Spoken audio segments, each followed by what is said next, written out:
Oh, it feels like this game has taken an eternity to finish. This game is just as long as I remember it being. Alright, let me check my audio levels.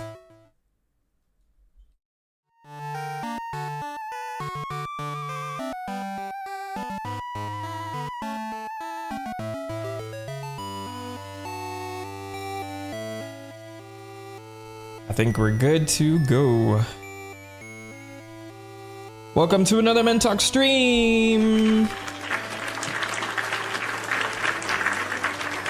Oh my gosh. I feel like the daily streams are wearing me down. I feel so tired. I feel so tired, but we have a mission to finish. We gotta get this done. We have to defeat Ganon. We have to stop Bowser. We have to foil Eggman's plans.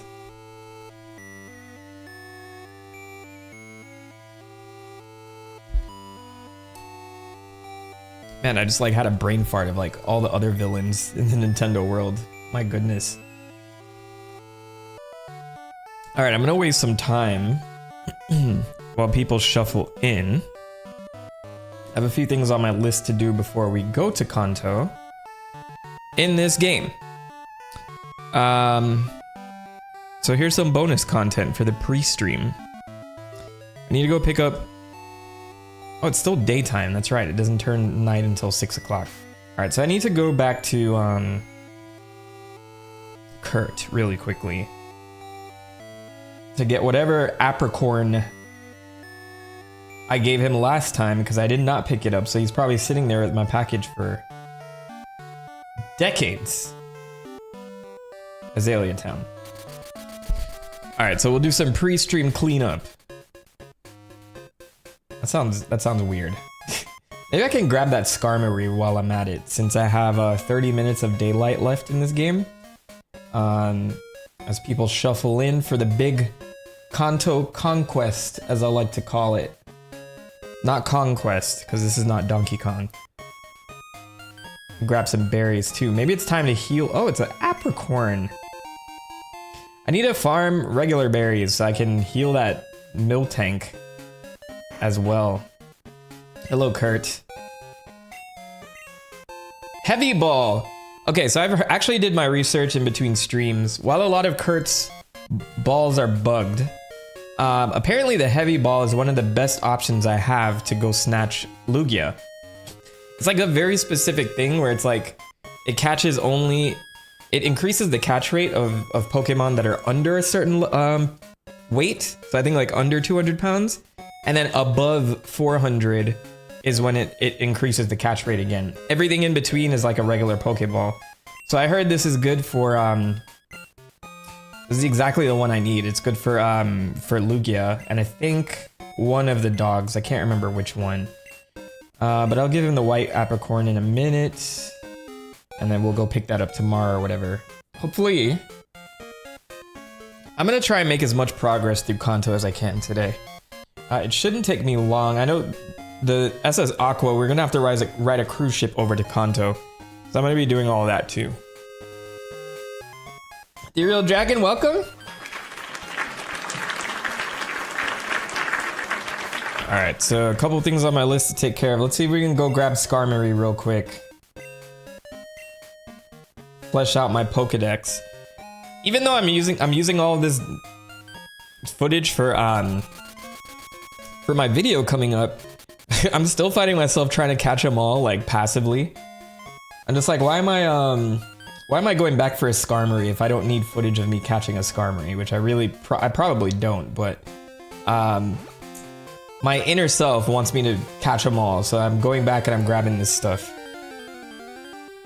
And I think in Mountain Mortar, there's also another thing that I missed. So as people join the stream, just gonna take care of those bits and bops, and then we'll move along to Kanto. I hope everyone's doing all right on this fine Wednesday. It's been a long week for me, man. I don't think I've had like... I don't think I've had a life this week. It's literally work, stream, work, stream, work, stream, work, stream. I think tomorrow will probably be my last one. I think I can close out this game tomorrow officially, and then I can start working on this game. Tomorrow, there's actually a Sony State of Play, which I'm excited to see what Sony is working on. I've been pretty disappointed with State of Plays up to this point. But maybe tomorrow's different, you know, like it's the first one of the year, so there's big expectations here, I'm sure. So I'm gonna see if I can, depends how long like Kanto takes me today. I'm gonna try and get as many gym leaders out the way today. And then tomorrow I will maybe finish out the game before the State of Play. If not, then I'll do it after. So it depends how quickly I get through stuff. There's no Skarmory here. They lied to me. They lied to me. I know it's like a rare drop. We're gonna get it though. We're gonna find it. This is why we have turbo mode. This is the point of turbo mode. You can just breeze through all the loading that was required back in the day for a Game Boy Advance. Ah, there it is, see? Easy. Easy. Well, now we gotta catch it, but easy. I guess my best bet is Gyarados here. Tried shoveling snow and it was frozen. Oh, you're in a very, very cold place right now. Well, I hope you've been keeping warm. I know there's been a lot of ice rolling through the last couple of weeks. Great Pokemon. This is an awesome Pokemon. I remember Skarmory was like the poster boy for this generation for a little bit. Let me see what the best move is to use here, though. Let's go with... It's not very effective. Okay, so that, I think, might help me. Actually, let me use Dragon Breath, because it's not too strong.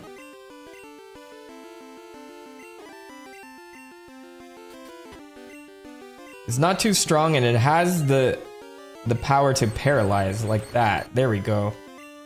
And then I'll bring its health down just a little bit more.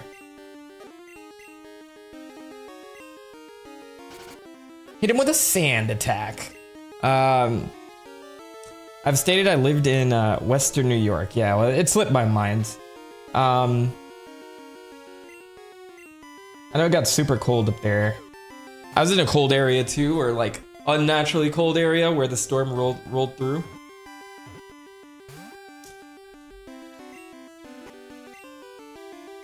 Things are starting to warm up a bit now, thankfully. All right, Skarmory. Play nice. There we go. Very nice, very nice, very nice.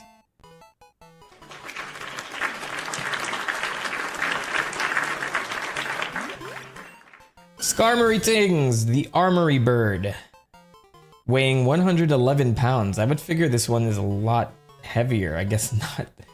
The feathers that it sheds are very sharp. And it's said that people once used their feathers as swords. That's a cool little tidbit. So did they pluck them out of the bird or did they kill them? Is there meat inside of Skarmory or is this all steel? I'm very curious. Alright. Is there anything else I wanted to do? Maybe I can go grab Lugia now. Maybe. Actually, no. I'm gonna keep focused. Do they preen? Maybe they do.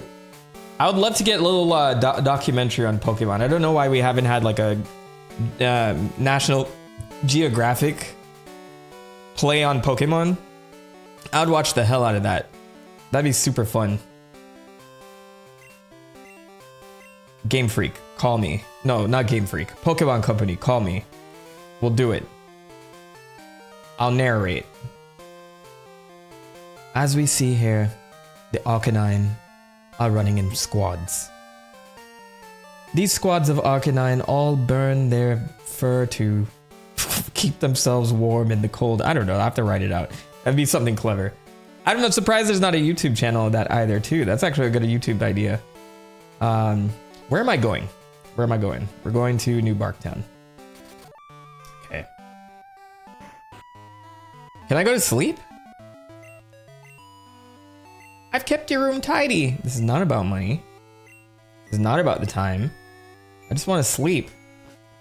Is there no place to rest in New Barktown? That's pretty impressive.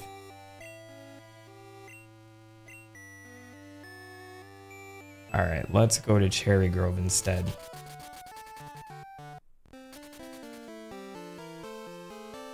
Do-do-dum-do-dum.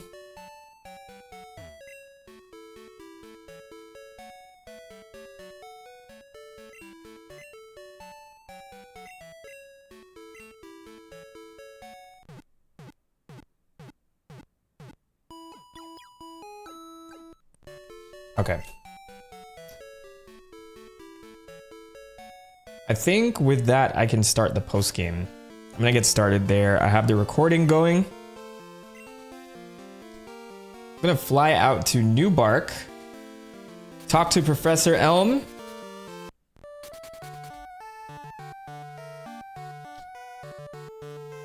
Get my fresh swig of water. All right, let's see what's going on over here. You called me here, sir.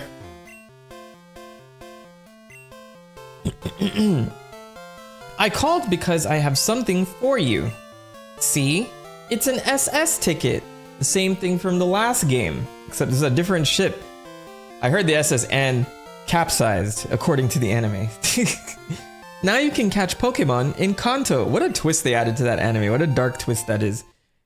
The SS Anne sunk Titanic style, and then Ash and friends were stuck on a deserted island, or so they thought.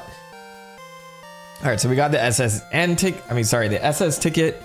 The ship departs from Olivine City. But you knew that already, Yannick. After all, you've traveled all over with your Pokemon. Give my regards to Professor Oak and Kanto. Thanks, Professor Elm. You've been useless to me. This whole thing. What did Professor Elm do this whole game aside from give me stuff? Okay, we're gonna fly out to Olivine City. Do I have... Let me check my key items really quickly.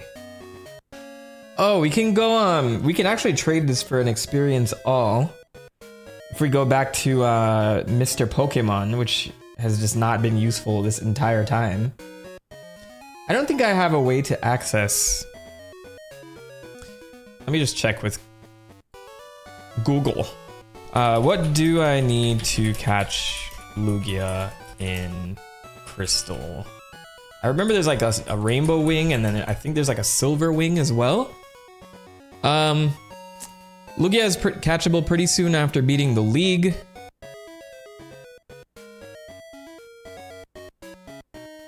You can also get Celebi in Crystal, but can't in Gold and Silver, so that's a bonus.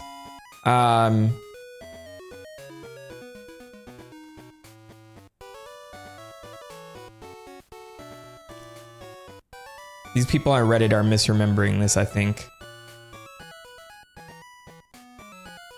Where do you find Lugia and Ho-Oh? How do you get to Lugia and Ho-Oh?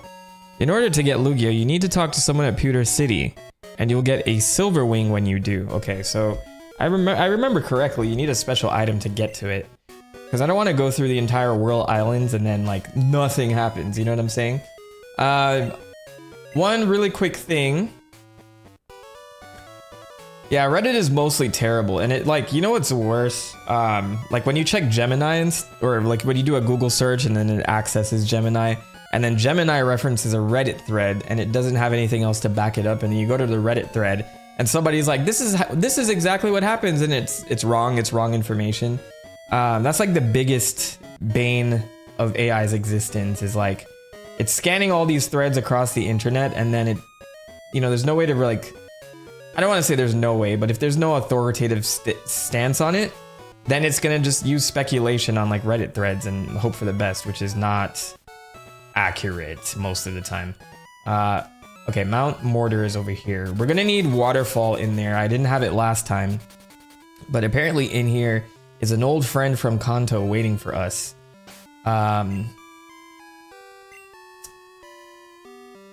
It's the Karate Master.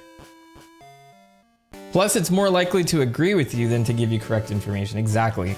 So the fact that I gotta like reason with it and be like, hey, I want you to be objective and tell me this. I don't know. It's like, it has its uses, but I think like we're trying to like stuff it into everything. And when you try to do that, you're kind of like, all right, this is the way of the future. We got to stuff it in here without like really fully thinking out the positives and negatives. And then you just kind of roll with it as they tweak it and improve it. But then in the meantime, like, what does that do to, you know, knowledge overall? I think I was researching a video one time, and Google told me, I think I called it out in this video. I remember I was asking the first mention of Christmas Island in Sonic lore. Because you all know, like, back in the day, he used to be from a place called Christmas Island. I did grab the Skarmory before he arrived, JSW, by the way. I did close out that little loophole, a little hole from last time. So yeah, like I was researching when the first time it was mentioned that Christmas Island was a thing in Sonic lore. I don't know if it's his hometown now. They pretty much say Sonic has no home and he just travels everywhere. But back in the day, everybody, like, fans were like so confident, like, oh yeah, he comes from a place called Christmas Island. I was like, okay, so what's the point? Why did they say that, right? So I'm looking up all this information and I Googled it. I'm like, oh, when was it first mentioned that Sonic was from Christmas Island? And it said the Sonic 1 manual, it says that he's from Christmas Island. And it was Google that gave me the answer to that in a Gemini thread. And I'm like, that doesn't seem right because I read the manual in English and I read it in Japanese. And even though Japanese tends to give a little bit more lore back in the day, they never mentioned Christmas Island at all. And so I'm like, okay, this is wrong. So I had to like look into it further. I found out that it was actually mentioned that he was from Christmas Island before Sonic 1 even released. They were promoting the game in like some news article that that Sega, they had a journal. I forgot the name of it exactly. It was like Sega Club or whatever, but people could subscribe and they would send out like manga related to the games that they had on file at that time or on their consoles. And then they would have developer interviews in there. One of them was an interview with Sonic and he's like, oh yeah, I'm from a place called Christmas Island. So I think it was like written in their lore, like, you know, when they were developing out Sonic as a character. And then they put that in that journal. And that was the first mention of Christmas Island ever. But it was never mentioned in the Sonic 1 manual. So I'm like, hey, look, these more obscure facts, they're just, it's hard now because I got to fight against misinformation now and rumors versus like, you know, just reading the thing. So I got to like, if I see a statement in Google search and it's like, this is that, I got to go like do the work and figure out if that source is credible and all that stuff. You could argue that was like what's on Wikipedia this whole time, but Wikipedia has manual reviews, which is why I trust it a lot more than, you know, Gemini giving me like a write-up or whatever. Anyway, long tangent, but that kind of upsets me. And it's part of like, it's like another challenge to my role as a YouTuber here that's doing like historian related stuff. But yeah, I mean, it's in defense of Reddit, who speculated that Christmas Island was mentioned in the Sonic 1 manual. I don't know why those people didn't just double check. Like, why don't people just double check things before they make a statement? I think that's my biggest pet peeve. I can't blame the technology pulling that info. But when you sound like, oh no, it's not that, it's this, and it's like, well, when's the last time you read the thing that you're referencing? And then they go back and it's like, oh shit, I swore to God that that's what it was back in the day. It's like, bro, I just read it yesterday, not 20 years ago. I just read it yesterday. So why are you even sowing dissent? Read the thing before you reference it, at least. I don't mind being wrong. I really don't. But like when I'm sitting there doing research for hours and then somebody, I mean, maybe I'm being too harsh, but like somebody comes in and just like, oh, that's not what I remember. I remember this. And it's like, okay, dude, you could have looked it up before you left that comment, but you didn't. And that's what frustrates me the most. I'm like, why didn't you just look it up? If you were curious and you feel strongly about it, why didn't you look it up? Anyway, pet peeve. Not doing research yourself shrinks your brain. Yes. Yes. Though just, you know, be wary of where you're getting your sources from too. That's also very important. There's a lot of noise out there. A lot of noise. Like more noise than ever before. Why am I here? Oh yes, I'm getting the Tyrogue. I read there's a Tyrogue in here.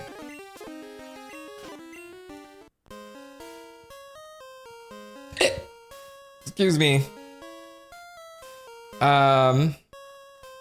Use the AI interactive story apps and I have to correct them dozens of times. I can imagine that. Which ones are you using? Are you using them to also like help build out campaigns and stuff too? Because I know you do a lot of tabletop as well, right?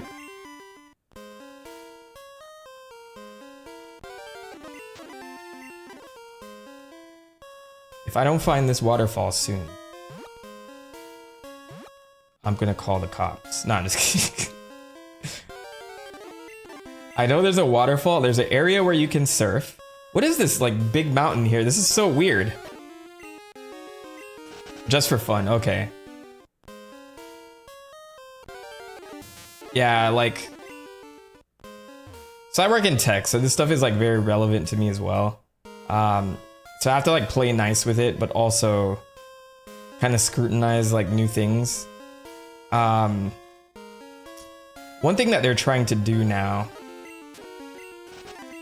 See, wherever that waterfall is, that's where I need to be. That's like... Maybe I have to go outside first. One thing they're trying to do now to avoid like inaccuracies in information and stuff like that is it's called Model Context Protocol is what it's called. MCP for short. And you may have heard this buzzword flying around, but it's also like very useful because now like AI is technically just... It has a scan of the internet. It has a general sense of like what's going on. And so if you ask it a question like, well, how long does a lion live for? What's the lifespan of a lion? Like, I think it generally knows that information where it doesn't have to do a web search for you. But then let's say you start talking to it for a very long time and you're like, oh, so I'm very interested in lions because I'm doing a documentary about lions. And it's like, okay, let's hash that out. Let's talk about that a little bit more. And so you start like talking to it more about lions. And then you're asking it what's its diet and what's this and what's that. And then it'll remember all of that. Those facts it will generally know. And then you keep going, right? And you start talking more about yourself and like what you're working on. Oh, okay, I'm doing this because I have an assignment for work. I'm actually an animal researcher and I need to know this for these reasons. So my upcoming event requires me to talk about the lifestyle of lions and, you know, their population decrease over time, the cause, yada, yada, yada. And it's like, oh, okay, I'm happy to help you with that. I'm walking in circles now. Screw it. I'll come back to this. I got to make some headway before I get into like a deep tangent here. But yeah, to that point, like you keep going and then after a while that AI starts to like forget what it spoke to you about after a while. And it's like, oh, okay, so, this documentary that I'm doing. So I'm talking about the lifestyle of lions and blah, blah, blah, blah. And here's my beginning draft of that. And it's like, okay, that looks cool. That makes a lot of sense to me. Okay, I'm going to use that in a presentation on Monday. And so you start bringing in more things in. And you get to like this end of this thread. And then it starts not remembering what you told it. It's like, oh, okay, remember that passage that I sent you? Could you give that back to me? And it's like, oh, I don't remember any passage. Can you remind me what that was? So it's like kind of like a normal conversation, which is weird for like a robot because like you should remember and it's annoying that you don't. But so you start to get like the waters muddied after a while. So what like a modern model context protocol is imagine that you just give it a brain and you tell it like, you know, everything about lions and you have that library built into your context like at all times. And everything that I need for my paper is within that little context thing that I gave you. Now, all we have to do is talk about the relationship that I have with this assignment that I'm doing. And that's basically like what it is. So that's improving like how AI works. Like you have less hallucinations, but it's, again, all of this stuff is not perfect. It will always hallucinate. I would never trust my life with it. You know, like if it was a robbery, like if an AI caught me in the middle of a self-defense situation where a gun's pointed at me and like there's an assailant there and it comes in and it's like, what seems to be the problem here? I'm like, that guy just robbed me, shoot him.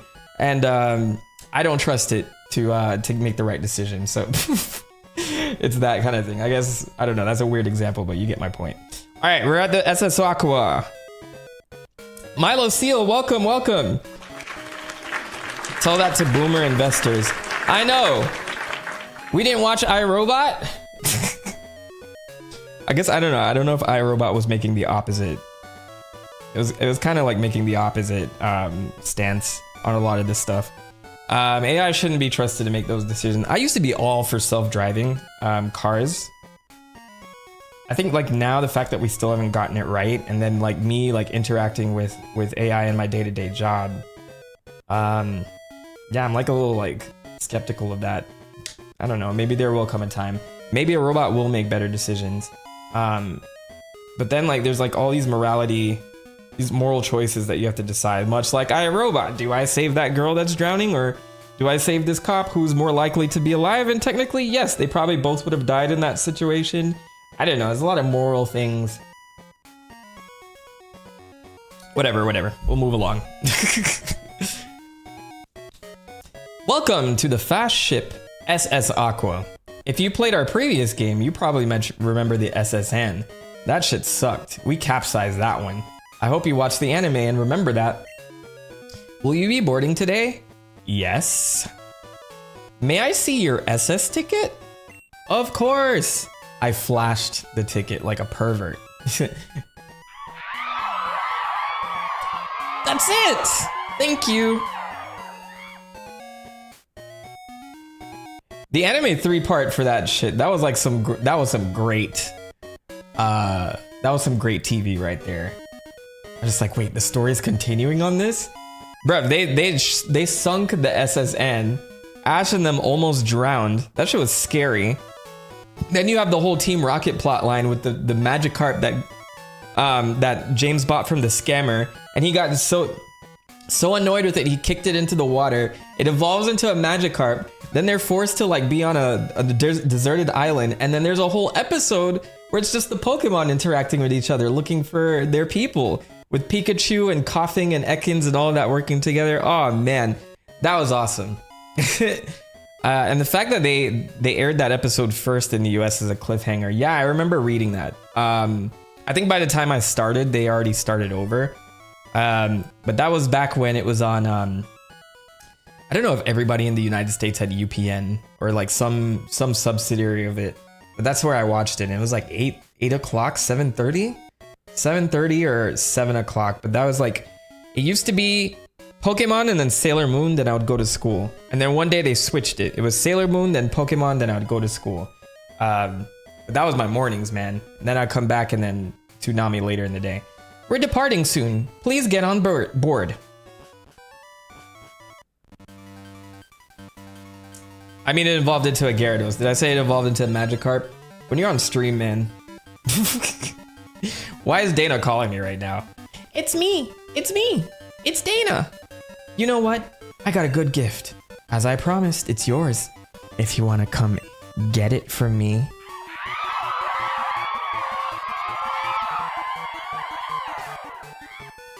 All right. We are on the SS Aqua. So much like... I love how this is like a huge speed ship as well now. It's like, it's not the old Hello? Whoa, excuse me. I was in a hurry. My granddaughter is missing. She's just a wee girl. If you see her, please let me know. A missing person on a cruise ship? Come on. We gotta help. Not. I'm coming in here to battle some people. Oh, this must be his room. Let's go back.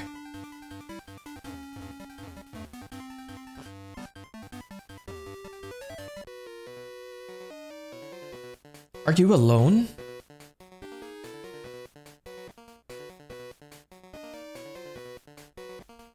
Why are you asking me that?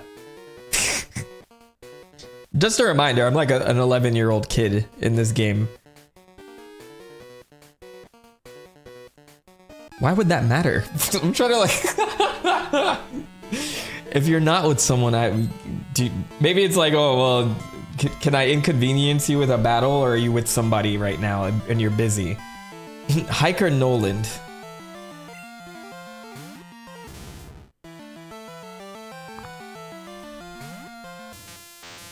The Pokemon world is different, bro. Like, this guy is totally innocent. I don't know if ice is good with Sand Slash, but it is. Okay. I remember correctly. I gotta switch out the Electabuzz, man. Get some experience to other people. Hiker Noland is about to drop my first Golem. This is my first sighting of Golem in this playthrough. As well as that one guy in front of Erica's gym. We'll check in and see if he's still there in a little bit. I forget if they kept him there or not, but I love how they changed his dialogue in Fire Red and Leaf Green. And then of course they changed it even more in Let's Go Pikachu and Eevee. Hey, Golem looking a little happy this time around, you know? I feel like Golem is one of those underrated Pokemon that are like... It's never featured a lot. Like Geodude, I see all the time.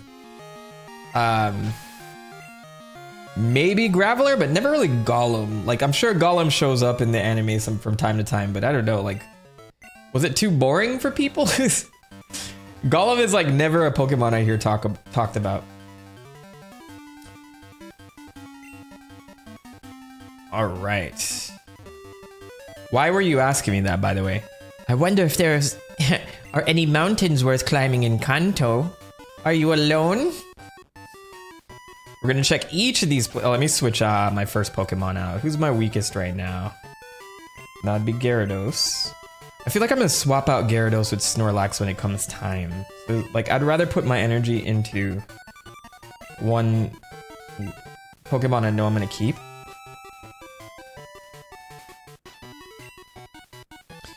There's nothing in here. I remember Golem in that episode where they rode bikes back in Indigo League.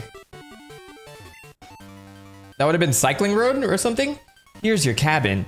If your Pokemon are hurt, take a nap in the bed. That will heal them. Thanks. Oh, they give me a PC and everything. I love the accommodations here. Super nice. The global warming line in the Detective Pikachu movie when he thinks that there is an earthquake is weird, given how much more green the Pokemon world is. I think it was like Detective Pikachu was supposed to be grimier. It's been a while since I watched that movie. I did love its representation there, but I'm wondering if they tried to like AU it, where it's like an alternate universe. We're looking for this man's granddaughter. Also, I think it's just chalk it up to millennial writing. Oh, hello! I still can't find my granddaughter, so I decided to stay here in my room and not panic and look around. If she's on the ship, that's okay. She's an energetic child, so she may be bugging someone. I'm worried, but I'm not gonna do anything about it. I'm just gonna scream in your face before and then run off. Back to my room to sleep. The passengers are all trainers. They're all itching to battle in their cabins. Of course they are. Why isn't there just like one unified battle area? Like a cruise ship has like the deck where everybody would hang out and just battle or whatever. I didn't expect any, unless, is this supposed to be a swingers cruise? Like, think about it for a second. Think about it. If I'm on a cruise and we're all at some side, well, wait. Yeah. So if I wanted to meet other people and talk to other people, I would probably go out on the deck or in the dining room or in a club or whatever. What cruise would allow me to just walk into people's rooms openly and challenge them to a battle? I think this is a conspiracy. I think the SSN and the SS Aqua are swingers cruises. I think they are. That's my new headcanon. Why was that guy asking me if I was alone? Why was he asking me if I was alone? We gotta look into this. Let's look into this. Hey kid, wanna battle with me?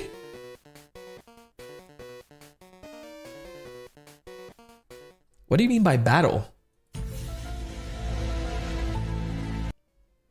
All right, let me see. That's too much fun. And like, all right, let's get into it. If I'm trying to get through Kanto today, I don't think I will at this rate. Pokefan Colin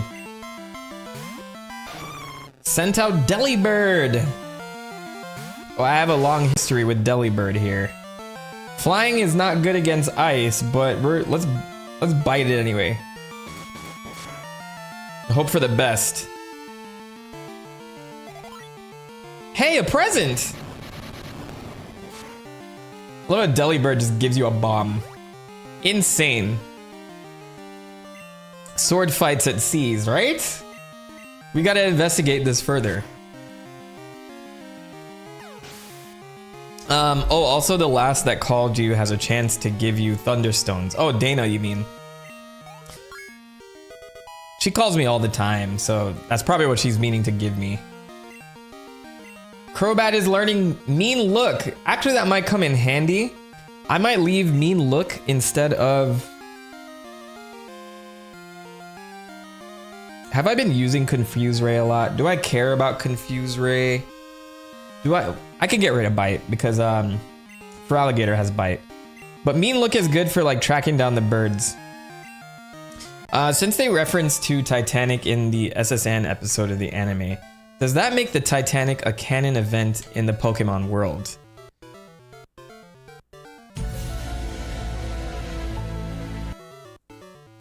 This is at that time where like the well, I'll chalk that up to the dub, but if they mentioned it in Japan as well, there was a time where Pokemon was kind of like an alternate universe because they do reference America, Guyana, Russia, and a few others in Gen 1. And I think they slowly rip themselves away from it in this generation. I haven't seen a direct reference to like any countries yet. Hey, Pokefan, who are these kids in your room? You think I'm a baby? That's not fair. Are these your kids, sir?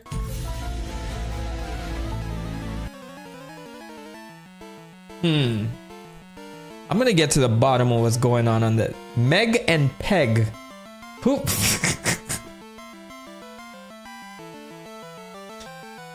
Oh man, I know Peggy. I've heard that name before. I've never heard of Peg before. Meg and Peg. Come on, there are like so many other twin names you could have thought of.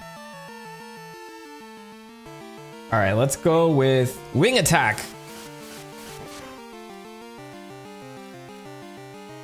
Brian McIntosh, welcome to the stream. What is up? What is up? Imagine the Planeteers in the Pokemon world and they start talking about global warming and people think Moltres has defeated Articuno, so they go beat up Moltres. Bring back balance to the world. Oh, sorry, not Brian. Bryn McIntosh, my bad.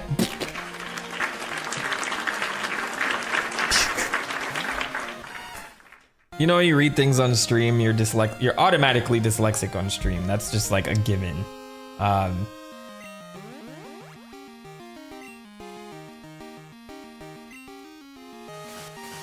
Alright, speaking of Pokemon in the real world, if anyone hasn't read the Russian Kanto Pokedex, you should. Absolute crazy nonsense. I would love to look back at some of that stuff. Alright, I can go ahead and beat these people like much faster. I thought they only had one Pokemon shared between the two of them. Nah, this is my life. I've had people come in here with some really long names, and ironically, I've pronounced them perfectly. Like, I'm talking 2 lines of text, and I'm like, super fragilistic. I didn't even say that right. Expialidocious, welcome to the stream, and they're just like, man, I'm surprised you got that on the first try, and I'm like, yeah, I know. And then other times, I can't just say Bryn instead of Brian.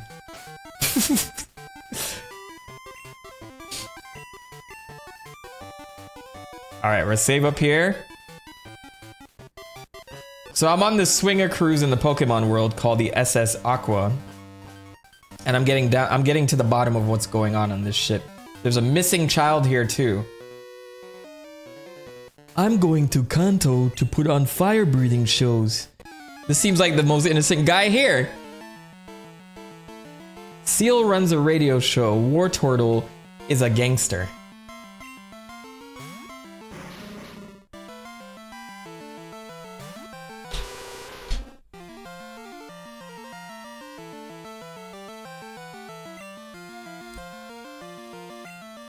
Coughing. I'm gonna speed up these battles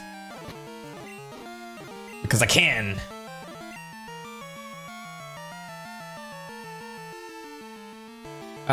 Let's go with, yeah, Flareon. Let's just shut it down for Alligator and call it a day. Pidgeotto is holding high positions in the US government, all in the Russian Pokédex. Why is that a thing? What is this propaganda against my Pokemon? Can you imagine if we had those in our Pokédex and we grew up that way? Then again, I don't know, like how many kids out there actually read the Pokédex? I'm not saying kids are stupid, I'm just saying like, I don't know if that was like the top priority. I think most of our Pokédex knowledge probably came from the anime. Now I read them a lot more. Ow! Yeah, I think Lockston and Did You Know Gaming did videos on the Russian Pokédex, and it's so unhinged. I love it. Well, Russia got a full shout out in the Silphco building in Gen 1, so I'm glad that the localization team felt gassed up by that. And they probably like translated it for that reason. It's like, all right, we're gonna go wild on this Pokédex because they shouted us out in the Silphco. All right, I'm here to solve the mystery of the SS Aqua. Why is there a young girl missing? Why are people inviting me to their rooms? Why is this bottom part made of steel? Am I in the sailor's quarters? Why am I even allowed here? Oh, I'm not. Okay. Hey, kid. Could I get you to look for my buddy? Why? I feel like we're going to an island. I feel like we're going to... Where are we going? He's goofing off somewhere. Hey, yo. That lazy bum. I want to go find him, but I'm on duty right now. So he won't let me pass until I find his buddy goofing off. Is it you? It's not you. It's probably in a room that I went in before and then they just populated the room now. There's a lot of weird things happening on this ship and I need to figure out. Ja Rodriguez, thanks for joining TheMentok. Thanks for the sub. We're out here.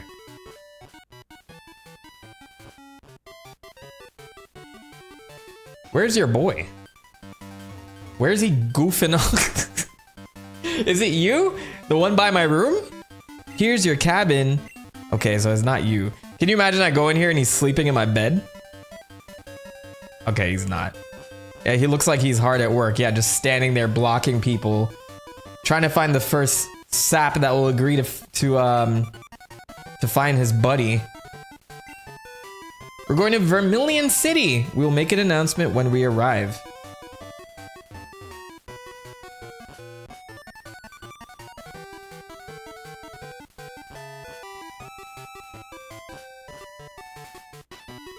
Am I missing a place here? I feel like I'm not going to a part of the ship that I need to go to.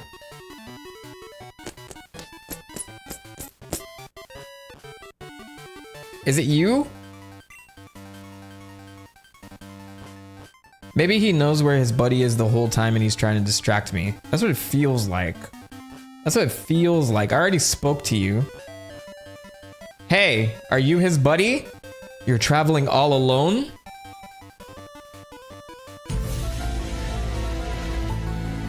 What am I telling you guys? I've been telling you guys. Isn't your mom worried?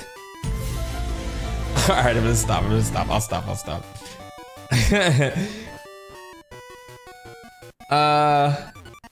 Are you his buddy? Oh, hello. I still can't find my daughter. If she's on the ship, that's okay. She's an energetic child, so she may be bugging someone. She's more than likely, yes. As mentioned, I remember she's probably bugging the captain. Hello, I can't find your freaking friend, sir.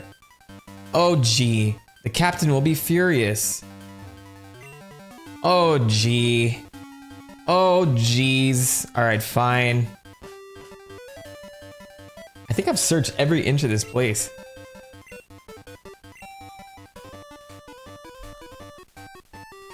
I think I'm missing something very silly here. What if I go to sleep? What happens if I go to sleep? Just take me... Am I trapped on this? I'm trapped on this ship, guys. Forever. Alright, we'll talk to everybody. You were not here before. This might be the one room I probably skipped the last time, but I swear he was not here before. Yeah, I'm a sailor, all right. I wasn't goofing off.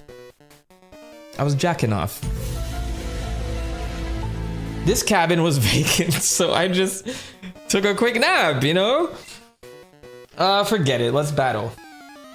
All right, sir, I'm gonna make sure you go back to work. They do kind of look like Team Aqua. That's a good call out. They just don't have the skull on their bandana. All right, Machop.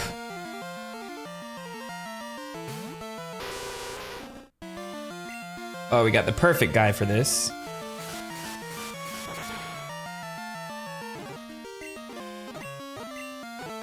You guys are stopping me from going to Kanto. Let Electabuzz handle this. He's weaker than Alakazam right now.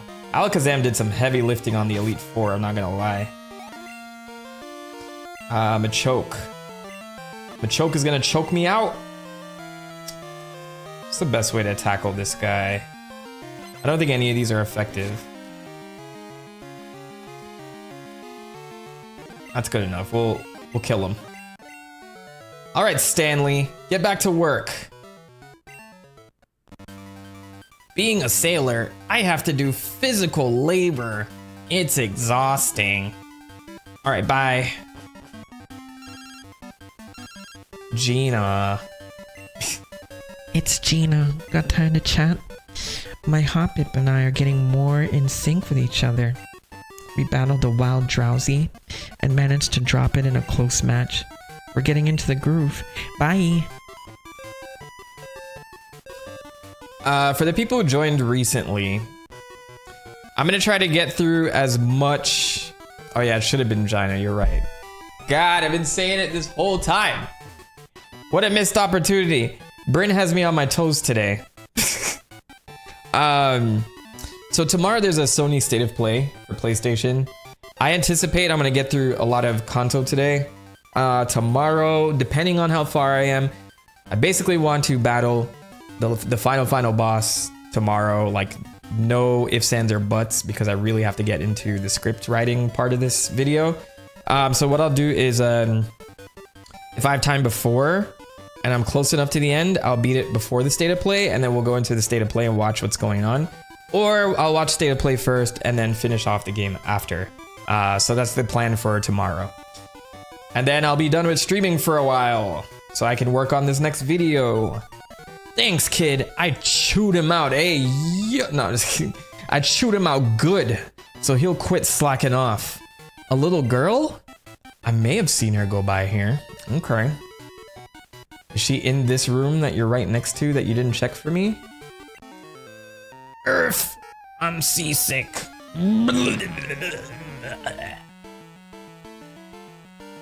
I fully get into my rules when I when I play these games. Juggler Fritz, hell yes. With the Mr. Mime, look at that animation. That was super clean. I love that. Only thing is, I think Mr. Mime's a little too pink here. Otherwise, not a bad look. Not gonna lie, gonna miss the streams when it's over. I've been enjoying these streams. to that point, I'll definitely do more streams in between videos. I miss doing this. I didn't think I had it in me to just get back on and start streaming every single day. It is taking a lot out of me. I probably won't stream. It just depends on the game I'm playing, right? But I'd love to do this like recreationally. I wouldn't even mind like playing games that I'm playing normally on a more low-key platform. Maybe I'll like open up my Twitch again for like the unrelated games that I'm playing. People said they want me to play Resident Evil. That comes out at the end of the month. So it depends on like how close I am to finishing.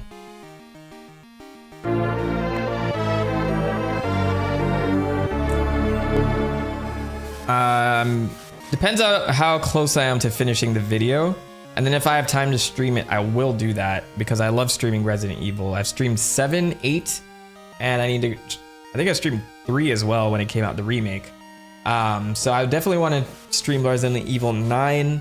Thing is, I'm going on my honeymoon on 6th of March, and I'll be gone for 2 weeks. So the completed stuff will probably have to wait till after. But my current priority is to get this Gen 2 video out.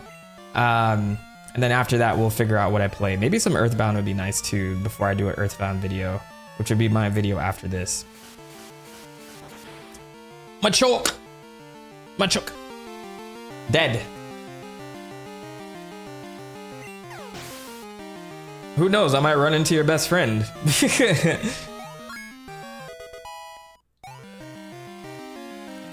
I was actually trying to get into the Poke Park in Kanto. I don't know if you guys have seen this.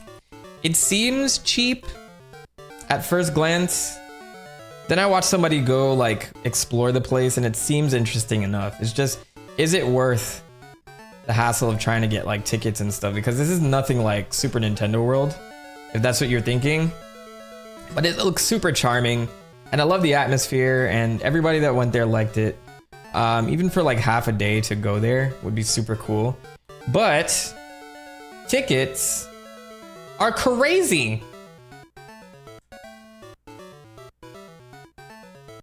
Like sold out all the way through. So I'm not gonna like destroy my life trying to get tickets to Poke Park. It would be nice if I could go and get some footage. Poke Park on Wii was peak. Is that what it's based on? I'd love to cover those games too. Maybe when I get there, like I'm doing a video on the generation itself and then the spin-offs of that generation. But there's a lot of spin-offs out there once it starts to get in later gens. So I feel like some of these videos are gonna get super bloated. I didn't expect my Gen 1 spin-off video to be like 45 plus minutes. But you know, that's the new reality of my situation. I just have to face it. Nothing beats a battle when I'm on my break. Ha ha ha ha ha. I think there's borrowed the name. Yeah, that would make sense because Poke Park was a park for Pokemon, not a park for humans observing Pokemon. I love those alternate reality things like, what am I doing here? I'm a Pokemon. You know what? I want to play Pokotopia. That actually looks really cool, and I would love to do a stream on that too. Where a Ditto becomes a human and starts building out a village, which is like very unnerving to think about if that was like real life. It's like a skinwalker Pokemon. Did you see there's a Pokemon museum coming to Chicago too? I would love to do that actually, if there is. If they do it right. Is the Pokemon company behind that? Let me knock this guy out real quick. Let's see. That sounds like a lot of fun. Pokemon Museum. Oh, there's already one in Tokyo. Pokemon Fossil Museum? Exhibition will make its North American debut at the Field Museum on May 22nd, 2026. That might be worth a trip. And it'll be open for a year? That's adorable. So it's gonna be like the exhibit in Pewter City.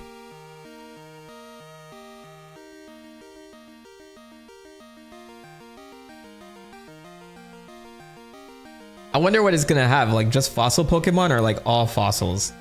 We're thrilled to announce that the Pokemon Fossil Museum exhibit will make its North American debut at the Field Museum on May 22nd, 2026. This is a one-of-a-kind experience, brings together the worlds of Pokemon and paleontology. I love both of those things. I'm a huge dinosaur fan, by the way. Inviting visitors to compare fossil Pokemon like Tyrantrum and Archeops with real-world fossils, including Sue, the T-Rex. I forgot Sue is in Chicago. I've seen the one in New York at the Museum of Natural Science. This interactive exhibition is making its international debut right here in Chicago. It's a must-see for fans of science, Pokemon, and everything in between. Featuring Excavator Pikachu, Pokemon professors, and Field Museum scientists. It's a journey through time, imagination, and discovery, and it's only at the Field Museum. I see their goals here. You're fusing Pokemon with real-life stuff to interest younger generations, which is genius, because I would have been all over this shit. I'm all over it now. But as a kid, I would have been dinosaurs and Pokemon? Are you kidding me? That's crazy. Super duper crazy. I definitely want to go. All right, we're about to drop an earthquake on this Raticate. I need to get into Kanto. Oh my gosh, I'm getting sidetracked. Speed it up. Get out of my way, sailor. I blink and I'm already streaming for an hour. It's crazy.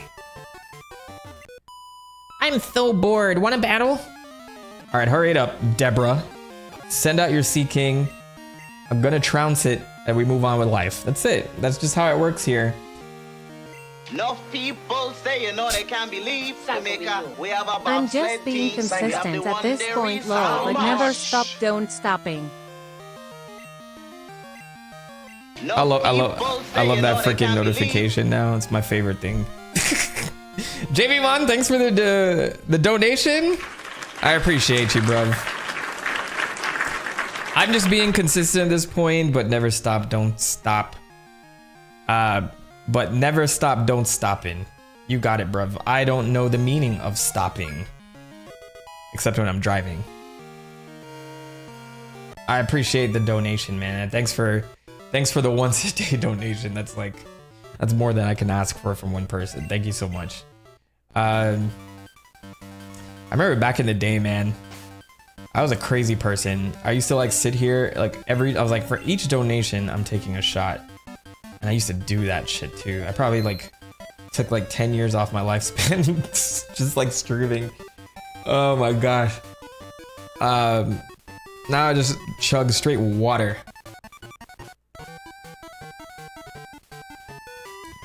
Can't say it wasn't fun though. I had some pretty lit streams. But I'm now in a different stage of my life. I've settled down. I'm chill now. What is going? It was literally one whole shot per donation. It didn't matter how much I got. So people would do $1, some would do 20, some would do 60, and I would just line them up. It's crazy to think that I managed to do that properly and then be coherent on stream. And then when I would come off, all the adrenaline would just drop and I'm like, oh my God, I'm freaking wasted right now. Oh my God. I don't know, maybe I'll do an old school stream at some point, when there's less at stake during the week. I'm still a working man during the week. We found the granddaughter. What's going on here? Why are you in the captain's room?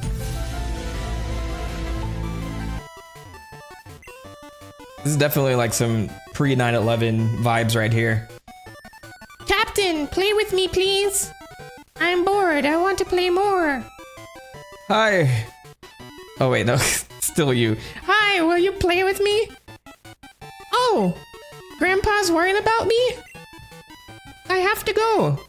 I have to go find Grandpa.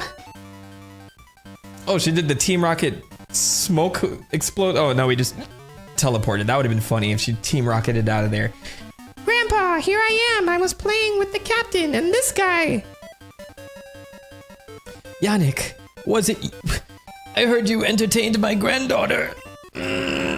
I want to thank you for that. I just pooped in my diaper. I know, I'd like you to have this. This was the thing that I modded into the game to get a Steelix earlier because I was impatient.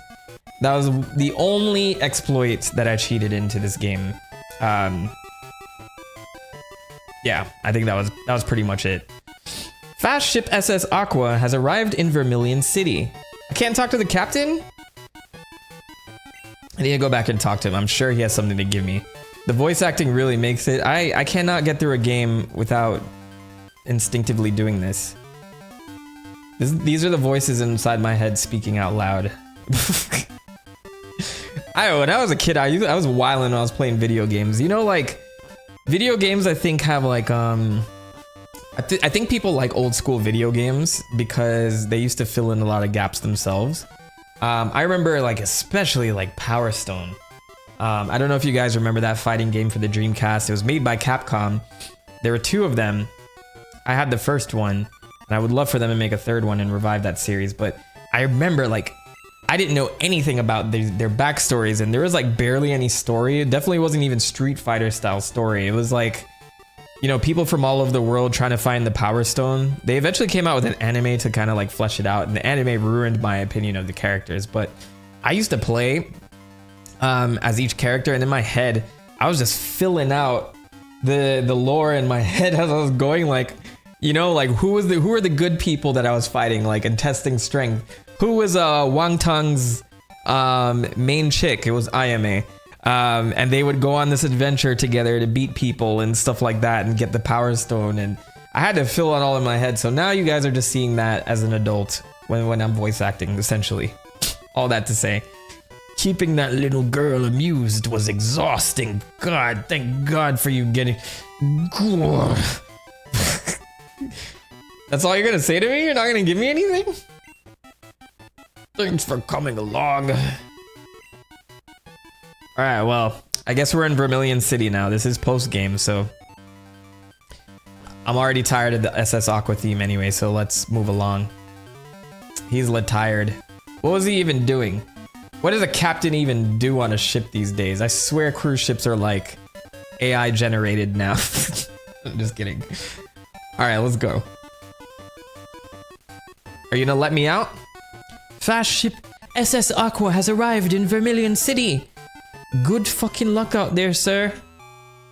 Hey, and now we're in Kanto proper. Listen to this music.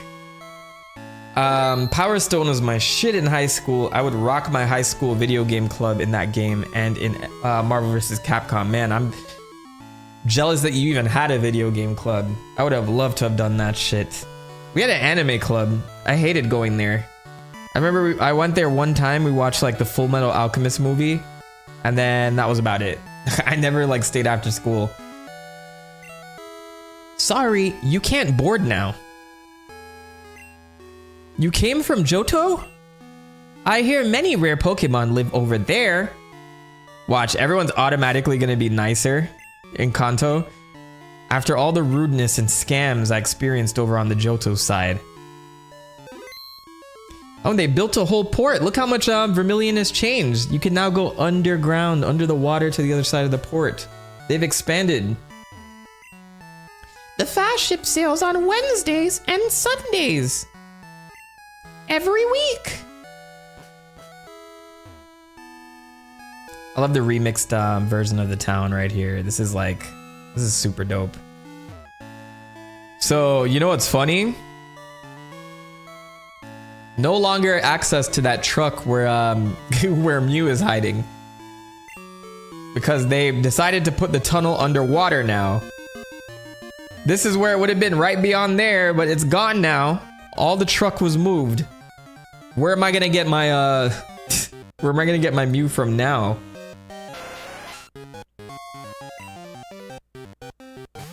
I wasn't a huge fan of this Wild Pokemon Battle remix. But the gym. Wait till we get to the gym. Y'all don't even know. What happened in Diglett Cave?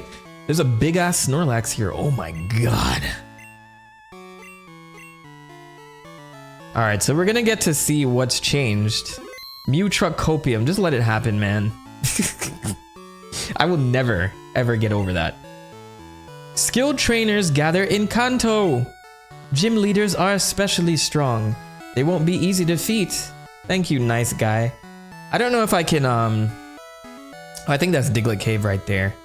So as you guys know, the entirety of Kanto managed to be fit onto this cartridge, which is like an excellent idea for post-game, an insane idea for post-game. But as you can see, the towns are going to be much more shrunk down than in the original game. Some of the routes are going to fuse with like dungeons that used to be there, and things are going to be kind of all out of whack. But generally, it's going to have the same layout overall. All right, so we're gonna go fight the Lightning American now. And yeah, the Snorlax is like life size in the overworld, which is crazy. Because the Lapras that we see is just a little thing in the water that we caught. Every overworld does not look this big. Isn't Diglett Cave just a tunnel now? I think so. I think so, we'll get to it. I'm gonna go in here and check some stuff out. Let's talk to some of these people. Much nicer in Kanto. I'm thinking about going shopping in Saffron. Because this place sucks. Team Rocket is no longer in Kanto. That alone makes me happy. You make me happy. I don't know why I said it to that random guy. All right, let's go get our first gym badge. And of course we're doing it slightly out of order this time because, you know, that's the way things are set up. There's no like huge changes when it comes to NPCs here. Over many years, Diglett dug a large tunnel. That tunnel goes to a distant town. I don't know which one because I never leave here. You still have to cut this down, so I'm gonna have to go get Krabby again. There are 8 gyms in Kanto. That big building is Vermilion's Pokemon gym. You know what? I'm gonna teach cut to somebody here. I don't care anymore. It's so inconvenient.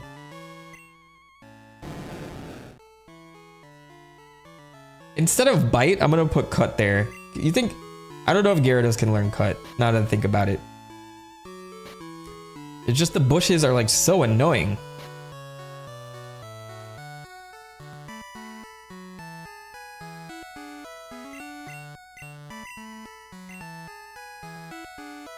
Of course you're not able to do it. But I'm not teaching it to Rocky. So I guess I gotta go bring my Krabby back out. Where's the Pokemon Center? Hip hop her! Hello. Oh, Dana's calling me again. Wait, I heard at this stage of the game, Psyduck is like a really good HM slave. Let me see if he can learn cut as well. Can Psyduck learn cut? He cannot learn cut. So I'm stuck with Krabby for right now. Krabby Panty.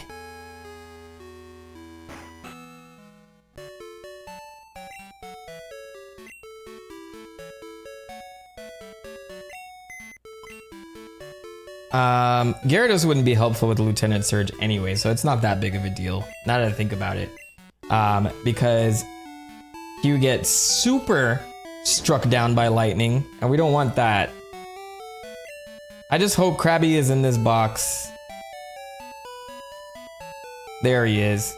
That's my favorite Krabby right there. That's my dog right there.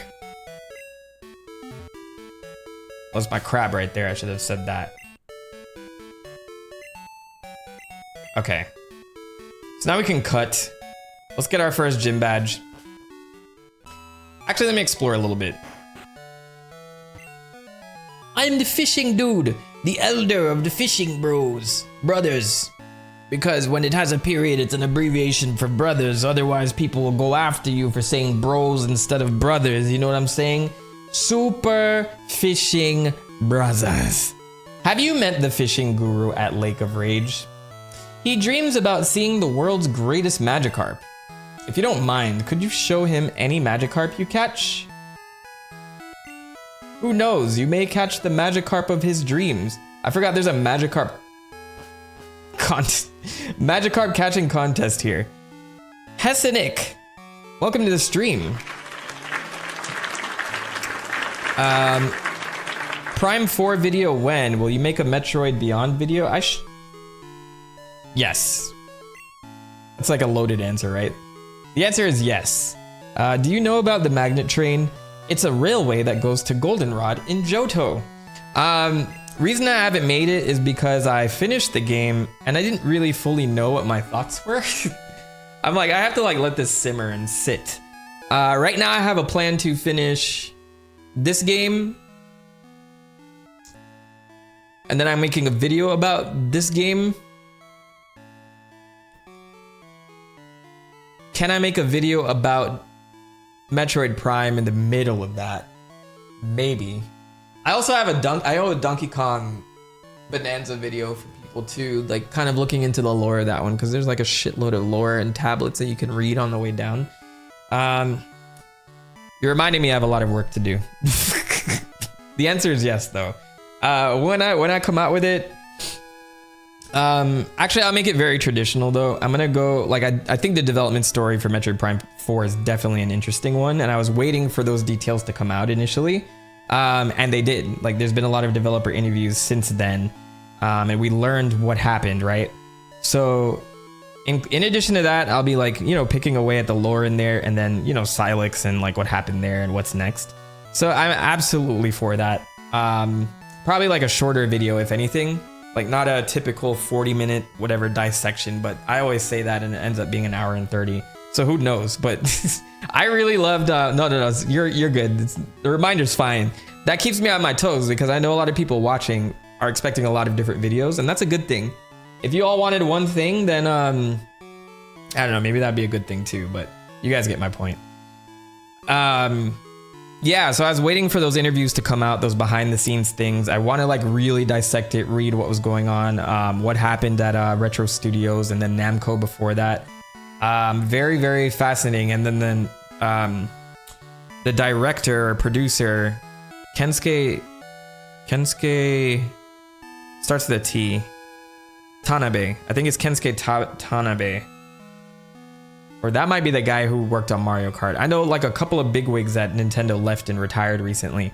But yeah, the one who mostly produced a lot of the Prime stuff alongside Retro Studios, he left recently. So I'm curious to see who it goes to now. And if Nintendo feels that Metroid is worth the investment going forward, that's another issue. So we'll see. I want to go to Saffron to see the magnet train. All right, thanks for that. Is the fan club still here? The fan club is still here. Is that creep still here? It looks like it. I love the way Clefairy waggles its finger when it's trying to use metronome. It's so adorable. I'm the chairman of the Pokemon fan club. I've raised over 150 Pokemon. I'm very fussy when it comes to Pokemon. Did you visit just to hear about my Pokemon? I'll humor this. Yes. Good! Then listen up. So my favorite. My favorite. Rapidash. It's cute. Lovely. Smart. Unbearably plus. Unbearably plus? Unbearably? Smart. Unbearably. Plus amazing. Okay, I think that's how he's saying it. Oh, you think so? Too much. Wild, beautiful, kindly. Love it. Hug it when sleeping. Warm and cuddly. Oh, and spectacular. That was very loud. My bad. That blew my ears out. Simply divine. Oops. Look at the time. I've kept you too long. Thanks for hearing me out. I want you to have this. Oh, I got a rare candy for all of that? All right. I don't need to know what a rare candy does. It went to a woman who used to be under Tanabe. I forgot her first name. She's been working on 3D Metroid since Prime 1. Well, I think if that's the case, and then Retro Studio is in 100% control now, versus like the Namco stuff that they were doing before, Namco Bandai, then I think it's like probably in decent hands. I'm not totally against Tanabe, but like also at the same time, I think all the behind the scenes garbage that happened with this game is why it is the way it is. I did think like I enjoyed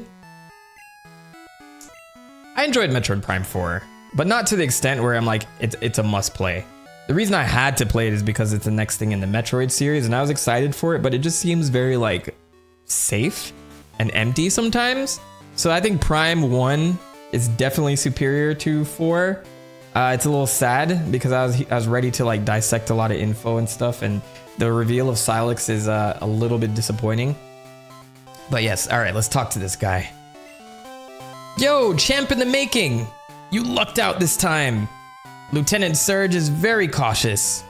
He has traps set all over the gym, but the traps aren't active right now because we didn't have the disk space for it, the cartridge space. You'll have no problem getting to Lieutenant Surge. I love how it's just like, oh, our shit broke, man. You don't have to do this again. If you guys remember in Generation 1, you had to actually search these buckets to find the right secret switches. Lieutenant Surge recognized my potential with electric Pokemon. Think you can beat me? All right, guitarist Vincent. I think the gameplay with Metroid Prime 4 was very smooth. Storytelling could have been better. Felt relatively short, but then again, maybe when I got to the end of it, I was just like, I expected a little bit more like out of the environments and stuff. But I think gameplay-wise, it's super smooth. Like, I played on the Nintendo Switch 2 as well. I cannot stand Magnemite. Magnemite are the bane of my existence in this game. Who else knows fire stuff? Let's have Electabuzz just punch it out.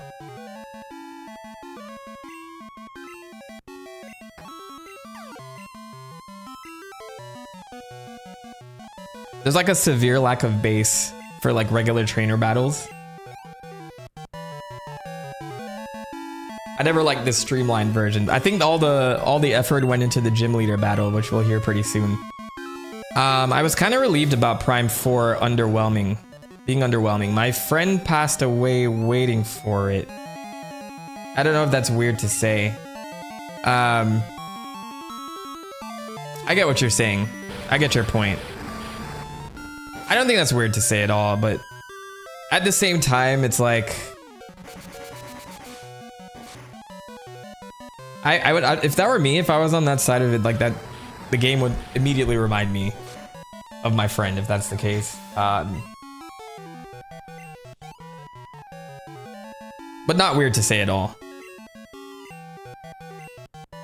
I hope you played in their memory.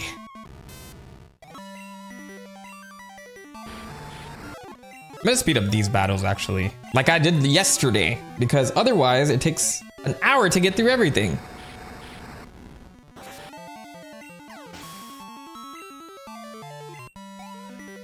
My guy said the Fuji files. You know what I totally I forgot to get the oh no, I'm getting attacks from all sides. I'm gonna take you down. Prepare to be shocked. All right, Juggler Horton. Horton, here's a who looking.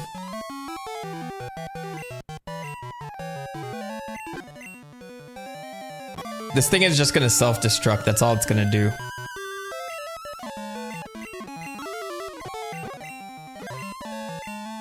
All these battles is just free experience for me too. So that's a good part about it.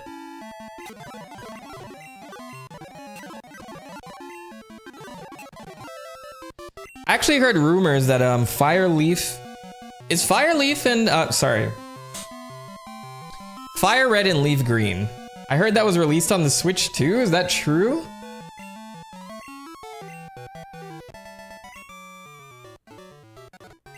I need to double check. I can just Google that. Grok, is this true?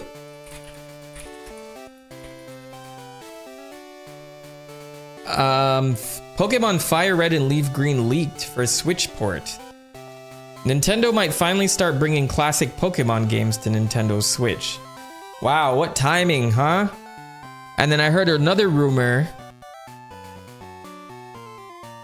I don't actually believe the rumor, but I heard there's supposed to be like a full like remake of Fire Red, which would be like yet another remake of classic Pokemon games. I think Fire Red and Leaf Green is probably like the definitive way to play Gen 1. I think it still holds up. Game Boy Advance games still hold up to me. Ugh. I would say Let's Go, Pikachu, and Eevee were pretty decent, but it's not the exact same game.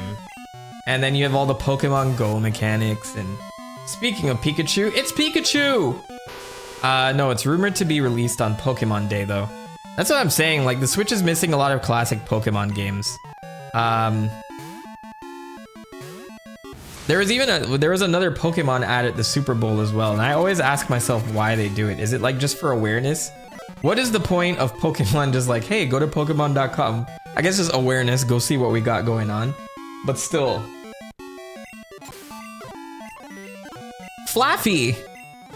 Flaffy Bird. Alright. I've beaten all the gentlemen. Who should I use against Lieutenant Surge?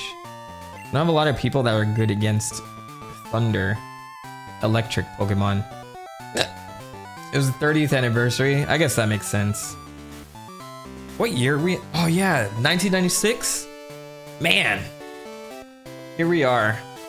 I guess my videos are just timely. They always like match up with some shit, and I never intentionally do this, by the way. It just happens. What's going on, Lightning American? Hey, you little dyke. I have to hand it to you. It may not be very smart to challenge me, but it takes guts. When it comes to electric Pokemon, I'm number one. I've never lost on the battlefield. I say that to everybody I fight. I'll zap you just like I did my enemies in that war. A war we find out never existed. Imagine that, right? This is just a fake veteran that's lying. Leader, Lieutenant Surge wants to battle. Look, he looks a lot calmer now.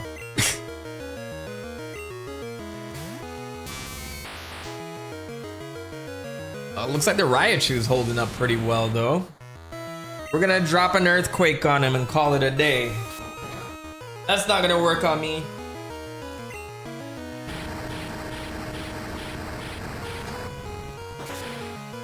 Man, we got different ages in here. We got someone born in 2004. We got someone born in 86. Good year. We got someone born in 96. That was a great year.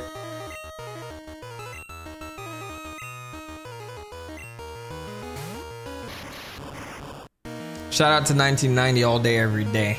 Start of the 90s, best decade of all time. No, I won't be that guy. I won't be that guy. We're just gonna earthquake our way through here. I forgot how I'm not even paying attention to the music.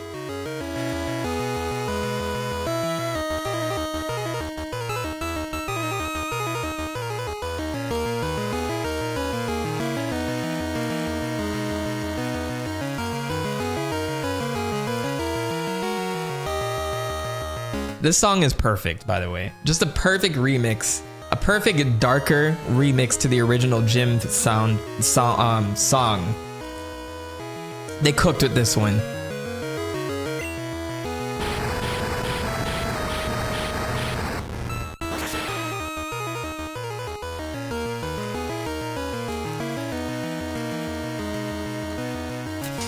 That's too good. That's too good. I can't wait for my eventual music segment of this video. I gotta write that out. I got so much to write. I got a lot of writing to do. And I'm here jamming out on stream. Mentok, when is the Gen 2 video coming out? It's never coming out. That's why I see a lot of creators tend to like fall into streaming. It's so easy to just stream here, sit here, stream, and then you put out a video and it's like, oh, when's the next video? It's like, fuck. How does one keep all this up?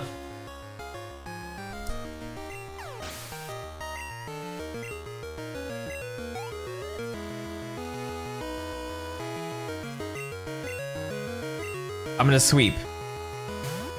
Magneton. Will Earthquake work on you?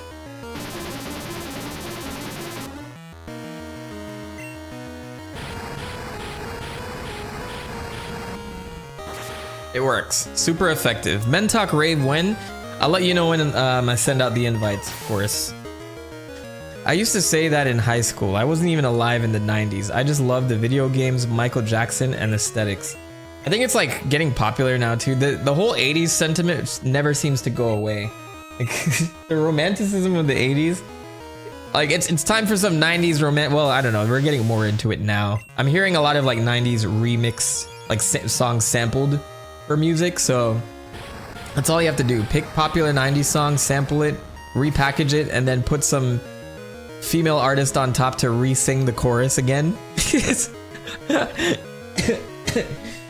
Yeah, and I know the 90s dance parties are very popular as well. But I guess in just like mainstream stuff. I'd love more games to like take place in like the proper 90s. Like Stranger Things me a game with a 90s spin to it. That shit would be dope. I don't know if that's already been done. 80s was just as iconic, but we need some 90s stuff. That's all I'm saying. Okay, kid, you get the Thunder Badge.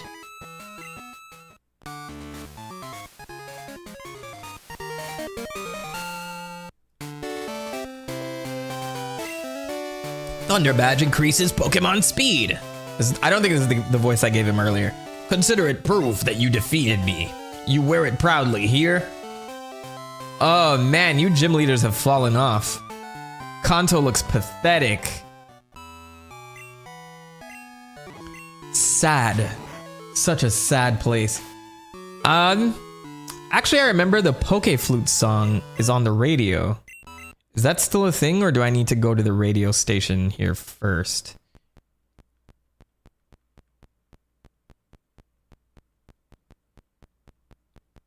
They don't have a radio in Kanto. Look at that.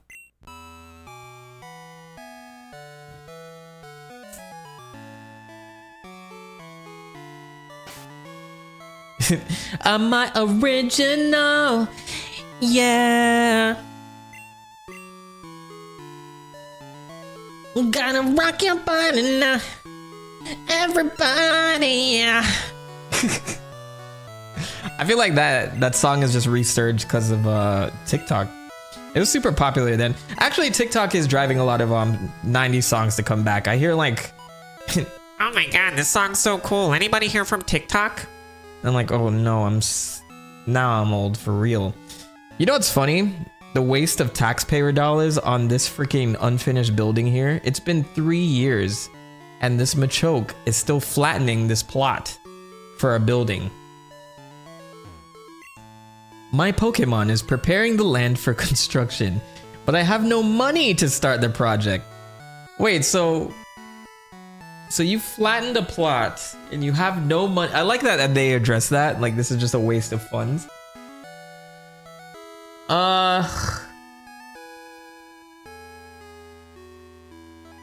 Was this ever completed? I don't think it was. I don't think there's ever a video game, I mean a game in the Pokemon series that actually finished that building. Pokemon Let's Go was a perfect opportunity to do it, but they didn't. You like Pokemon, I like fighting games. I compromise a Pokken tournament video. Thank you, Fight Gamer. You will eventually get a Pokken tournament video. It'd probably be like a what generation was that? Gen 6?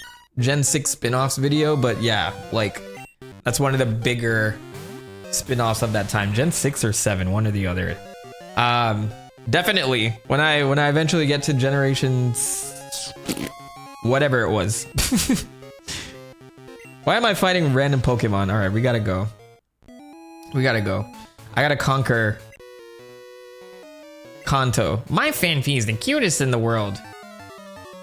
Who's this?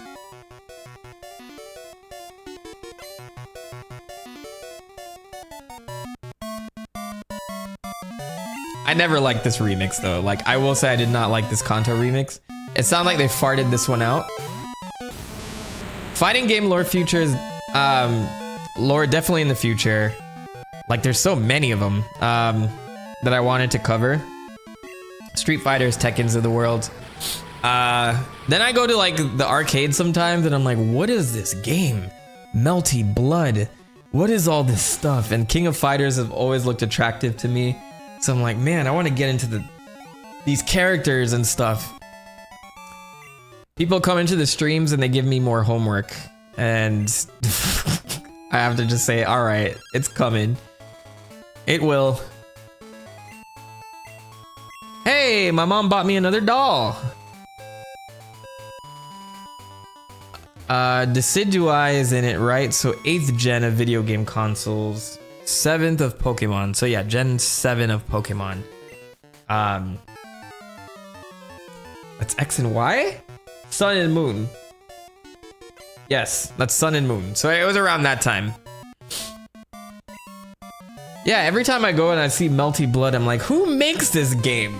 Why is it so popular behind the scenes underground? How many are there? There's so many words in this title. I don't know which one it is.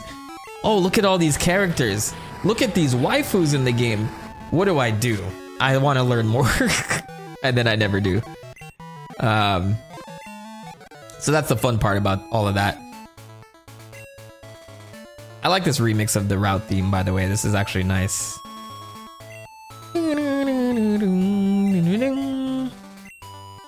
I love how mom is so cavalier with spending your money. I know, right? And you can't even say anything back like, hey, mom, just, all right, tone it down a little bit. I buy you one of the rarest items in the game, a moonstone. I put it in your PC for you. Thanks, mom. Thank you. The road is closed until the problem at the power plant is solved. They caught us that. I would love to think that this road has been closed for 3 years because our last character caught the Zapdos in there and that was providing whatever energy to that abandoned power plant. Also, you guys abandoned that power plant. Don't act like you did anything with it. Come on. I feel like I remember there's an item here. Why is this even here? Why is this here?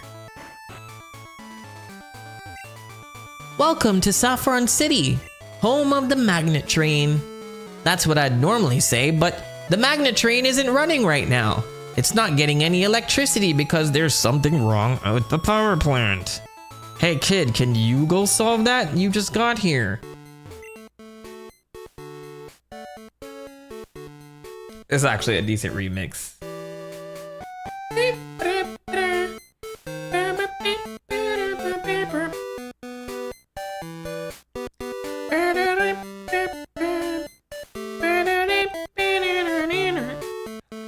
I actually bought the first Blaze Blue when it came out. I was super fascinated in the lore, and when I realized the story mode was a whole ass visual novel, I wasn't ready. I love visual novels, by the way, big time. I love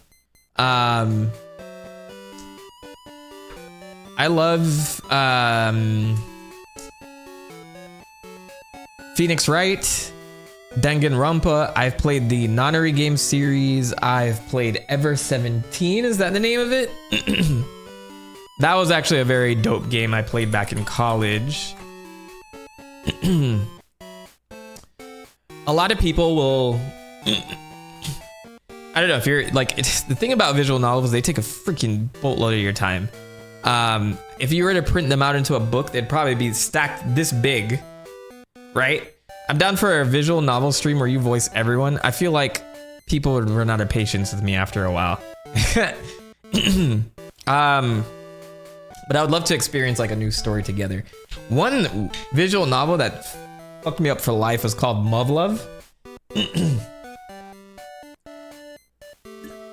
I played this about 10 years ago now. I heard, like, I was just reading comments. They're like, oh, if you like visual novels, go check out Muv-Luv. And just, I promise you, just play through all of them. It's gonna be slow, but play through all of them. So I was like, okay, I'll play this game, right? So Muv-Luv, the first one, is like a regular dating sim. You are a guy that goes to high school, there's a bunch of girls that are there, and you build out this world, and you have a best friend, a childhood friend that eventually becomes your lover or whatever, and it ends with you in high school, and then you beat that part of the game, and then it's like, oh well, here's an alternative telling of all of this, and this high schooler wakes up in this alternate world where aliens are destroying the world, right? So it's like an apocalypse. So all those high school people that you met are now in that world, and they don't recognize you, but they're wondering like who you are and stuff. So apparently your brain went from one universe to the other. And so like you're in this military school where you're learning how to pilot like Gundam-like mechs and fight off these aliens. And I don't think the aliens ever make an appearance in that particular game.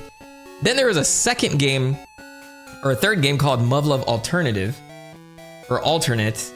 And then you go there and you're there training and you're having this military school life, and then you're with those same girls and everything's all cool and dandy. And then one of the aliens attacks, and you realize after all that training and you being able to pilot the shit out of that mech, you are worthless. And like somebody gets brutally murdered. And that scene stuck with me for like the rest of the playthrough. And then he goes through this huge trauma loop where he goes back to his own world, like his own parallel universe where everything's peaceful, and he's like, oh my god, thank you, I'm back and I can finally run away from all that bullshit I was dealing with in that next world. And then the same person in that universe gets murdered brutally in the same way by an actual human and not an alien, meaning that like it's destined to happen this way regardless of where you are. And anyway, screwed me up 100%. I went through a PTSD arc with that game for a very long time. It's been almost 10 years now, and it's stuck with me. Anyway, all that to say, I'm a big visual novel fan. I've been playing less of them lately because I don't have much time. You can zip back home if the magnet train is running. All right, let's just go fight Sabrina, man. No more messing around here in these parts. So, oh, we can pick up the Psychic HM right now. Have you played the Sonic visual novel? It's short, free, and unironically one of the best games in the series. I have played The Murder of Sonic the Hedgehog. Or is it The Death of Sonic the Hedgehog? I think it's The Murder. I have it right here in my Steam, amongst all these other games that I that I need to get rid of.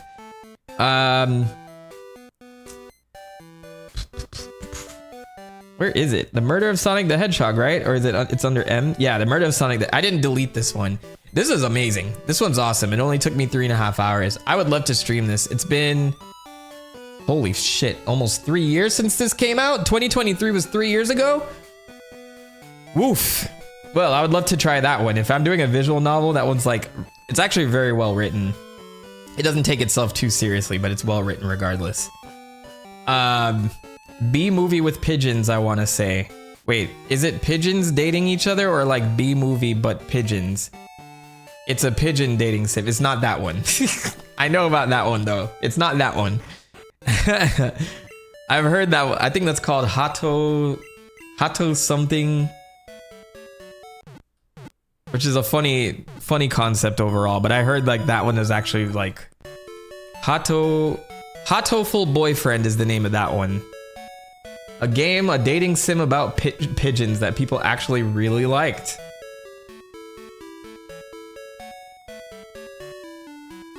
I gotta see what that's like at some point.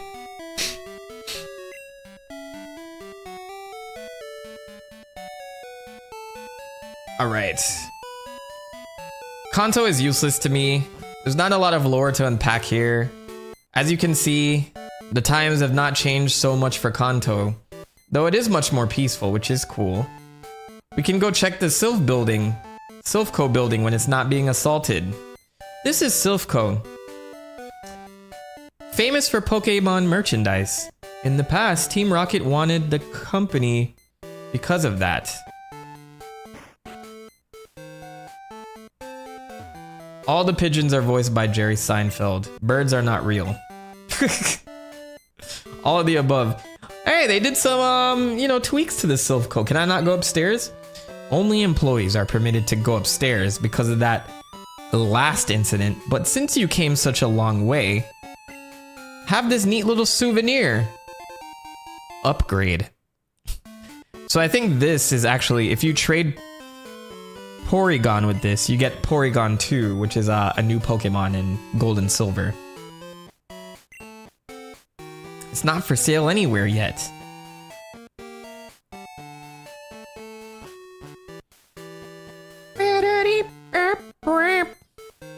This song is such an earworm. An earworm in a good way or a bad way?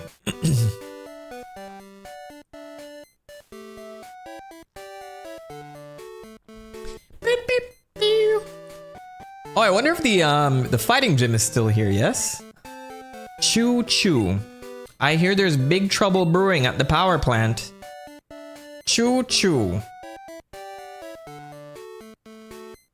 Yes, this one is like in like every lo-fi in a great way. It's fantastic. I think it really like hits home the change over the 3 years. It is a great remix and reprise to the original. I went to the gym, raring for battles against trainers. It turns out I stumbled into the unused gym next door. Boy, I was pretty embarrassed. The lights are on. Do you guys think the dojo people are still here? Come on, they should... Justice for this gym, by the way. They should really... all his disciples left. It's just him here. That's so sad. Hello. Oh my god, somebody's here. Hello. Karate King, the fighting dojo's master, is in a cave in Johto for training. So I tried to go find him earlier. And I got a little frustrated because I couldn't find him. Well, I guess no one is using this. And then this is the path further north. I think that leads to Cerulean, yes? Hold on, one of these buildings was not here before. Okay, yeah, Magnet Train. So this is the way to the Magnet Train. If we want to easily get back to Goldenrod, we can take this train, but we have to solve the power plant situation. And then that's further north to Saffron. So I'll go ahead into Sabrina's gym, take care of her. I think I'm gonna go face Erica first. I'll see what I can do in what orders. Yo, champ in the making. I'm already a champ, by the way. A trainer as skilled as you doesn't need to be told how to deal with psychic type Pokemon, right? I expect great things from you. Good luck. I guess my only option is just bite him out, right?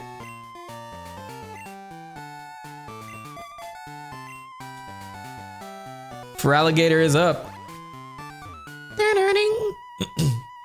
The power of all those you defeated comes to me. Oh! Oh!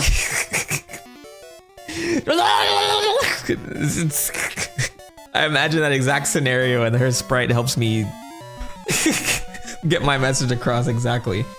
Medium Rebecca sends out Drowsy. Alright, man. We're just gonna bite them all.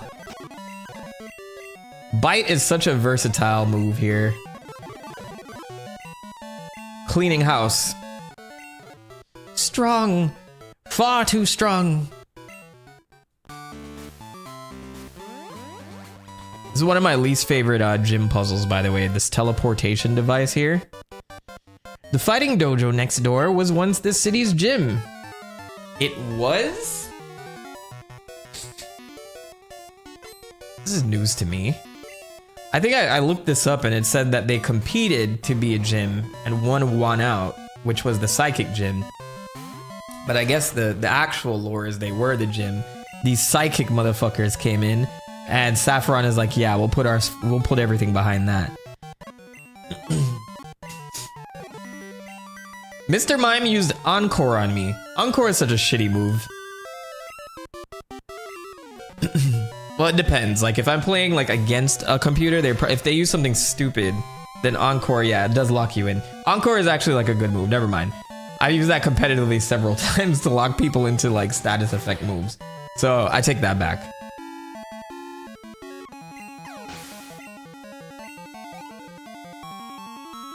A computer using Encore against me is a shitty move. Because chances are I'm using brute force with a typing that's not in your favor. So I guess like the only disadvantage for Encore is if a computer is using it technically. Yeah, there were 2 gyms and Sabrina stomped them out.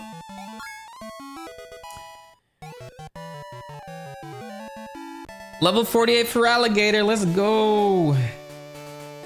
I guess I should get as much experience as I can. Foo, I see it clearly. I can see into your soul.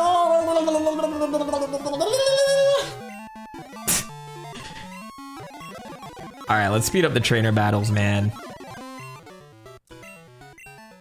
I have the luxury of turbo mode. I'm gonna use it. Hey, we got to Sabrina pretty damn easily this time. Go back for experience or just beat Sabrina. I think I only missed like 2 trainers. It's not that big of a deal. I knew you were coming. 3 years ago, I had a vision of your arrival. You're after my badge. I don't enjoy battling, but it's my duty as a leader to confer badges on anyone who has proven him or herself worthy. Since you wish it, I will show you my psychic powers.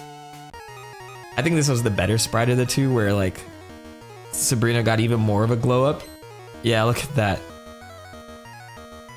As they say on Twitter, the cunty look, the cunty walk. Yeah, if you don't like battling, why are you a gym leader? I need more lore on Sabrina overall. Bing, bing, bing, bing.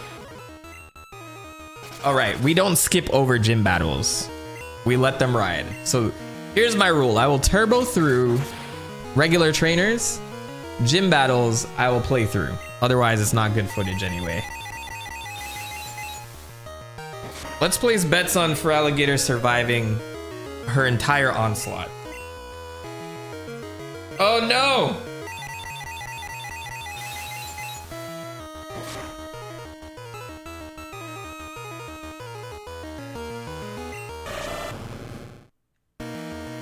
Why'd I even say anything? Why'd I even say anything? The critical hits in this game are insane. What is that, like 4 times the damage or some shit?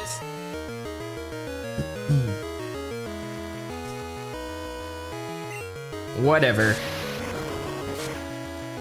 Whatever. Sabrina. Sabrina's trash. Only 3 Pokemon. Look at you with your Mr. Mime coming out here. You're not ready for me. Yeah, mime all you want. I'm gonna ice punch the shit out of you. And he's gonna get frozen. Oh, never mind. His defense rose. That's not gonna help you. Because these are special attacks I'm using right now.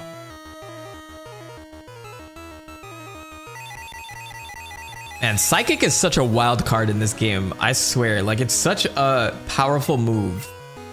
Only reason I'm not using it is because all of these are Psychic Pokemon, but like, I think they've nerfed Psychic these days. It's still powerful, but holy shit.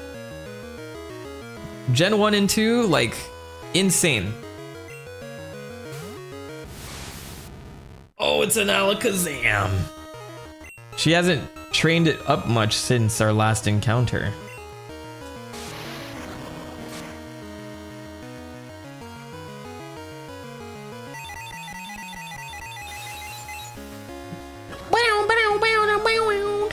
Wait, that worked?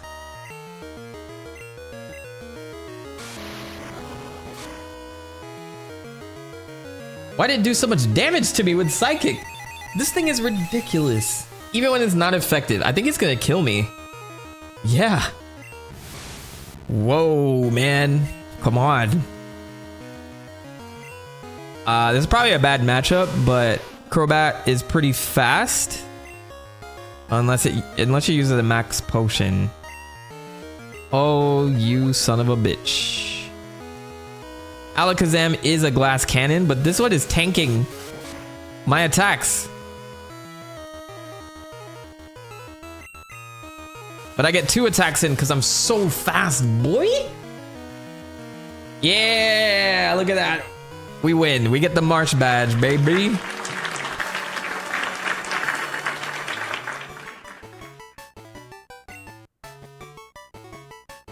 Oh yeah, my Alakazam is sorry. Your power. It far exceeds what I foresaw. Maybe it isn't possible to fully predict what the future holds. Okay, you win. You earned yourself a marsh badge. I've heard rumors that... I have to look into this. But the marsh badge was meant for Fuchsia City. And whatever you get in Fuchsia City was meant for Saffron City. I forgot the name of the badge that Koga gives you. Because it makes more sense, like poison, marsh. Here, like, why... Soul badge. Yeah, so, like, you could flip the two, right? Marsh badge draws out your subliminal powers. Although I failed to accurately predict your power, this much I know to be true. You will become a celebrated and beloved champion. Oh, you're very nice. You're much nicer to me than you were to our guy Mentok from back in the day from my previous playthrough. Alright. I don't know the way out. I'm just gonna step on tiles until we get to leave. I remember this place.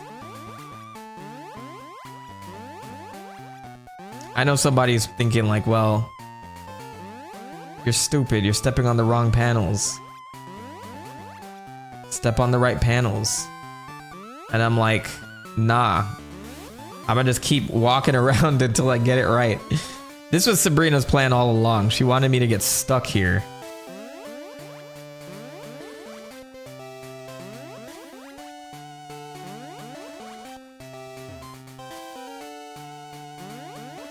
Was there not a way out next to Sabrina? Are you kidding me?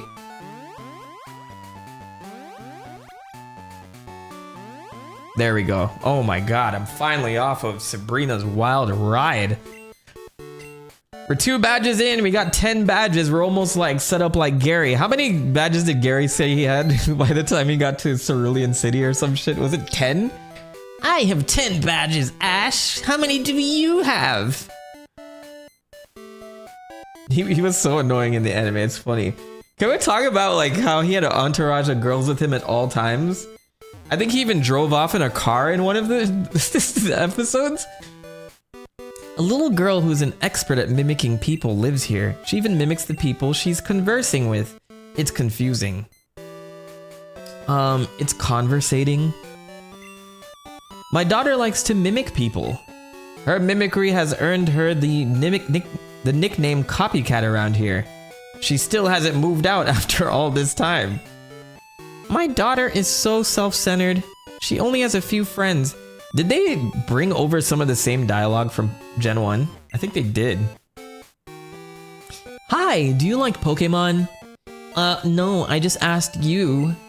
Huh? You're strange. Quit mimicking? But that's my favorite hobby. And then you gotta give her a Pokédoll again and you'll get Mimic. That move kinda sucks, in my opinion. Or maybe it doesn't, I don't know. I'm not a Pokemon expert. I speak from single player experiences. Only! Alright. Where else can we go? I think that's it for Celadon City. I can heal up my Pokemon, but... I mean, sorry, that's it for Saffron City. I'm gonna go next door to Celadon, grab that while I'm here. I think I'm making decent progress. Then we'll whip back around through Lavender Town, through the Dark Cave. We'll grab, I'm doing it in like a very weird order. We'll take care of what's going on in the power plant, and then...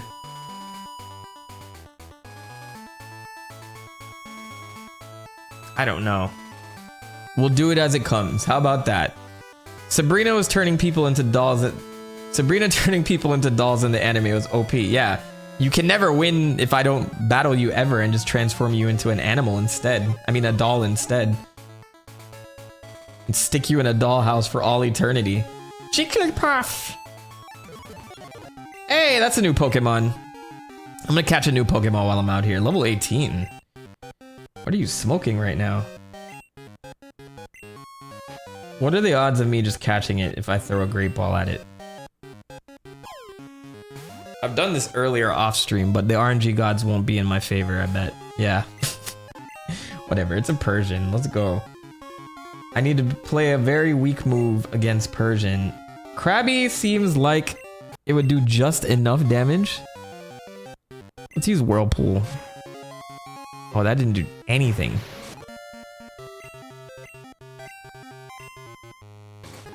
And Krabby's dead. Well then.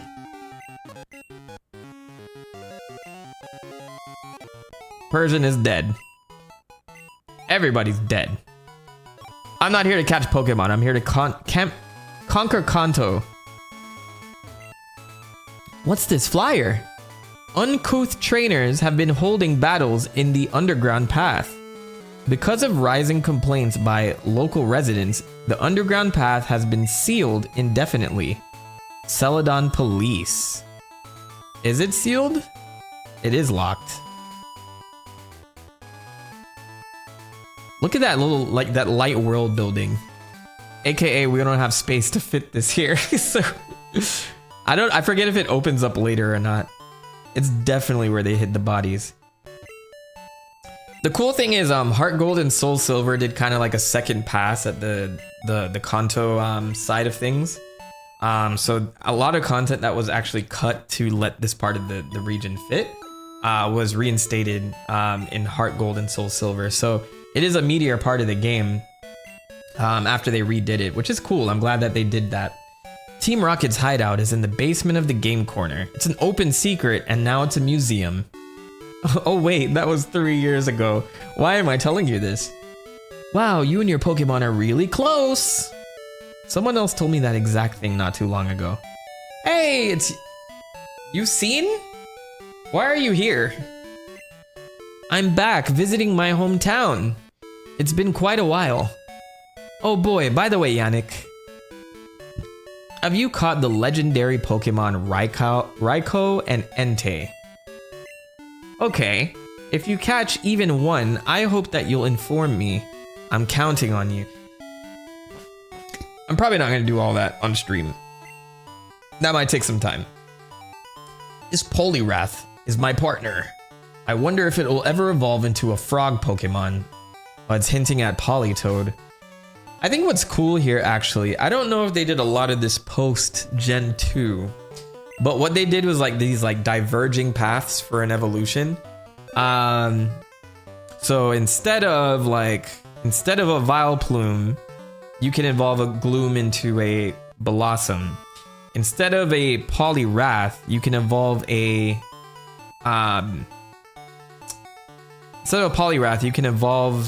Poliwhirl into Politoed. So that, I think all of that's really cool. Like, I don't know if there's a lot of branching paths for evolutions anymore, but that's like super Tamagotchi style type stuff that they introduced in Gen 2, which I think is pretty awesome. I wanted Porygon, but I was short by 100 coins. Let's check the game corner. I'm sure it's just slots again, right? The slot machines are all state of the art. It's not run by the Yakuza anymore. It's this machine I want. It cleaned me out yesterday, so should pay out today. Oh, that's sad, man. Hey, champ in the making. I have a gambling problem. Are you playing the slots too? I'm trying to get enough coins for a prize Pokemon, but I don't have enough coins yet. I think this slot machine will pay out. The odds vary among machines. I think they're actually talking about very specific mechanics in here. I think it is true that the odds change depending on the machine you pick. I don't know what the logic is behind it, but it is something that's in this game. The odds are surely better for Pikachu's line, but what to do? I don't think I'll play slots. I'm gonna just check back here. Hey, underneath this poster, there's nothing. I wonder what they did with that whole basement section then. If the rocket hideout is no longer a thing in here. I really like these plants, by the way. This is pretty damn cool. It's cool they have these trees around. All right.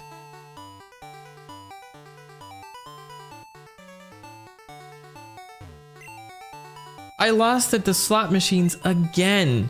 We girls also play the slots now. We voted for slots rights in our community. You should check them out too.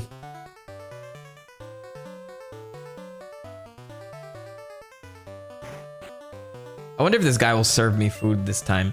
Hi! We're holding an eat-a-thon contest.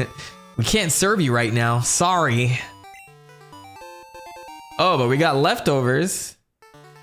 That sounded like that one song from Undertale. Hold on. Are you talking about the game corner? I think I know what you're talking about. Metaton's theme?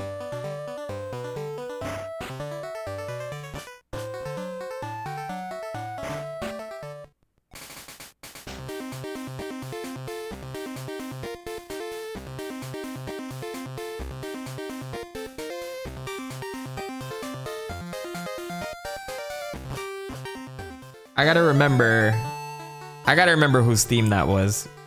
It speaks to it seems like Metaton.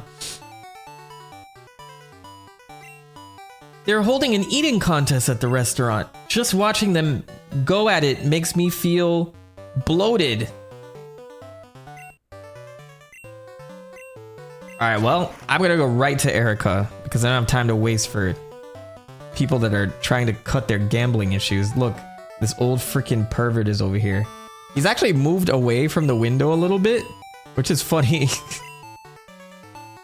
You think it's Metaton actually?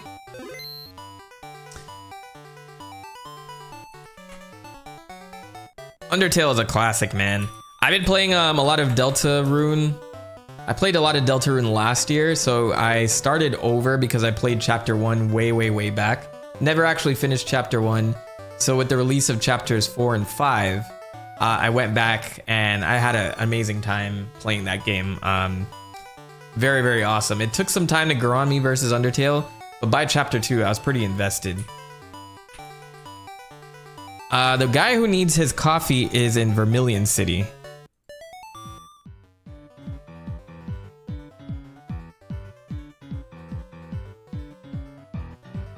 No, it's not this one. I think it's like one of the towns or something like that. But I know what you're talking about. It's driving me nuts. I can't pinpoint it. This gym is great. Only girls are allowed here. I'm looking in the window. All right, let's beat Sabrina. I think the best person for her right now, actually Crobat might be a nice addition here to level him up. His flying is good against plants. We'll show you Pokemon moves that Erica taught us.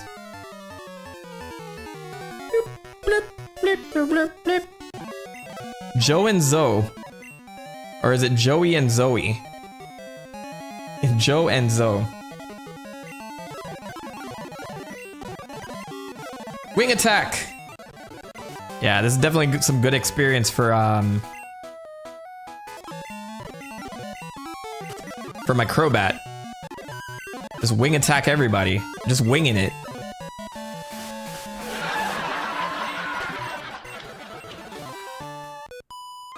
Oh, a battle. That's kind of scary, but okay. Tanya with your Executor.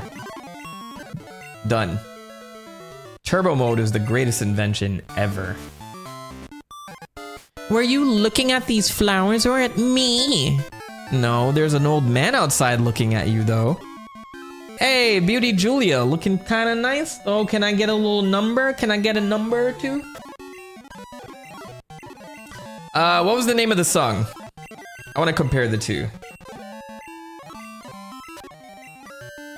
Enemy approaching. Enemy approaching.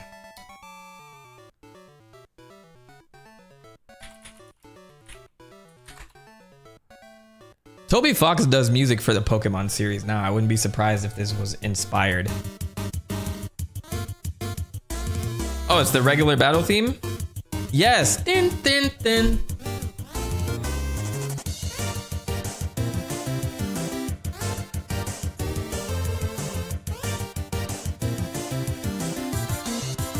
Undertale has a banger soundtrack. Yeah, there's like some similar notes there that and it's like the Pokemon version is sped up. Sounds faster. It sounds like the same melody at the beginning, then it kind of like diverts off. Hello. Lovely weather. Isn't it? This is how I speak because we're Cantonese. It's so pleasant. Cantonese. I'm afraid I may doze off. My name is Erica. I am leader of Celadon Gym. Oh, all the way from Johto? You say? How nice. Oh, I'm sorry. I didn't realize that you wished to challenge me. Very well, but I shall not lose.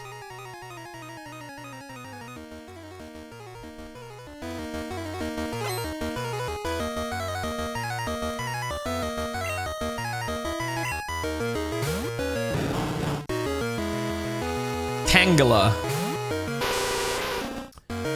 All right, Crobat. We're just gonna wing it.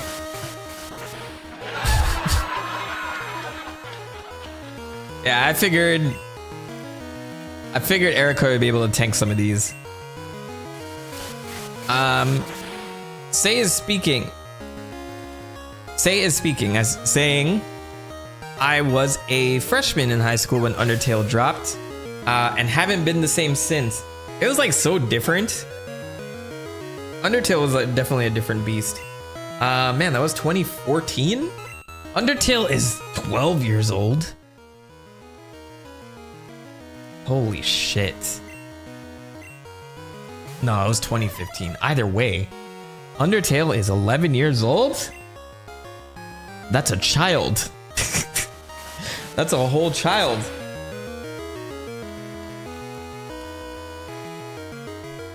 If anyone in the chat has never played Undertale, it's a $15 game, worth every penny. Definitely worth it. I think Undertale is when I like seriously locked into to Edika's streams. I don't know if anybody else used to watch him back in the day. I watched him before that because he would stream like Fire Emblem and stuff and make Fire Emblem news videos and things like that. And that's where I was like kind of like figuring out what was new with Fire Emblem Awakening or Faith. And he did some Smash stuff too, but I was more involved in like the Fire Emblem stuff. But I got like really like invested in his Undertale stuff. Cause like you can tell that game spoke to his freaking soul. And I'm like, yeah, there's no other way I'm watching this. So, but I did beat it before I watched him stream it, which is cool. So like already like, I don't like to watch people play games I'm going to play. But if I feel strongly about a game, I love to watch people play the games that spoke to me, and just to see how they like react and stuff and how they feel about it, to varying results. Rest in peace, Erika, man. It's one of the saddest stories on YouTube still to this day. Like, oh, so much potential. So much potential. It's crazy, he was a year older than me, and then sometimes I go back to old streams now and I watch him, I'm like, man, you're like a child. You're so young. You had so much potential to do like more. Such a sad situation.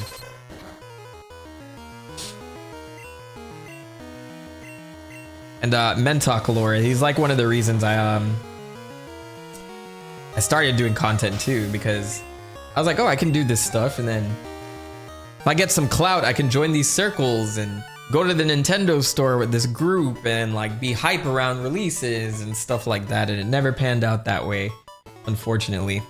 I shall give you Rainbow Badge. Why is she speaking like this in broken words? She didn't talk that way in the first game.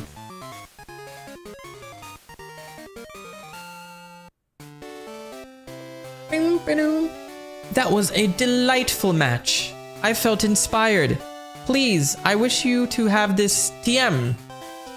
It is Giga Drain. Oh, this would work well with my Vileplume that I don't use anymore. It is a wonderful move that drains half the damage it inflicts to heal your Pokemon. Please use it if it pleases you. Oh, I'm still on the... Well, yes, my channel's still growing. I just feel, I feel YouTube has changed since those days, though. It's like not the same, where there's like these hype circles where like, oh, we're all going to Evo, and then we all have this party, and I guess like a lot of those parties had a lot of creepers there too. So I don't know if that's like my type of party to even be with anyway. Like I feel like I'm too old for that now. But like, you know, they have these parties and they'll go to Evo together, and then they would go like out to the Nintendo launches together and stand in line together, and you know, you have all this content and you would collab, and then there's like these rap battles with Pokemon, like the Pokemon Cypher, and now we're all old and stuff. But I'm a video game historian. Yes, I actually like that title. I'm cool with that title, especially with all this misinformation online and rumors and stuff that just like spreads like wildfire. It's cool that I go back in time and just preserve a little bit of this and have a catalog of all that. Not saying I'm right all the time. Like, there are little minor facts that I get wrong every so often, but that's fine with me. But yeah, I'd love to do like more social things. The Sonic community still does this stuff, but they work with like, you know, Sonic streamers and people that do 100% Sonic content. They've sponsored me a couple of times, which I was super grateful for. But I would love to be invited to their office like one time. I know Sam Procrastinates does a lot of stuff. Like, he has their favor. I guess he's close with their marketing team. You know, like it's interesting how numbers work, right? Because I technically have a bigger channel. He is a smaller one, but a bigger community that's like louder. And they're like on Twitter and, you know, all these platforms. So I think that's kind of what gets, that's the influencer side of this stuff. That gets, you know, people invited to these things and free packages, and like when they send stuff, it's like a gift, you know, like, oh, thanks for playing Sonic Frontiers, and inside it is like particular merch for them. I want to be in that realm, and I feel like I have the audience to do it. It's just maybe because of the subject matter. I'm not a hype man, I'm more of a historian, so they keep me like down here versus up here, or maybe I need to go negotiate for myself or something, you know? Who knows? But we got our third badge. What I'll do is stop my recording here. I'll record every 3 badges that I collect, just so it's easier to itemize this stuff. I think we should go to this department store. This feels weird. Something feels different here. Like, I don't remember the department store being against the wall.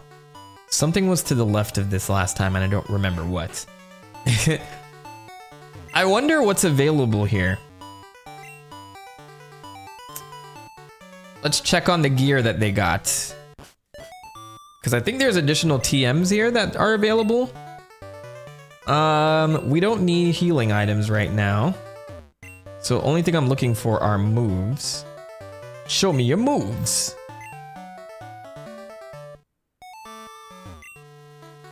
My dad's having a hard time learning the names of items and how they are supposed to be used. Jaina, come on. Stop calling me Jaina. I'm in Kanto now. It's over, okay? We're done. Bye. Alright, let's head upstairs. These are the TMs, okay. The Pokemon varies with the Pokemon.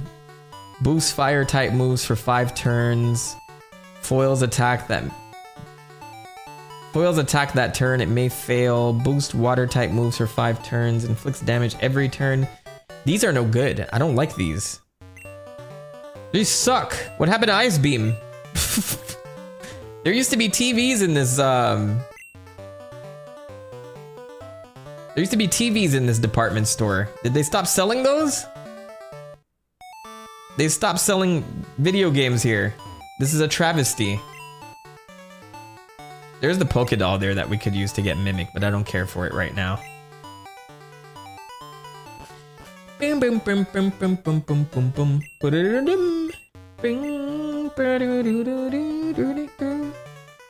I don't think any of this is useful to me.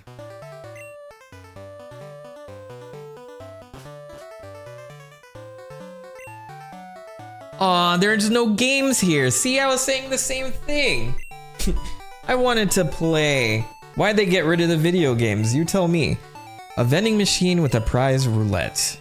You never see those anymore. Oh, it's a gachapon. Can I... So if I buy something here, will I get something? No more room for stuff. Okay, I guess I gotta go back to the Pokemon Center.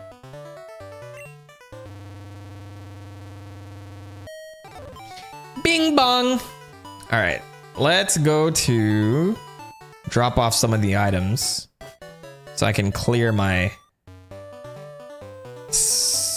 stuff. I think this guy is gonna give me an HM as well. Which one was it? Grimer have been appearing lately. See that pond out in the front of the house? Grimer lived there now. Ew. Where did they come from? This is a serious problem. There's a Grimer like just in your pool? Are you serious?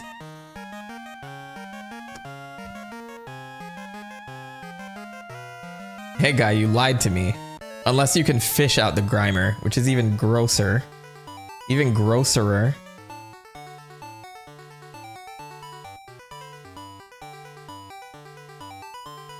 Okay, I think we've explored everything that we need to explore in Celadon City. And this, oh wait, no, sorry. We forgot the Game Freak building. Man, this is super important. My dear Pokemon keep me company, so I don't ever feel lonely. Meowth even brings money home. That's not Meowth's money, ma'am. I'm sorry to say. Is there anything on this computer? What's going on? Is this where the files are? Show us the files. Someone was in the middle of composing an email. I hope you'll come visit Kanto.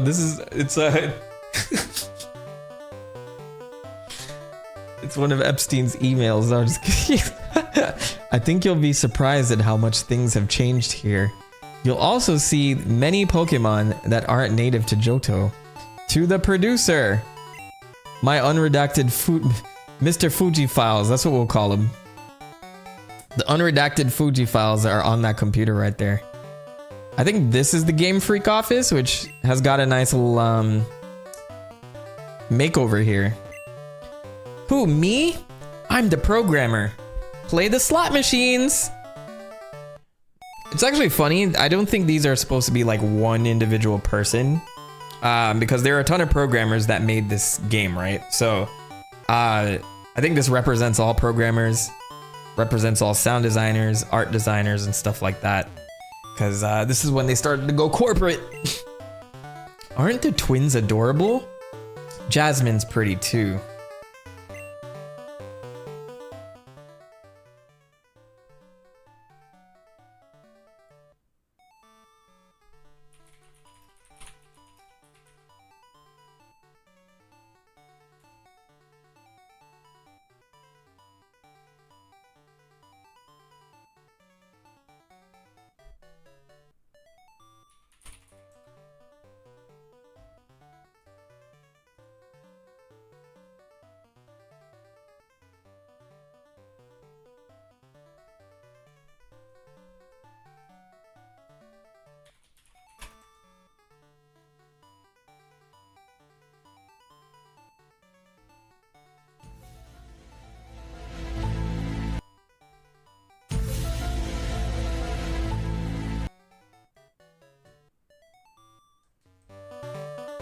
Oh, I love them.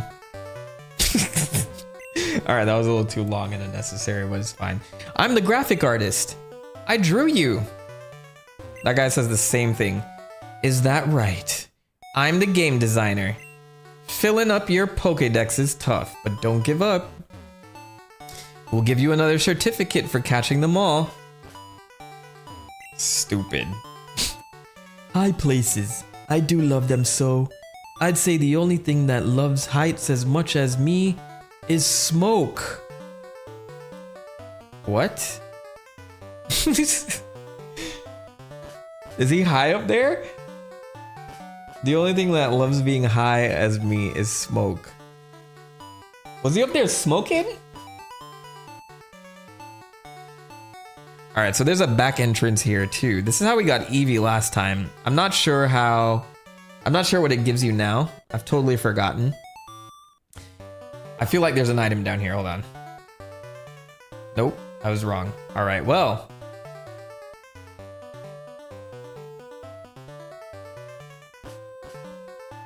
Let's see what's on the top floor.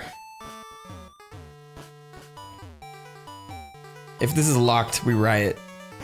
Okay. Hey, what's up, man? Let me recount a terrifying tale.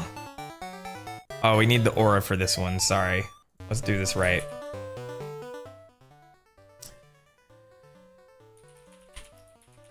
This is probably why I need a Steam Deck or a Stream Deck. So I can like easily get these things that I need on hand.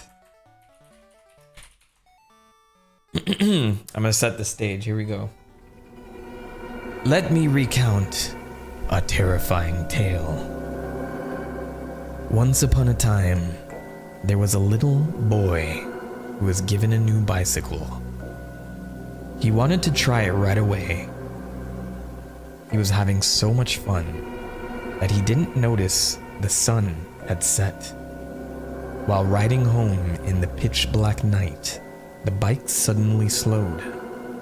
The pedals became heavy, and when he stopped pedaling, the bike began slipping backwards. It was as if the bike were cursed and trying to drag him into oblivion. Shriek! Oh my god! Jump scare! The boy had been riding uphill on Cycling Road.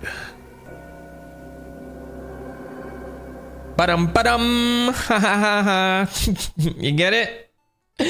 So don't ride uphill on Cycling Road, stupid.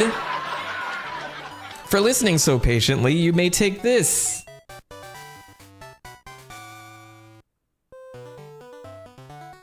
What is TM3?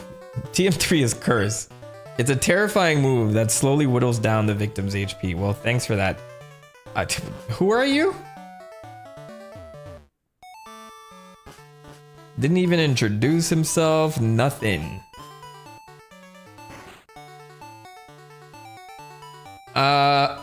Actually, yeah, we'll do it. We'll go to Cycling Road first. I like that idea. That way we work back around into Fuchsia City, then I'll go upward into Lavender Town. We'll handle the power plant situation, then we'll go into Cerulean. Actually, we'll do Fuchsia, Cinnabar, Lavender. You get my point. We'll figure this out together. We're in this together. Conquering Kanto. Welcome to my new series, Conquering Kanto. I'm TheMentok, and this is my trainer. Together we are... Oh, it's a Murkrow.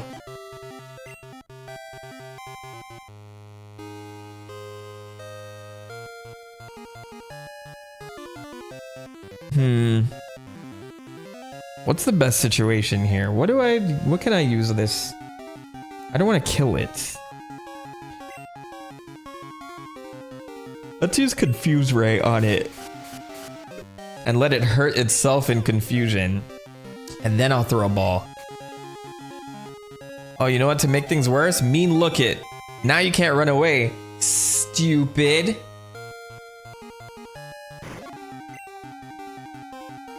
And then I'll just throw great balls at it until... Just make sure it's not that Master Ball. That scared the shit out of me. I almost pressed that.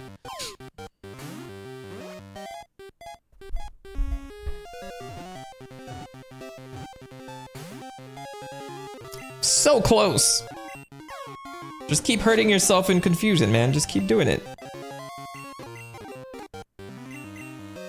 I probably need to re-up on great balls pretty soon.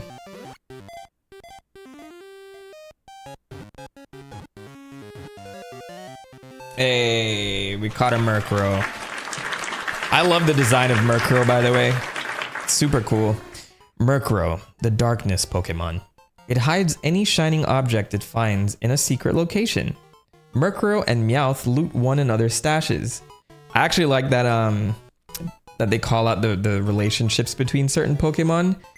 That used to, I think that was a big thing in the show as well. It's like, oh well, Slowbro.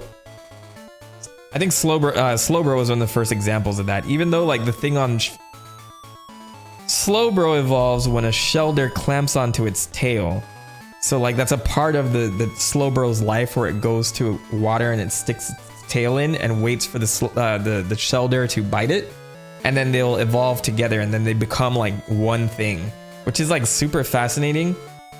Because the Shelder looks so different. It almost looks like half a Cloyster. You know what I mean? But it's cool, like, you know, when you have Pokemon have that symbiotic or like competitive relationship and they call it out. If you cruise down Cycling Road, you will end up in Fuchsia City. Oh, thanks for that. I knew that. So you're not going to give me anything? You're not going to give me no good prize?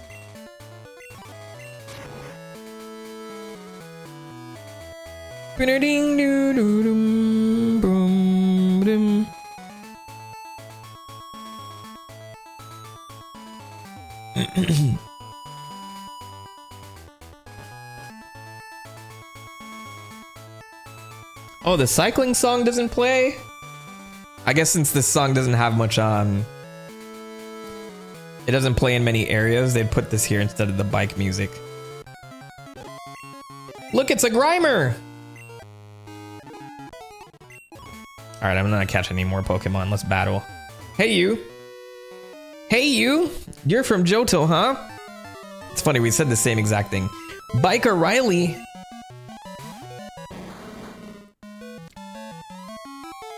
So many Pokemon with the whole cry that sounds exactly like Hitmonlee.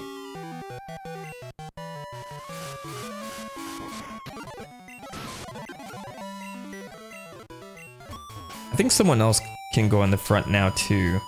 45, 45, 44, 44, 48. I think my Feraligatr should kind of lead the pack and be a little bit stronger.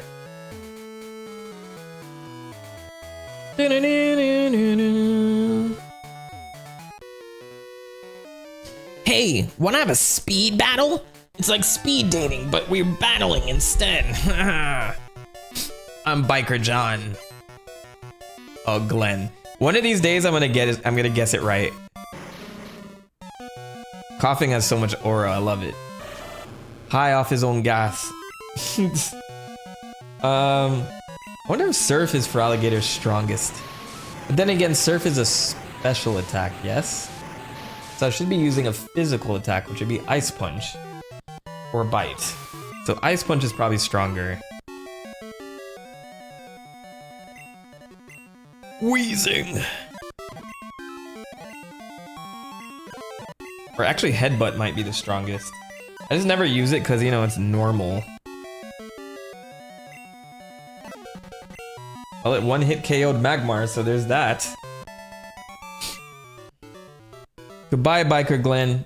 Yikes, you've got some awesome torque. Twerking.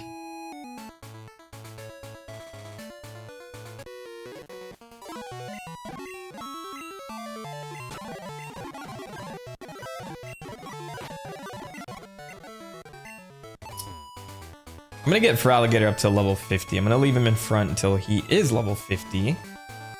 I'll just climb up and see if I missed any trainers up here.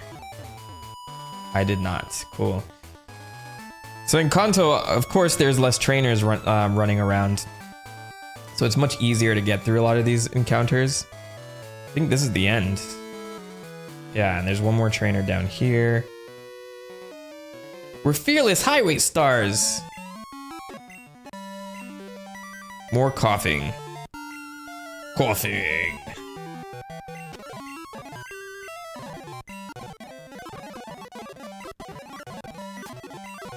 Oh, I shouldn't have used ice on it. There we go.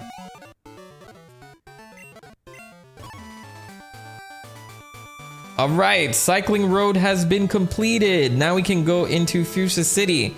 Unfortunately... Oh, there's a couple trainers out here too. If you're looking for Pokemon, you have to look into tall grass. Oh, you're the champion of the world right now? Never mind, forget I said that. I'm Birdcatcher Ethan. Oh, Boris. Alright, I gave it a shot. I'm gonna guess names until I get one right. Doduo!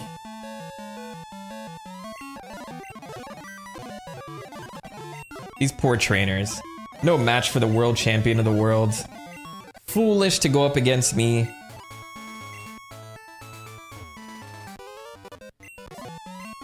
And, oh, we just got Bob. Just a guy named Bob.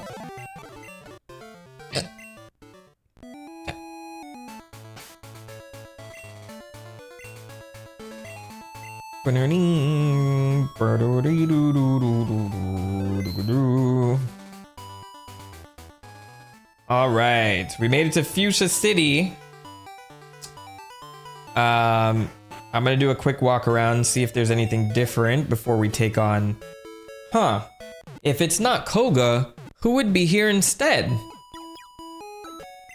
I wonder. I got quite a shock at the gym. There were all these girls who looked identical. What? I'm Janine. Oh my god, it's Janine. Who's Janine? Hocus pocus poof! See? I look just like her now. What? Who is this person? Who is this fraud? Who is this imposter?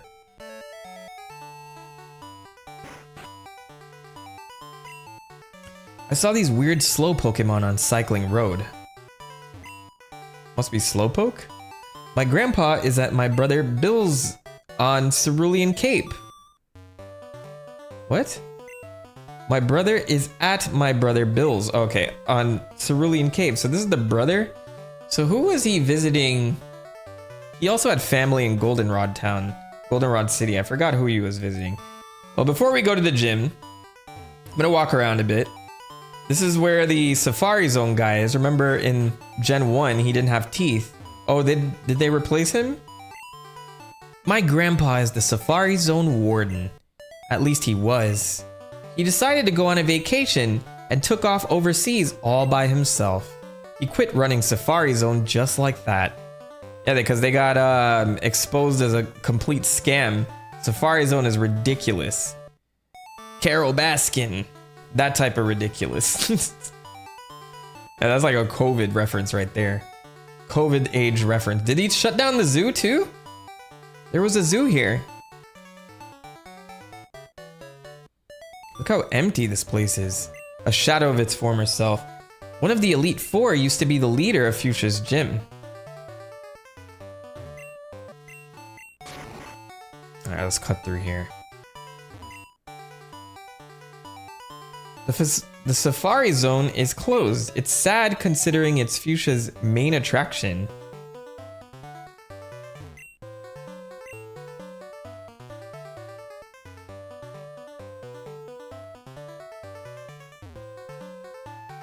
I think they shut down the zoo too. I'm looking at it like all of this stuff now.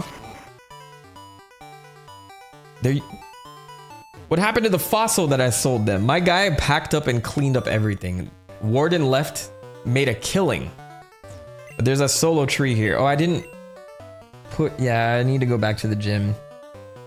I mean, sorry, the Pokemon Center and get rid of a lot of my items.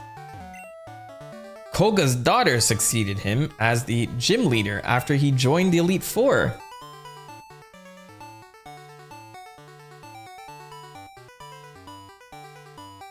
Look how empty this place is. It's almost depressing to be here.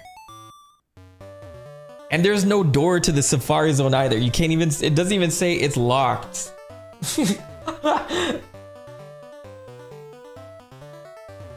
That's pretty crazy. Chat, that's crazy.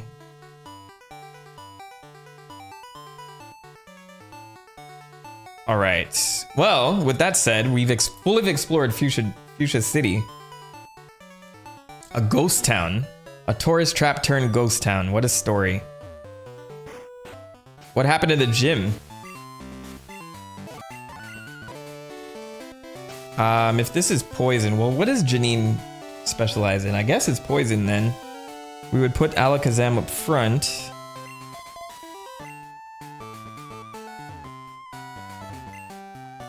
Yo, champ in the making. Whoops. Take a good look around you. The trainers all look like the leader, Janine. Which of them is the real Janine? Oh no, we gotta fight Janines till we found the right Janine. Fooled you! So we're gonna have to hop around and Janine our way through this. You know? You're not Janine. You're Linda. That's not a poison Pokemon. You tricked me. Little did she know I have Fire Punch, and Psychic is also good against plant types, I think. No. Is Bulbasaur a dual type? I can't remember. You're gonna hit me with the Ivysaur?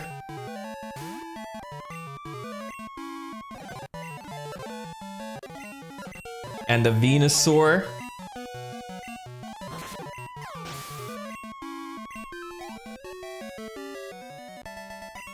Last Linda was defeated. Oh, I lost. You're not weak. So they kept the invisible walls in this gym. And I think they're like, oh, there's less of them this time for sure. But you have to go all the way around. I guess I'll fight all the Janines. I'm Janine. How did you know I was real? What? You're not Janine. You fooled me. You're Jenny. Cindy.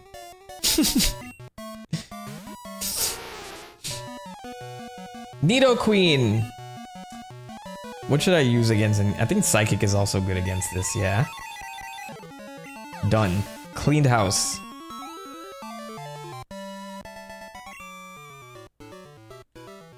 Darn it, I wanted to win. Are you Janine? Wahaha, you betcha, I'm Janine. No, I'm actually Wario. And I'm going to eat a whole plate of garlic and poop next to my Pokemon. If you know what I'm saying. Take my Nidoking.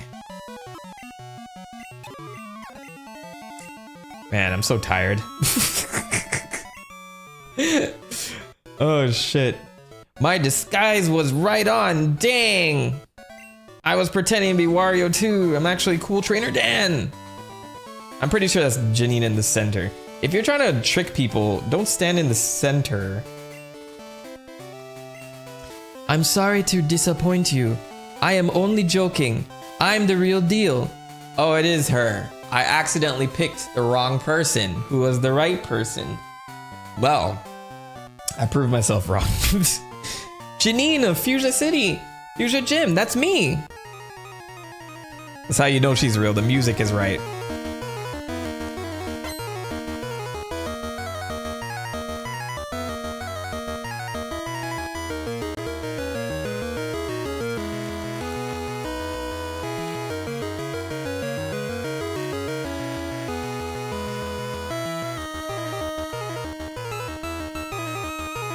All right, my brain hurts now. Sorry. Okay, let's take this person out. I said I would not speed up gym battles because it just ruins the aura of it. So Janine took over the gym after her father Koga was invited to the Elite Four.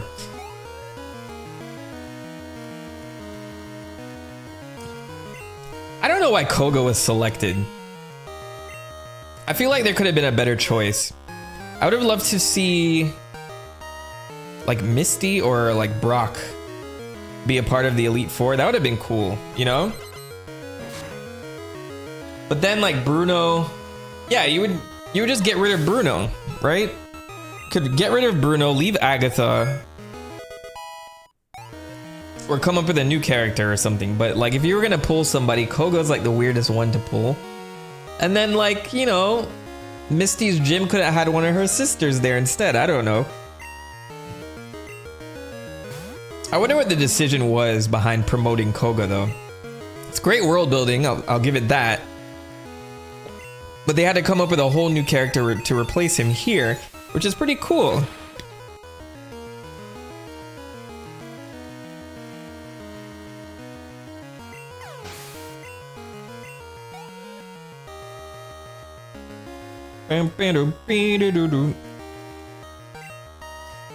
Alakazam sweep.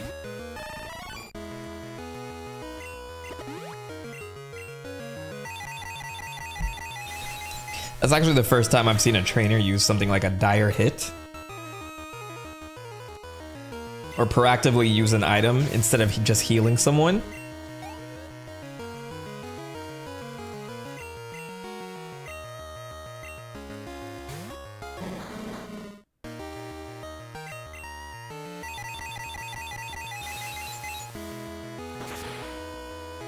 And I think we've cleared it.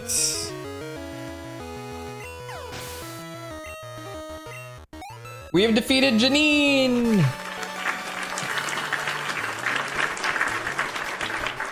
You're a tough one. You definitely won. See, like no one's a sore loser in Kanto so far. Everybody is admitting defeat. I had to rip the badge from 2 of them.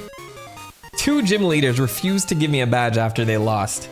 In Johto. You're so tough. I have a special gift. It's toxic. Tongue slipping under. Alright.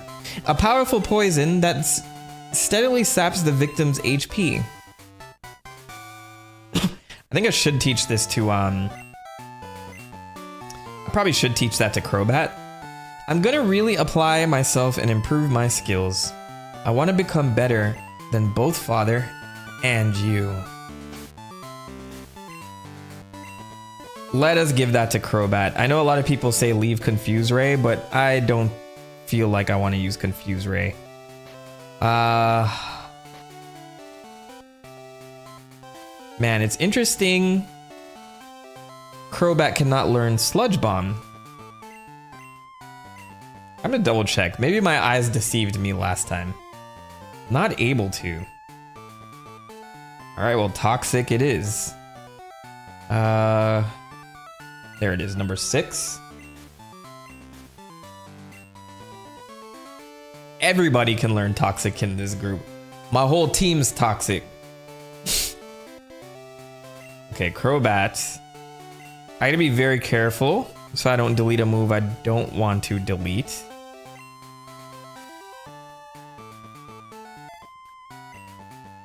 Confuse Ray. And then we'll do Toxic. Alright, get me out of here. Get me. Why don't you move out the way? Why do I have to walk all the way back around? How rude could you be? Just let me out of the damn gym.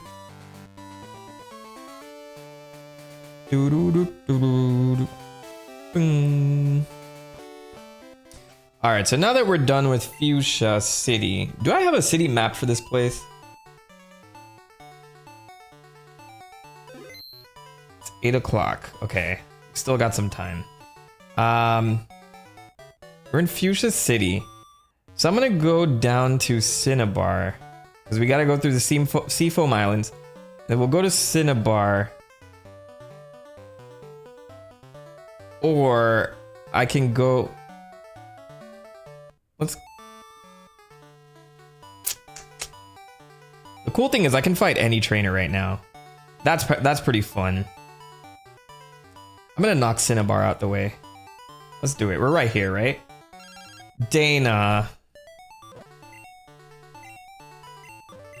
I'm tired of hearing about Dana and her Flaffy. It's time to block her.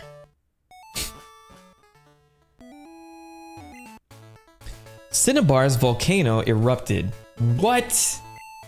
It hurled boulders that cut off Route 19 indefinitely.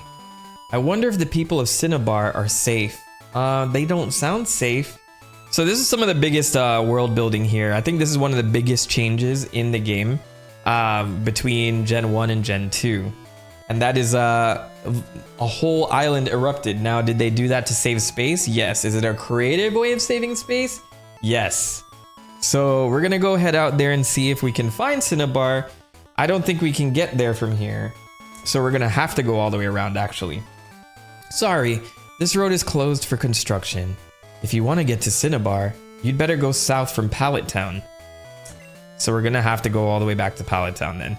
Who knows how long it would take to move this boulder? Well, is there an item here then, at least?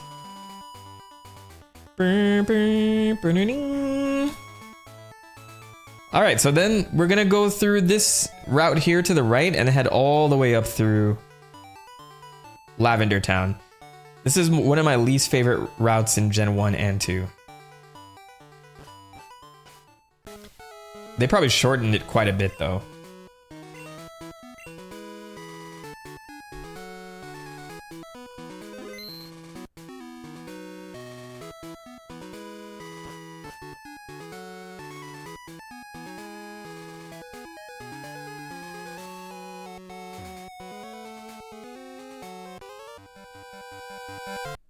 Hang on, I have to phone my mom. And why are you battling me? This makes no sense. Schoolboy Kip? I've never heard that name in the wild before. I don't know if anyone knows a person named Kip. Go, Alakazam!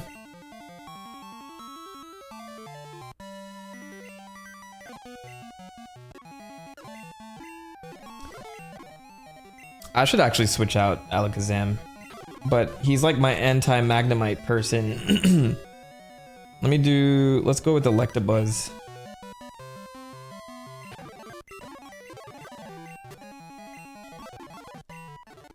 There we go, packed up. My mom worries me about me so much, I have to phone her all the time.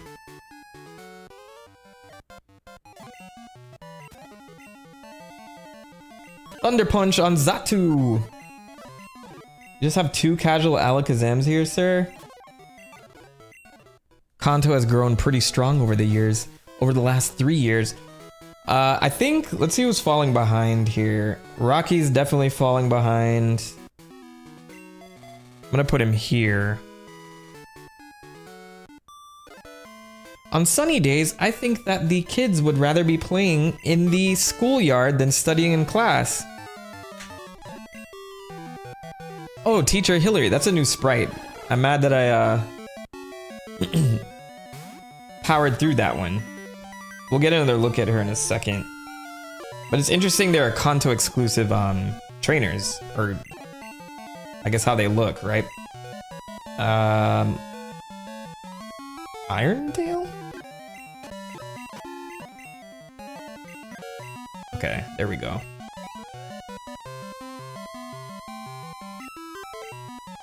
Apom!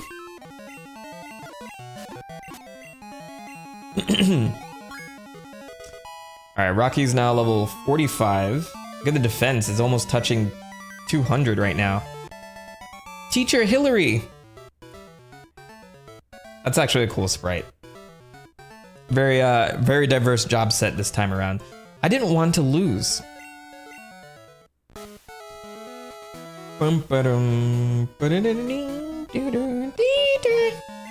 Alright, let's breeze through these because this section is very uneventful. We got a Poliwhirl here, so Electabuzz. I will keep Fire Punch for Paris. Ditto. One shot. I'm gonna get Electabuzz up another level.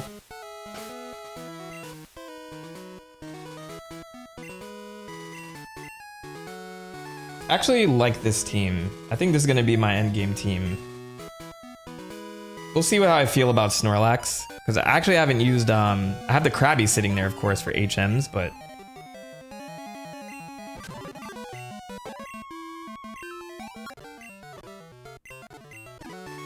There's a bunch of teachers here, but no school. Where's the school? A schoolboy and a bunch of teachers. Are they on a field trip?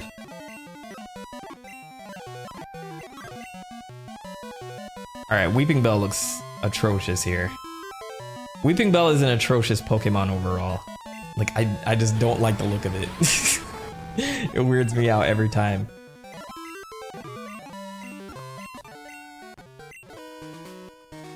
Alright. Route 14. So we gotta still go up and around. I think this way has like a HM somewhere. I don't know if there's a trainer up here. I remember there used to be items up here too in the... Ah, there we go. Pee-pee up! Get your pee-pee up. Pause.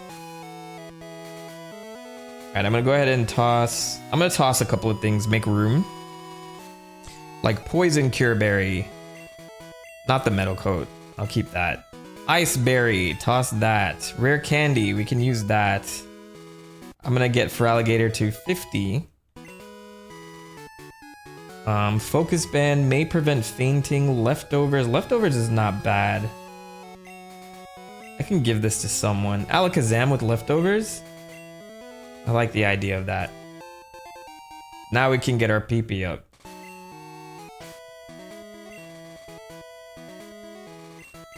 Big pause. What move should I use that on? I would say... Psychic. That'd be good. Psychic's pee up.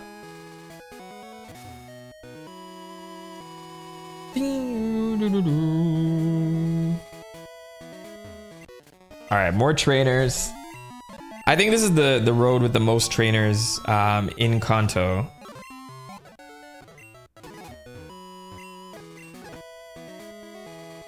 So I think everywhere else would be much less. Chansey's cute, but I don't have it. Do you have Chansey? Want to trade it for my Aerodactyl? Jeez, you have an Aerodactyl? That thing's supposed to be extinct. And it's funny that Johto Pokemon are now in Kanto as well. Like, I wonder, it's like, oh, we're discovering new Pokemon, and now, like, they're starting to populate a little bit more. Maybe in the last 3 years, like, there's been preservation efforts. Maybe that's why the Safari Zone was shut down, because they found it to be a scam. That's my headcanon for that situation.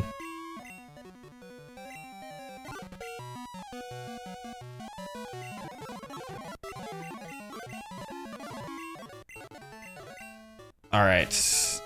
Who else? Who wants the smoke? Oh, I have my bike. I forgot about that. Ding, dum, dum, dum, doo, doo, doo, doo, dum. North to Lavender Town, west to Fuchsia City. So this whole section here always confused me as well. Like, what is this supposed to depict? There's like several fences lined up, so you have to go around the fences. In what area, like what in real life, like application would this be? I should go to Rock Tunnel to get myself an Onyx. Hell yeah.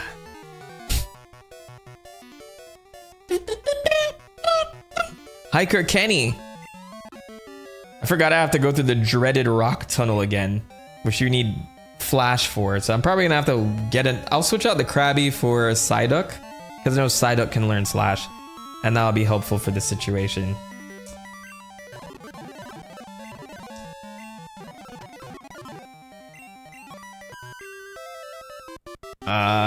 Who do I want to use here? Let's go with Onyx.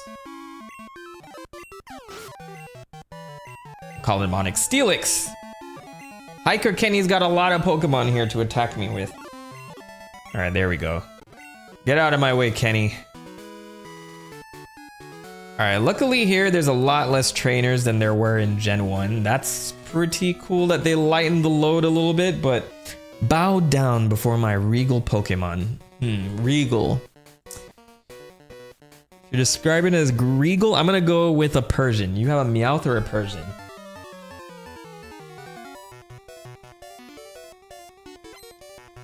Pokemon fan Alex wants to battle. Oh, Nidoking. Okay, that makes sense. I was gonna say what, but nah, it makes sense. Punched out by an Electabuzz. We got Slowking. Punched out.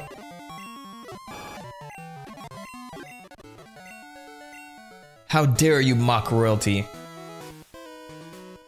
I'm surprised I haven't seen a Slowking in the wild yet, actually. I know that was Gen 2. So no trainer has used a Slowking against me yet.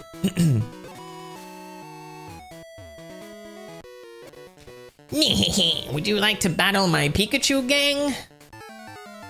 I think we're gonna see Pichu for the first time, actually. Pichu was introduced as Pikachu's first form before he evolves. Bro, this guy has 6. Alright, I'm leading up.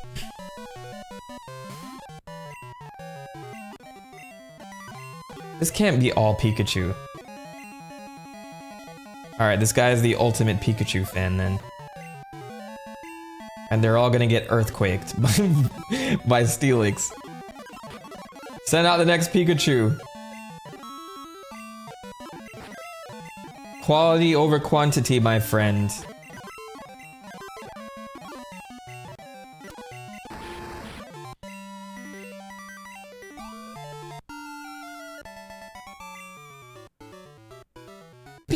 Pikachu! This is Ash in 30 years from now, actually. If he ever aged, that's Ash right there. I have so many Pikachu. But no Pikachu.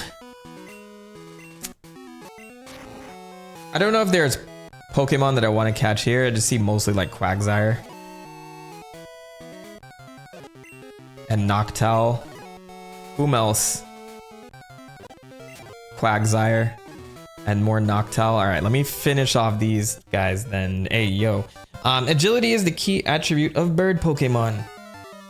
Oh, it's just gonna be 2 bird keepers back to back. This is the first Farfetch we've seen in battle. Check out my Pokemon. Just look at their coloring and their plumage. Oh, you're definitely a bird catcher too.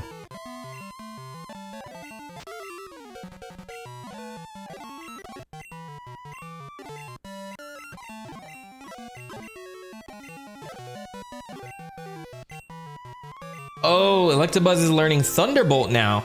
So I can replace Thunderbolt, Thunder Punch with Thunderbolt. I believe Thunderbolt is the stronger of the two. So that makes him my ultimate electric Pokemon. My knife, my dagger. If you thought this route was over, it's not, because there's a ton of fishermen here that, oh, they removed them. There has to be at least one, right? With like 20 Magikarps. Calcium. It's calcium defense or special defense? I will give that to Crobat. Special Rose. Well, that might have been a waste then. Hey! 1 fisherman left. What's most important in our everyday lives? Barney? Hey, you caught me slipping. You caught me slipping in the Pokemon world. It's me, Barney.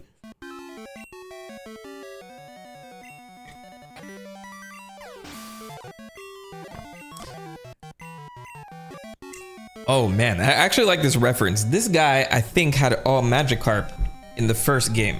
So the assumption is 3 years later, his team is all Gyarados, which is pretty cool.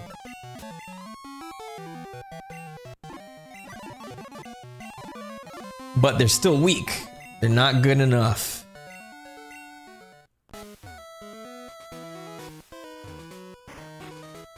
Hey, it's a fishing guru. I'm the fishing guru's younger brother, Daryl. I can see that you like fishing. There's no doubt in my mind at all. So I know I'm right. Yes. Yes. Just as I thought. Here, fishing fan, take this. It's a super rod. You can catch super water Pokemon in it. With it. Try your hand at fishing wherever there is water. Remember, you can catch different Pokemon using different rods. Cool. I haven't been fishing much in this game at all. Not a lot of fish in this game interest me, or like Pokemon you can fish up. And I think now we've come full circle, because to the left of us is that big ass Snorlax and another route. I will clear out the trainers here, and then we'll go back into back toward Lavender Town. Psychic Herman.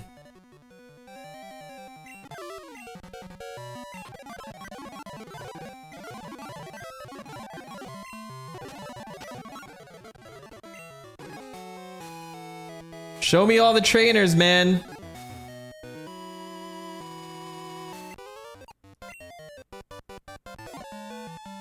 Youngster Jason.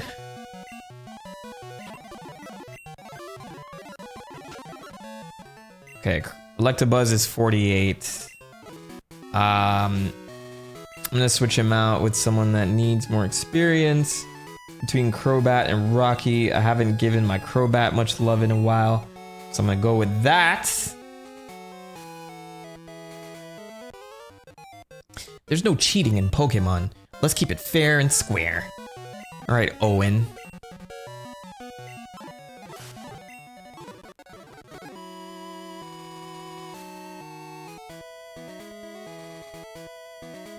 And I think that's the last trainer. Fidel. What a name.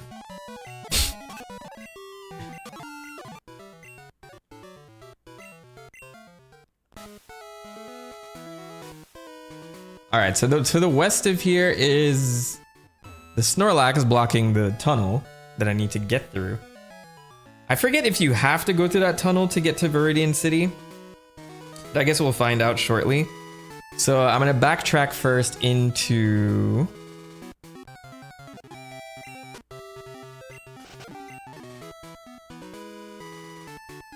Lavender Town.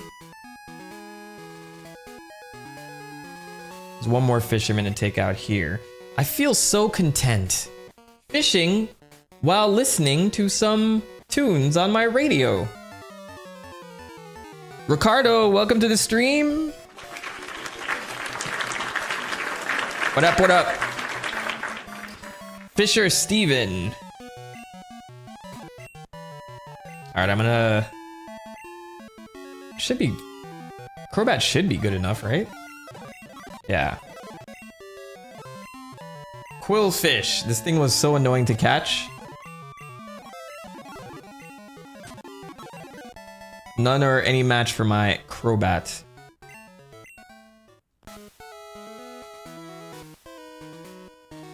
Oh, there are more fishermen up here. It feels like it always takes forever to get to Lavender Town, and I think in Gen 1 it was even worse. But that whole section is like super crucial to training your Pokemon if you want a balanced team in the original game. Now it's like a lot of free experience that it's worth the time, of course. Here's a fishing spot. So I think they're trying to promote fishing here. I'm not sure what would be available to me, but I have a quota to meet today. I definitely have to...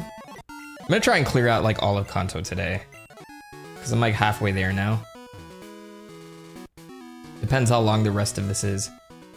But we've made it to Lavender Town.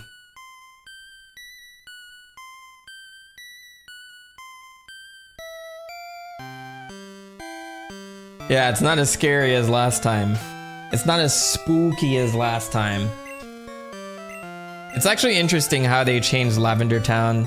From what I understand, I think we'll see in a minute, but they changed the whole Pokemon Tower into a radio tower instead. And I guess they moved the graves into this smaller building. We'll go around and talk first. Hello, hello, I am the name rater. I rate the names of Pokemon. Would you like me to rate the names? No? No. Kanto has so many good radio shows. Lavender is a tiny, quiet town at the foot of the mountains. It's gotten a bit busier since the radio tower was built. I think Mr. Fuji lives here? Or used to live here? Some cold-hearted people stopped caring for their Pokemon. Grandpa takes in the poor, homeless Pokemon and takes care of them. Mr. Fuji does live here. Oh, okay. It's like they were listening to me. But he's not home now. He should be at the Soul House. Alright, so we'll go there first. I know there's probably a couple of trainers to the left of here. Let me see if we can take them out really quickly. I don't want this unless it's a regular berry. Oh, they're giving it to me anyway. I gotta clear out my item stash in a bit.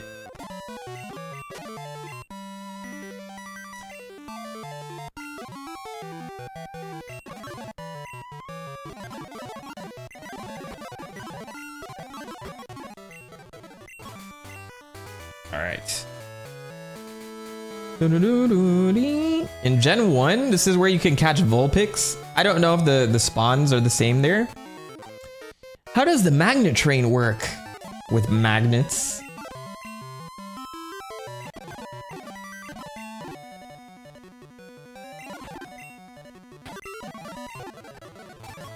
Alright. My apologies for the sped up sound. I don't know if that's grating for people, but you know, I gotta get through most of these battles, otherwise we'll be here all night. Look, 3 men on a bike. We're the Kanto Pokemon Federation. Right on. Biker Zeke.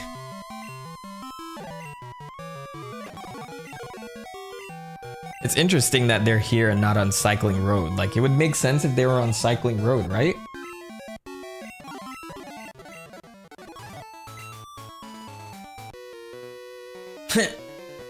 cops shut down our underground path. That really fries me.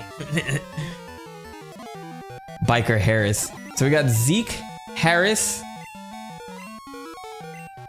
I forgot Crobat is in pretty bad shape here. Magnets, how do they work? It's like a very old reference too. That's back in the good old Reddit days. Now Reddit kind of sucks.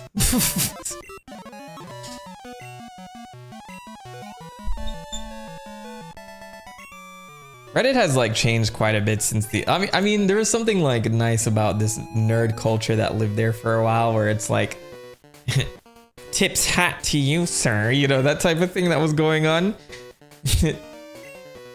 We'll drive you under our wheels. And then Reddit became a little bit more mainstream, and then now it's weird. The front page kind of just sucks all the time. I used to get news on Reddit. Now things take forever to bubble up to the top.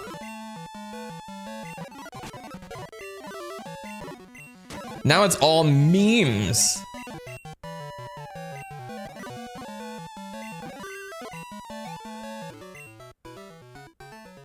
Sorry. Nah, it's Insane Clown Posse. Posse? How do words work? Miracles? Have I seen that before? Oh, I've heard, it's a song. ICP. Do I know these people? I know I'm gonna get copyright struck. Yeah, it's terrible. They're still making music. They put out a song a day ago, apparently. Look at that.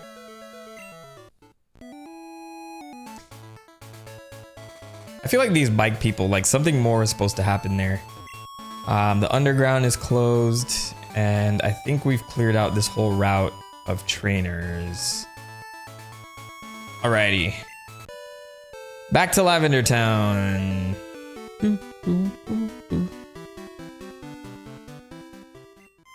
What is a man? A miserable little pile of secrets. Shout out to my Castlevania gang. If you started following me after Castlevania.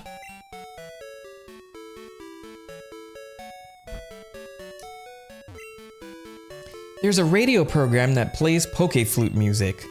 Oh, and your radio needs an XPN card? What?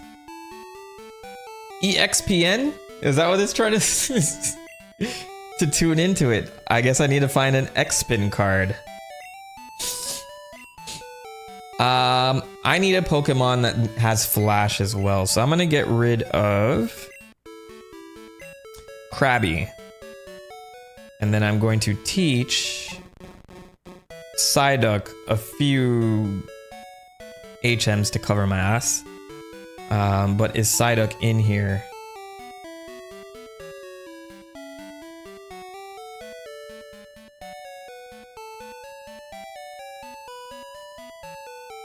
It's probably in the box before that. Alright, let's change the box. Why do Pokemon get free healthcare? Free healthcare from the government of of Pokemon. Yeah, that always like... I always thought of that growing up as a kid. I'm like, oh, why do I have to go to the store and buy things? But coming in here is free to heal at any time. It feels very exploitable.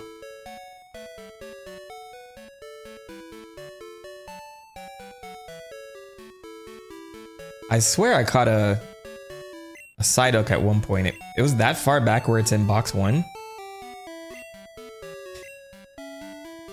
Lamar, what's going on? I'm gonna start streaming on. You're gonna start streaming?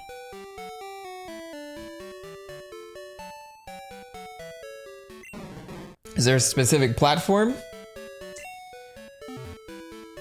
Unova is is in the USA and technically Alola too. So that should have been a reference to that. Like anytime your Pokemon faint, you gotta pay out the, well, technically they take the money from you, but when you go to the Pokemon Center, they should charge you. That'd be funny if they did that. That'd have been a nice slight. You're gonna start streaming on YouTube. And congrats. What are you gonna stream? Do you got channel content already, or are you gonna just hop right in? Props to you either way. What was I doing? I was teaching them HMs. So I need Psyduck to learn Flash.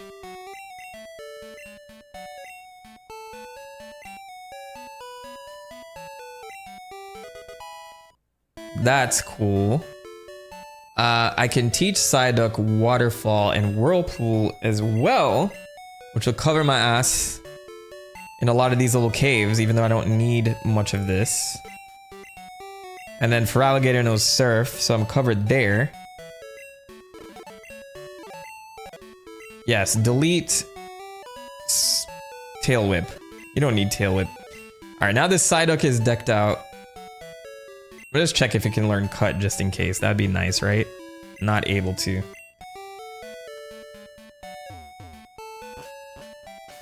Welcome to the Unova Pokemon Center.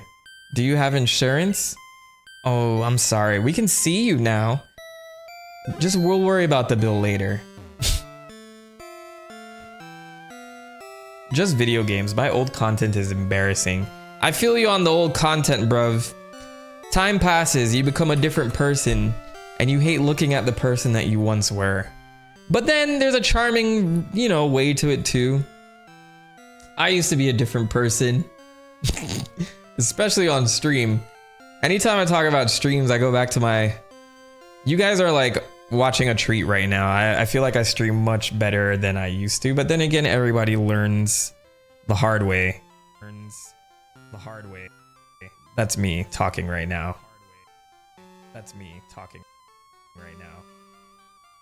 Inception. Very cool. But yeah, if we go back to all the way to my first stream, terrible.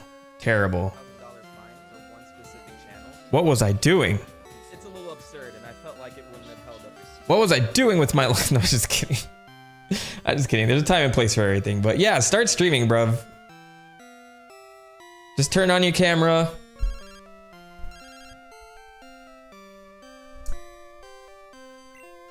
It's me. It's Dana. My Psyduck is getting prettier. Dana, leave me alone. I don't want to listen to you. Okay. I need a region set in the Caribbean or Brazil so bad. Shout out to my Caribbean people in the chat, bruv. I need a Jamaican Pokemon. I need a Jamaican Pokemon spin-off. Let's go. Actually, no, the whole islands. We did Hoenn, right? So let's do the same thing. Just water and a bunch of crazy-ass music and parties on each one. That'll be insane. But no, you're a really great streamer, though. There's never a moment of silence. I can't shut up. I just don't. Maybe that's why I'm like physically exhausted every time I finish streaming too. Just like real talk. But I have a lot to say. These are all the things I want to say in videos, but I gotta edit that stuff down and be like, now's the time I get to talk and say stuff. People come from all over to pay their respects to the departed souls of Pokemon. Dude, I started streaming on Twitch in 2020, and I dead feel like I got worse after 2023. I had this like little sweet spot, I'm not gonna lie. Like, when I started streaming, I was absolute ass. And then I got to this like interesting time where I was streaming Tuesdays and Thursdays every week. And I felt like I was just like in the zone, like constantly. Like this was on Twitch. And I feel like those streams were like super entertaining. Like even for me, I'm patting myself on the back, and then I stopped because I'm like, well, the more time I'm putting into streaming on Twitch, I have all this potential with the YouTube videos, and I'm ignoring that. So then I realized like, okay, I have to sit back and I have to edit. So I'm there editing and I'm preparing content, and that like made, it made my channel grow. And I'm like, okay, if I'm going to be streaming twice a week, then it would either have to be on YouTube or I have to stop streams for right now and just continue like creating this content. And that's what I ended up doing. So when I started streaming after that, I don't know what happened to me. It's like I became an old man and like all of that, like that zest was, well, zest is the wrong word. The pizzazz was gone. You know what I'm saying? But now I think I'm getting back into it a little bit more. I used to do some wild stuff on streams and I was like, I was so quick with it too. So it's like rusty. I'm still zesty, right? I'll take it. It's fine. College beat the life out of me for real. See, that too. It's just like changes in your life too. I think work is like essentially what did it to me. Work is what did me in. Like I was in a different job at that time too. I'm not like shit talking work where I am now, but like a lot more responsibilities like fell onto my plate and I got a promotion at one point too. And so like you're responsible for a lot more things at work and it's more exhausting when you step away. And then once you're on stream, like, do you have it? Can you give it? A lot of people can do that. But yeah, that was kind of like what started to like wear me down a bit. So maybe, but never say never. I think I can get it back. I came with my mom to visit Pokemon graves. I love the idea that they just shut down the whole Pokemon Tower and then they shoved a bunch of graves into a warehouse and called it a day. I love them like my grandchildren. There are other graves of Pokemon here, I think. There are many chambers that only Mount Fuji may enter. What is that supposed to mean? You don't do this full time? Even more impressive. Bruv. Yes. I don't do this full time. Oh, the possibilities that would open up if I did, but I gotta put food on the table still. Oh, it's Mr. Fuji. Welcome, Mr. Fuji. We're getting there though. I've monetized quite a bit on YouTube, just not enough to sustain myself yet. But I think one day we'll get there. Salty Grump, enjoyed the stream, man. Headed out for the night. Keep up the great work. Thank you, sir. I hope you have an awesome night. Take care. Take care. Get that sleep in. Get those 8 hours. Welcome.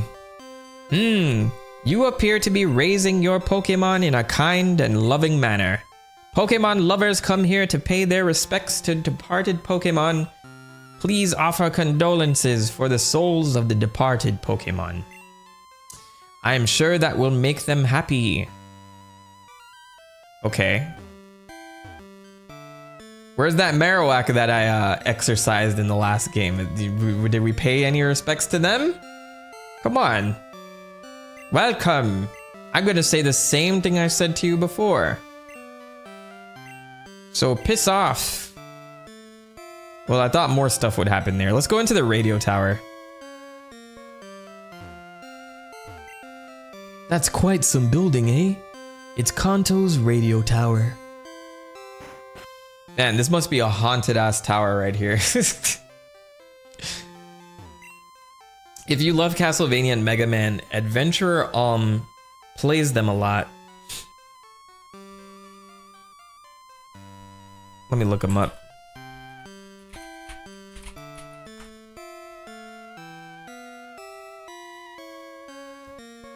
I'll give a quick sub and check them out later. Many people are hard at work here in the radio tower. They must be doing their best to put on good shows. Oh no, no, no! We've been off the air ever since the power plant shut down. All my efforts to start this station would be wasted if I can't broadcast. I'll be ruined. Oh, so you're the guru that came over here. The mogul that put the money into a radio show. Hey there, I'm the super music director. Huh? Your Pokegear can't tune into my music programs? How unfortunate. If you get an EXPN card upgrade, you can tune in. You'd better get one. Well, nobody's telling me how to get one. What a crazy world this is. Help me. right, well, I guess we're gonna have to handle the power plant situation, meaning we're gonna have to go through Rock Tunnel, which I don't like. My least favorite dungeon in Gen 1. I think it's a little bit shorter this time around, but I'm never gonna say never because you know they could totally screw us. Just wait until they let you say anything and they reply using AI. Like, say anything in the chat?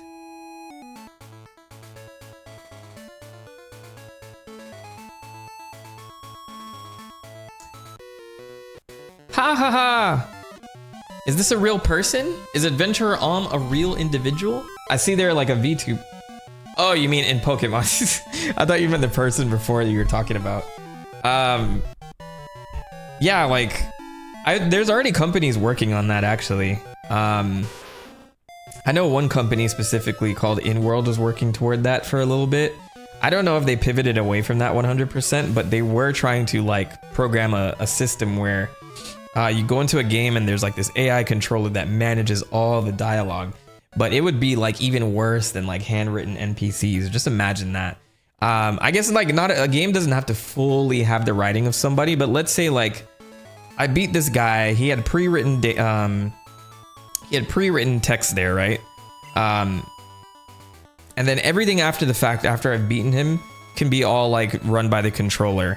So like that AI can figure out what I've done in the game so far. And it's like, oh man, I really like that, you know, for alligator that you have. I had one too, and then it can come up with stuff. So it's just interesting that like, you know, there is a way that it could work, but like to have an entire game written by AI and like dialogue run by that, it sounds like, yeah, it gives me the ick. I already don't like how AI writes, and I wonder if they'll ever improve it. If it's not this, then it's that. Not only is so-and-so the best thing in the world, it does this thing too. Oh, this is a much better version of this song. I like this. I forgot they remixed this too.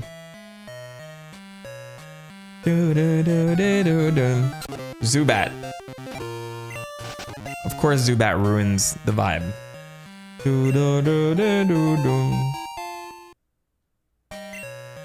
I still have that max repel? I think that would come in handy right about now. I think I tossed it, didn't I? I was like, I can just speed through this. It doesn't matter. I have a super repel. Let's use that. You can walk around with peace for a little bit. Elixirs!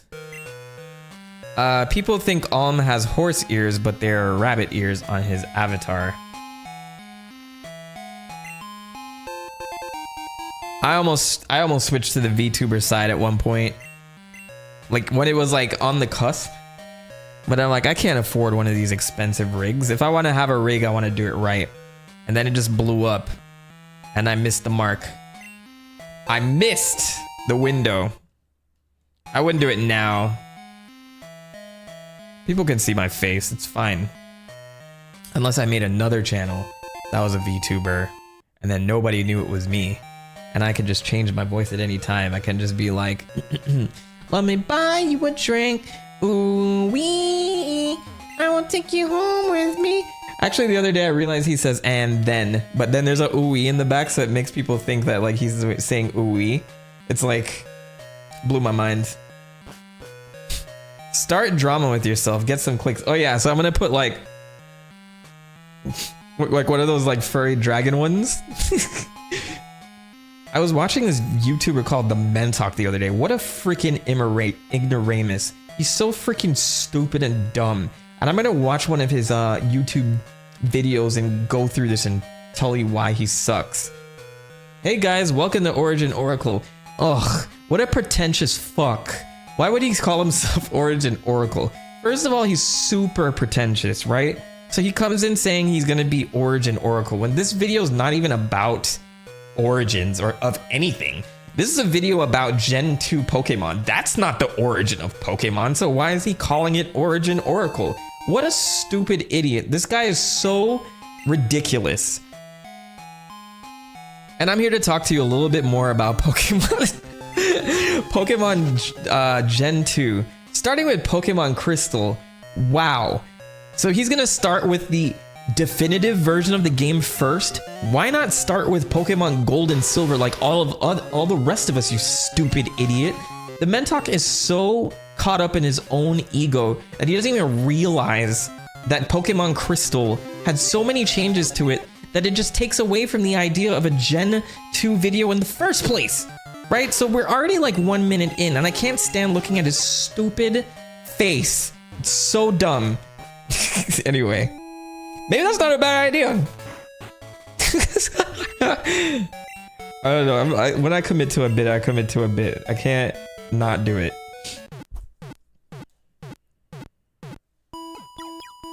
We're already 1 minute in. It sounds funny, but it's like I've seen so many like shit channels. I've actually fallen into so my brain is actually like very resistant to slop, but I have this thing where I watch slop and I'll have it running while I'm playing a game. But what I do is I watch streamers I can tolerate watch slop that can be very annoying. And there's like so many videos out there. It's like a video essay that's meant to just tear down another person. And I'm like, I don't even know who this person is that they're talking about. So that's my thing. Sometimes I'll like see these, I'm getting less and less interested in it now. It's just like Zappalapalapalus falls into another controversy. That's the name of the title. I'm like, who the frick is this person? And then I'll click and it's a streamer that I watch reacting to another person, reacting to this person who is Zappalapalus, who's in some scandal because, I don't know, he looked at somebody the wrong way or something. And I'm like, why is there an hour-long video about this? And these people are making freaking bank too. It's so annoying. I don't fault the game. Right? I could easily go do that too, but I wouldn't be happy with myself.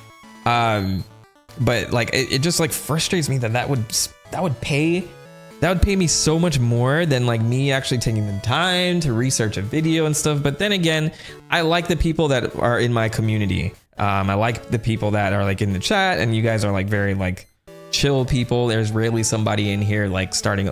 I guess like you are the person that your community reflects you. It's like very interesting that it works that way. I guess like you talk about the interest, but if you're an insufferable person, your chat is very much that. Like it is true. It's true. Like if you're an insufferable person, you're doing pranks, you're gonna attract people who like that. And who likes to see people do random ass pranks with like ridiculous people at the supermarket who don't want to be bothered? Other ridiculous stupid people that would probably want to do those pranks. Anyway, my point being like, I would never like feel comfortable falling into the grift, whether it's like politics or like, you know, it's like I'm very like, I believe in the things I believe in, and I stick to those things, which is why this is why my videos are the way they are. So that's pretty much what it is.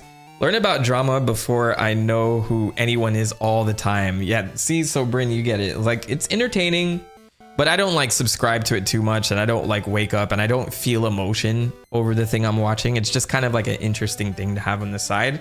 So I keep it at arm's length in that regard. A thief broke into the power plant. Oh, what's cool here is like a little world building here. After the 3 years, I guess when they caught Zapdos, now that Zapdos is not in here festering in this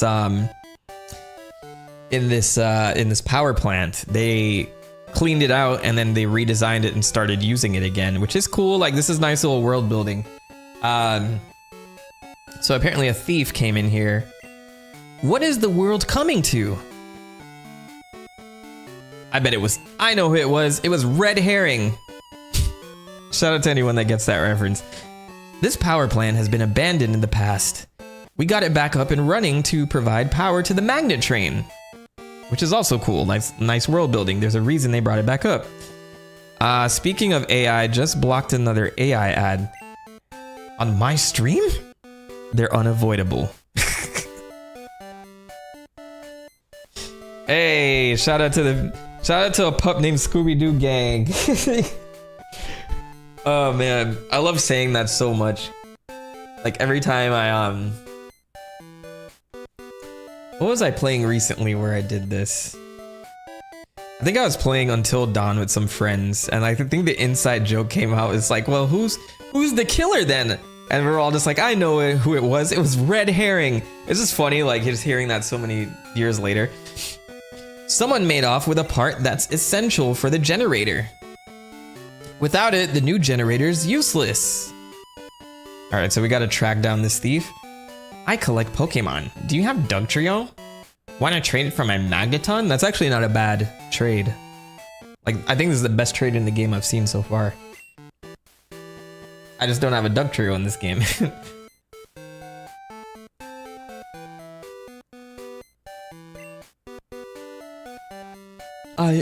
I'm ready to blast someone. Who could dare ruin my generator? I spent so much time on it. If I catch him, he's gonna get a taste of my Zap Cannon. That's the manager right there. That's how he sounds. Hell yeah, pup named Scooby-Doo mentioned. I think that was my favorite Scooby-Doo series of all time. I like OG, but that was before my time. A pup named Scooby-Doo, I think was, what, 80s show? They were showing reruns into the 90s. What's New Scooby-Doo was like interesting, but oh, like okay, so my Scooby-Doo fans, man, Escape from Zombie Island. Flames. That movie was flames. All right, I remember watching it for the first time. I'm like, man, a Scooby-Doo movie that's a thriller. And then they barely managed to catch up with that. I think there's one other Scooby-Doo movie that might be on par with it, close to it. But Scooby-Doo on Zombie Island, man, amazing, amazing. If you guys have not seen that movie, and it's even animated well, and the colors on it, the colors and the shadows. I remember as a kid, I'm like, oh my god, the zombies are real. What are they gonna do without guns?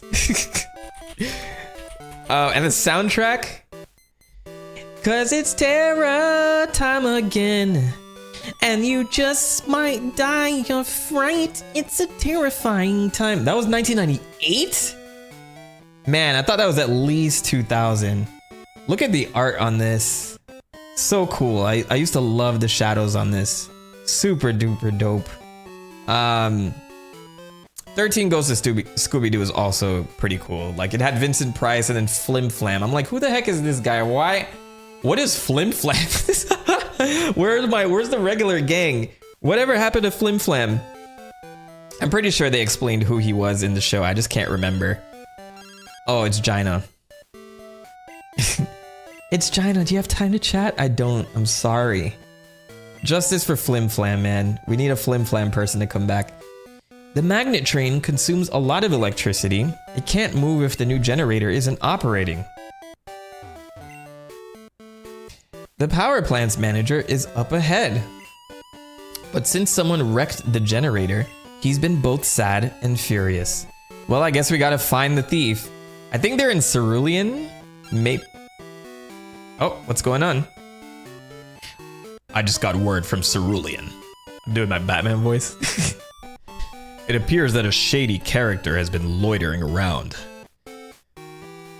Could I ask for your cooperation? Cyborg, focus your fire on Luthor while I call down some artillery. Man, rest in peace, Kevin Conroy. But they messed up both Zombie Island and 13 Ghosts by saying the ghosts weren't real and messed it up. Did they say that in a future movie? They had two sequels, Return to Zombie Island and The 13 Ghosts. Which, the 13 Ghosts, let me hold on, see. 13 Ghosts of Scooby-Doo. So there was a film for 13 Ghosts. Yeah, so there's the original 1985 one. That show only ran for 2 months? How's that even possible? 13 episodes, 2 months. They're putting on reruns for that for a long time. Man, it's time to do some Origin Oracle on old animation. I'm gonna make a new channel just for animation alone. This is fascinating. I'm going down a rabbit hole. Don't do it. Don't do it. Don't do it. Don't do it. Look away. You have to finish this. You have to finish this. Scooby-Doo meets the Boo Brothers was peak. I like that one too. Scooby-Doo and the Ghoul School was okay. I think it was decent. Reluctant Werewolf was the best of the bunch though. Shaggy? What is a Shaggy?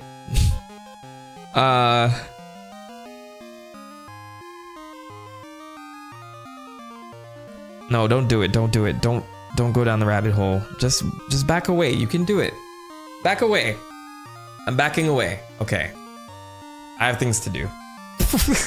I have things to do. I have Pokemon to finish.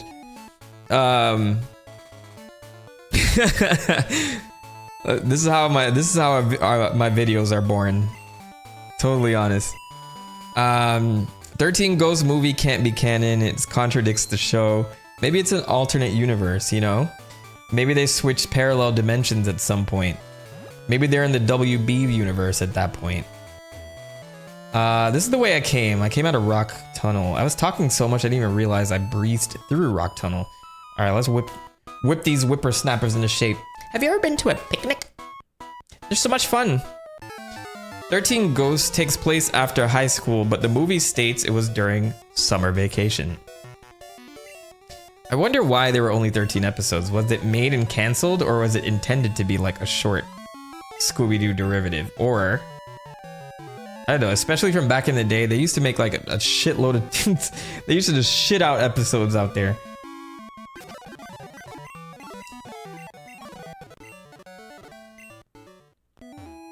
All right. I'm like caught up in Scooby-Doo lore today. 13 Ghosts takes place. Oh, and there's 13 episodes.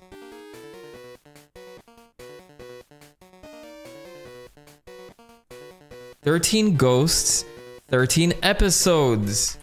That's right. How could I be so stupid? 13 episodes, 13 Ghosts. Stupid. Okay, and it finished. I don't think I remember them putting all of them back in the chest. Actually, I don't know how it finished. Shout out to Vincent Price though. He made that intro very epic. Hiker Sydney.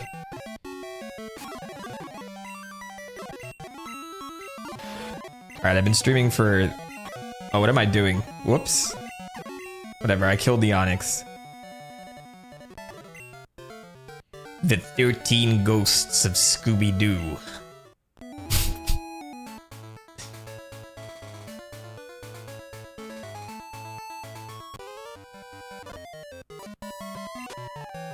No, 13 Ghosts of Scooby-Doo is real because in the new movie, you see Flim Flam as an adult and the chest of demons is closed. They caught all the ghosts except the number 2 ghost.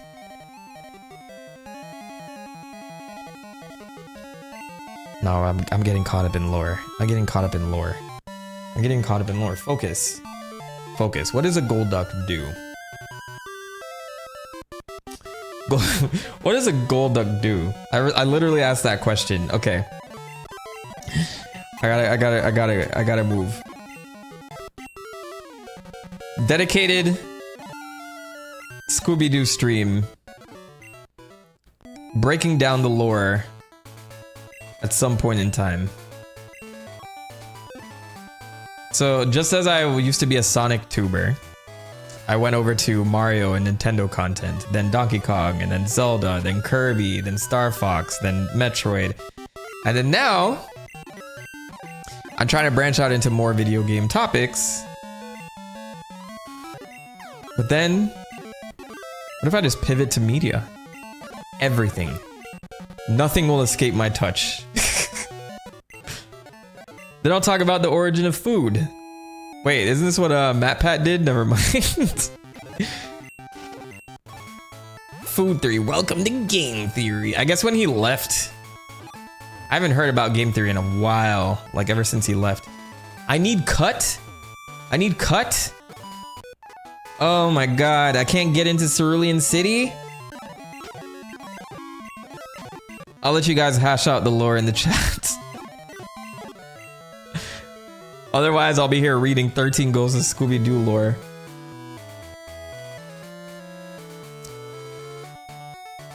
Oh my gosh, this is unfortunate.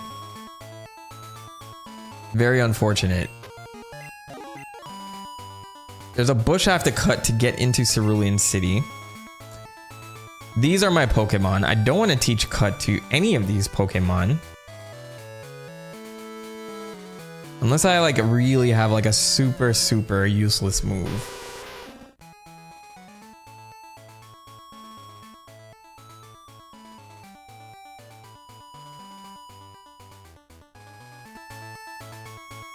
No, none of these Pokemon should learn it. None of these Pokemon need to learn Cuts. So then that means I gotta go all the way back to the freaking Pokemon Center, get Krabby, put him away. I'm gonna have to like switch between him and Psyduck. This is one of those like very tedious things in old, I didn't fight you? She'll be coming around Mount Silver when she comes. Mount Silver is in Johto, right? Hey, somebody come get your man. Tim. What a cornball. Tim. Shout out to the Tims out there though, for real.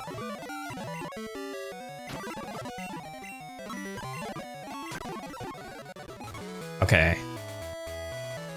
Breezing through.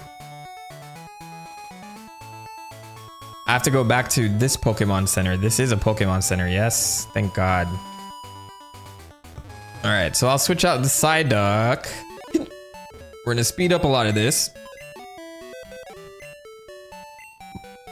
My PC skills are unmatched. Put the Psyduck back in, then I gotta change the box to box 3. That's where I left Krabby, yes? Withdraw the Krabby. There's Krabby, withdraw. Leave. Get on my bike. And ride out.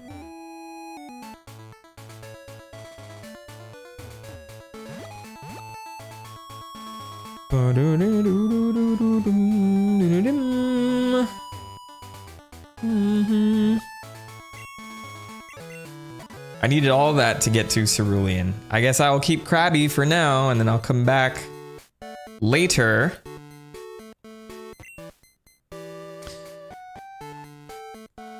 Okay, so what I'll do...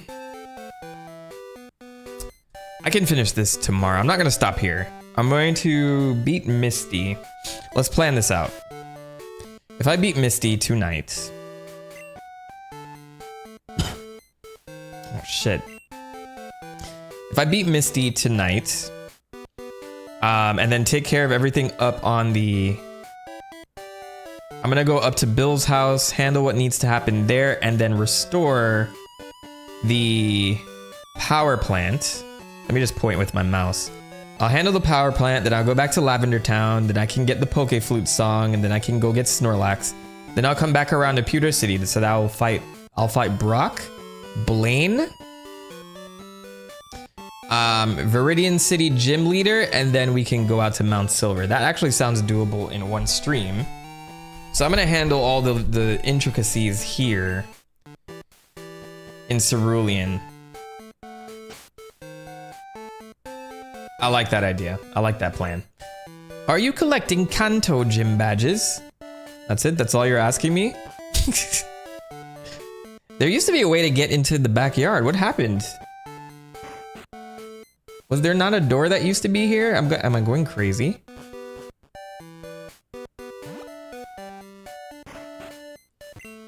My husband lives happily with Pokemon he got through trades. Oh, I'm so happy. Kanto's power plant. It's near the end of Route 9, the road that heads east from here. I think there was an accident of some sort there. Alright, so apparently our thief is here somewhere. I love that Slowbro is here still too. Slowpoke? My Slowbro and I make an awesome combination. Oh, it is a Slowbro. Slowbro, show me your confusion. It's funny, Slowbro is like giving the camera the look that people give you in the hallway when they see you.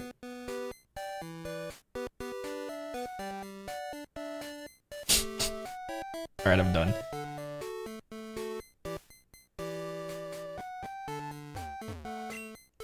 There's a notice here. The bike shop has moved to Goldenrod City in Johto.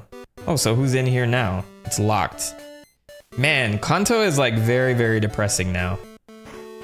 No establishments are around anymore. I'm gonna re-up on my Great Balls. And then I can get some more Ultra Balls for my legendary runs later. You'll run into many trainers on the way to Cerulean Cape. They want to see how they stack up against other trainers. Alright, that area is actually like filled with trainers. I will take on Misty first. I'm a huge fan of Cerulean's gyms. Misty, of course you are. Oops, I'm so sorry. You're not hurt, okay? I'm very busy. No time for talking with you. Not good for me if seen by somebody. Aha! Oh no! You seen me already. I make big mistake. Why do some people talk like that in this game? Hey you! Forget you see me, okay? You see, hear, know, nothing. Okay? Bye kid. Nothing. Bye bye a go-go. It's crazy. Is Misty even here? She's not, so I gotta go north first. Okay. It all lines up. Is this was some weird translation stuff? I honestly think what happened is in Japanese they had an accent and they didn't know how else to like translate it here. So instead they made person speak like this. I'm glad we're getting better at depicting accents in video games because this shit is ridiculous. Stamp out the thievery and make a friendlier, more cheerful place. Cerulean Police. So apparently Cerulean is the cut because not only was someone robbed in the first game, Team Rocket is here robbing and hiding out here right now as well. And then you have that scam up on a Nugget Bridge where you get a gold nugget in exchange for beating 5 trainers and then recruited into Team Rocket for doing so. We were held up by robbers before. I heard that some shady character is skulking about. I won't stand for it if he turns out to be a thief. So wait, they turned their house into a police station after it got robbed? Is that what this is? Is that what this is? Alright, well, we head north. Nobody's on Nugget. Oh, there you are. Hey kid, me am a Team Rocket member kind of guy. Come from another country, see? It was probably a much better accent in Japanese. A trainer number 1 me. Think I did if stop the energy. Be big panic for here people. Secret it is my mission, so tell you I not. But if win you do versus me, a man I be and mine secret to you I tell. Hey kid, battle begin we do. I don't know if anybody talks like that. Like, anyone learning English, I don't think talks like that. I've never heard an accent like that. I've heard, you know, like, people struggle. Well, that's awful. Terrible. He sounds borderline English. Sounds borderline English, but then also Jamaican because I'm doing it. I think I do lean into the vowel pronunciations of my accent when I'm like putting on another accent. Funny enough.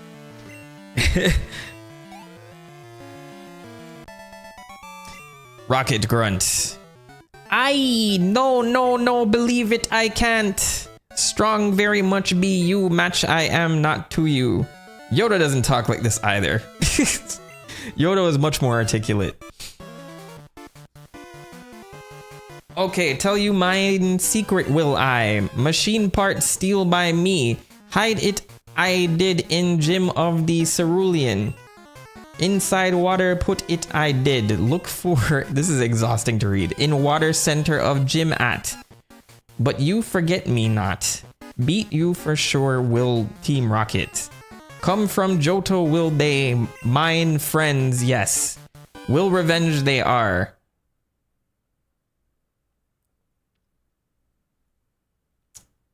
This is Kanto. We speak English. If you want to live here, learn it. Alright, I'm done. You say... That's not me. That's not my beliefs, by the way. That's like a very old political governor race ad that I remember from a very, very long time ago for like Alabama, I think. You say what? Team Rocket bye-bye? A go-go? Like... I sense like I don't know. We gotta ask the translator here. We gotta put the translator on trial for a little bit. Broken it is, says you. Oh no, should I do what now on from me? Man, I hated that character. I hated that character. I hated that character. That was terrible. You guys know I love challenging reads. That was awful. That broke my brain a second ago. I know Mewtwo's cave is not here still, but I'm swimming around just to like see what they say. I forget. Oh, it's just gone. It's just not on the map. Right? Yeah, it's just gone. It's just super gone. Okay, well, I'll chalk that up to limited space once again. There's a hidden item here, I believe, in the water. Alright, it won't take long to check every space.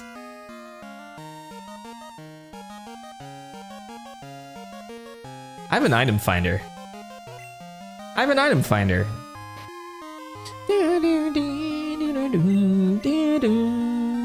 Nope. I'm gonna move it to select.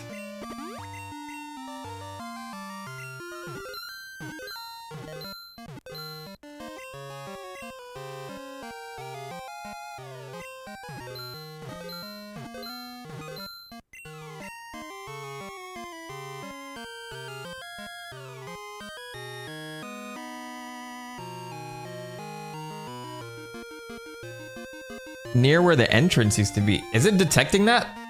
Oh, there it is. Berserk Gene.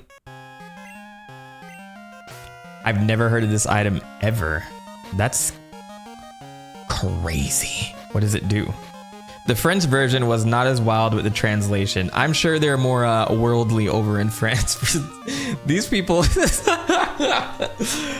Oh man, I almost want to call it racist, but it's not. But they're like, yeah, predict. They were just like personify a foreigner, and then they went ham on the script. They're like, me go a go. So that's why I'm kind of like, who wrote this? It's a little sus. Boosts attack, but causes confusion. Oh, is that even worth it? Gina, please don't call. Hanging up. Felt it was important to point out this is the only Berserk gene in the game too. I imagine. I think it's the first time I've heard of this item. I'm sure it's in future generations, but man, that kind of surprised me picking that up. Where's my bike? There it is.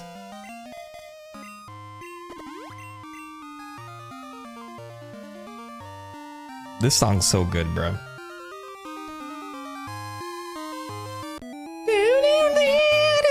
They didn't have to go that ham.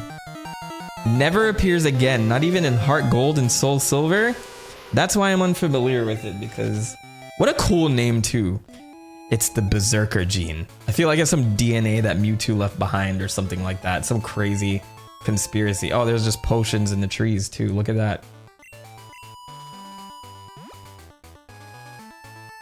All right, let's clear it. Oh, we got another scam here. Beat the 6 trainers to win a fabulous prize. Think you got what it takes? Also, a Lowland Figment. Welcome to the stream.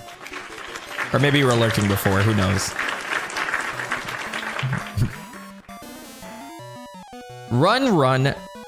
Me run, a go. That accent's gonna be stuck in my head for the rest of the night. Oh. Me call friends from... Me come from Johto and me call friends. What country was he from? Because nobody in Johto spoke like that. Not a single person. So where was he actually from? Oh shit. I'm second. Now this is serious. Oh look, it's a Wigglytuff. Shout out to Hip Hop Pair with the Wigglytuff.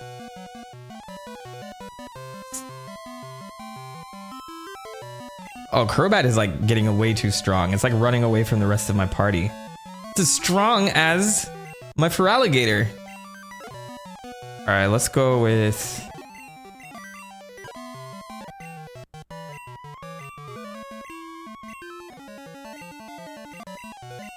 Steelix.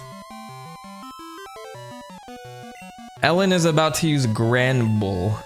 I think this is the first Grand Bull I've seen.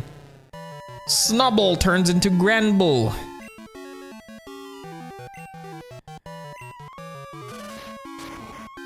I actually like its sprite work here too.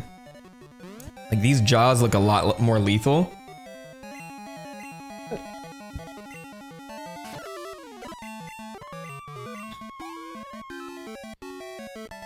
Alright, so the stolen engine that rocket guy took is back at the gym. But I'm gonna go this way first, just to like clear this out and visit like Bill. I think he said his grandfather is there. Here's number 3. It won't be easy. I need to switch Crobat out for my first. Otherwise he's gonna surpass Feraligatr forever, and I don't want that.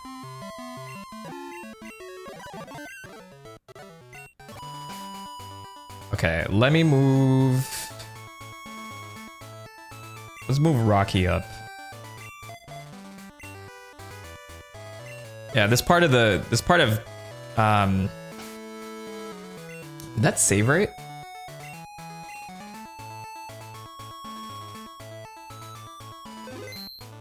Okay. Yeah, this part of the game is like that extra little padding. I'm number 4, getting tired. But then after this, I think the gym leaders are pretty much back to back. So I think confidently tomorrow, well, I'll have to. Otherwise, I'm behind on my video, and we don't want that. We don't want that.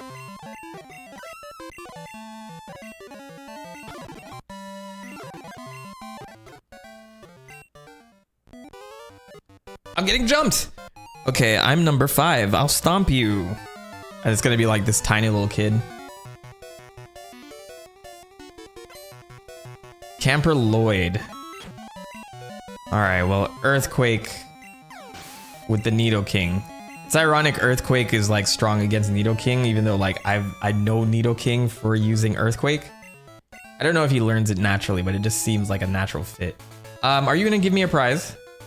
I did my best. I have no regrets.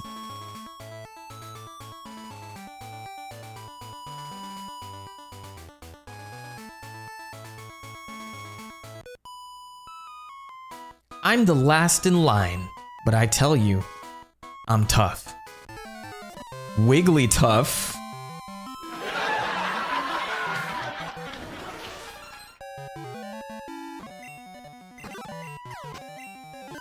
This weak ass team. You're really the last person? Parasect. Alright. I feel like I'm making good time. Are you gonna give me a prize? No?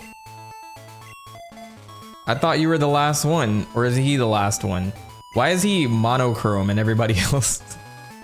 I did my best. I have no regrets. Everyone says the same thing. What is this cult that I've walked into? You give that pun a B-. I'll take it. That's fine. That wasn't my best. I've had good ones. I've had good ones. But yes, I'll take the B-. Moo foo foo foo. I have nothing to do with the six-pack trainers. I waited here to beat you when you were tired out by all the battles. Yeah. What an asshole. That's kind of funny still. I like that. What Marvin? Pat. So you came to beat me with one Pokemon? Porygon? Oh no. Block the seizures. Block the seizures. Alright, fine. Ice Punch. I forget what type Porygon is. I think he's normal?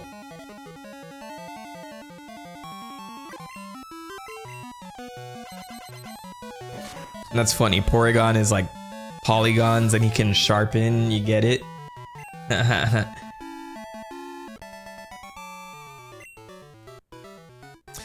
Aren't you tired at all? Shut up, Pat. You gave me the Pokemon bug and now I'm playing Pokemon White. Man, enjoy that. It's been a while since I played that game. Actually, I played Pokemon Black. I need to go, like, I'll get there eventually. I keep saying it, but I'll get there eventually. I'm gonna give this to Onyx. That's why I'm here, man. I talk about games, make you want to play them, and I get no royalties. Ever. Ever. So will TheMentok be investigating the 13 Ghosts of Scooby-Doo and the horrible, insulting sequel movie? I'm telling you, it's fascinating me. It has nothing to do with my normal channel. But it gives me an idea. So I'm gonna give you a polite answer and say not right now, but never say never. Is this Misty? Oh, why did you have to show up and bug us now? What were you doing? Do you know what they call people like you? Pests. You heard me right. Pests. Yeah, he literally waited to jump me. Oh, those badges you have. Are they Johto Gym badges? Why is Misty an asshole in this game? If you have 8, you must be good. So I was a pest before you realized I was a good Pokemon trainer, and that made me a high value man? Is that what you're telling me? Where's, get me the fresh and fit. Give me the fresh and fit sound. Again! I'm not gonna look it up, but you guys know what I'm talking about. If you're like if you watch a slop, Red Pill Slop, or people making fun of Red Pill Slop, that's the best. Okay then, come to the Cerulean Gym. I'll be happy to take you on. I'm Misty, the leader in Cerulean. So wait, what were you doing up here? I saw someone else up here. Why were you just here?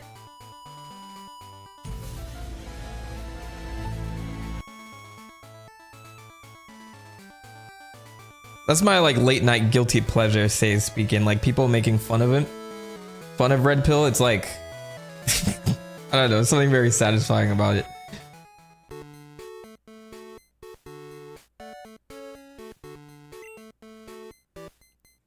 Technically, Misty is older here since you have the 8 badges.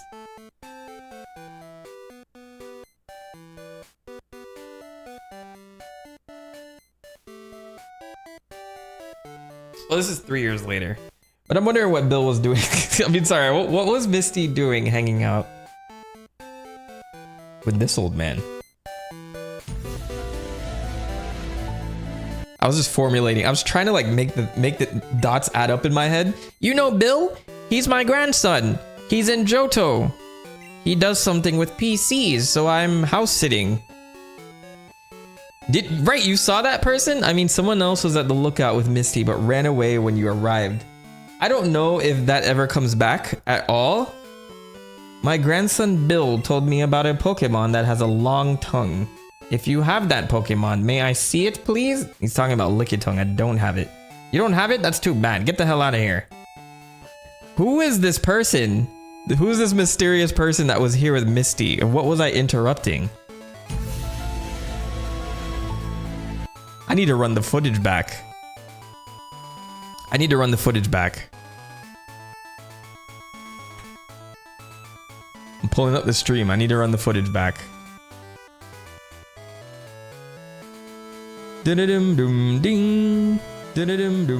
Oh no. I almost incepted myself again. All right. Run the footage back. We need the play-by-play. And I'm gonna slow it down too. I'm gonna slow this down.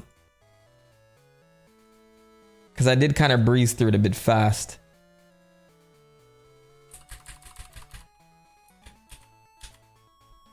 Oh, there was somebody there. There was somebody there. People say you know they can't believe. Jamaica, we have a Time go bobsled go. team. We have the Thanks for the one stream there is time fun. Bryn, thanks for the $10 donation. Time me a go-go. People say you know they can't Thanks believe. for the stream time fun. Thank you for joining, Bryn. Me soon a go-go once I beat Misty. Go-go. I don't... Thank you for the donation. I appreciate you. Thank you for humoring my stream coming through. And sorry for calling you Brian. I'll never live that one down. She was literally up here doing some shenanigans, bruv. I actually can't get over that. Why isn't this called out more?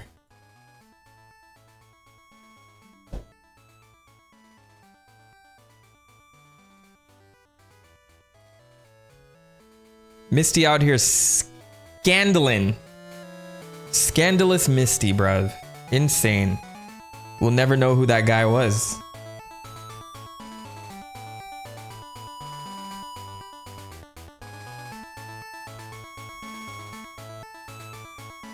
That's such a random, like, I'm up on the lookout making out. All right. It's Ash. You're right. That was Ash.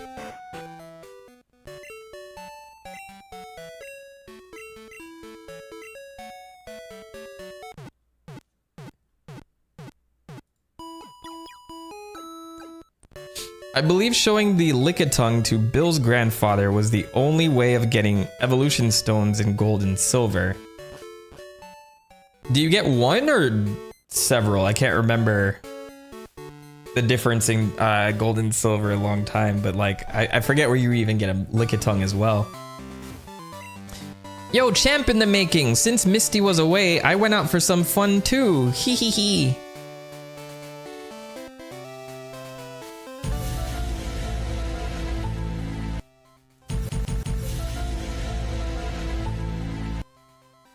Why is everybody else getting... Actually, never mind. I'm an 11-year-old. I'm not gonna finish the joke. Was it him? He was like, while Misty was out, I was getting some play too. All right, don't let my elegant swimming unnerve you. I guess the whole gym was out getting some play while Team Rocket was here stealing engines from... I mean, look at this. Look at this. The conspiracies write themselves. It's a different sprite. It wasn't him for sure.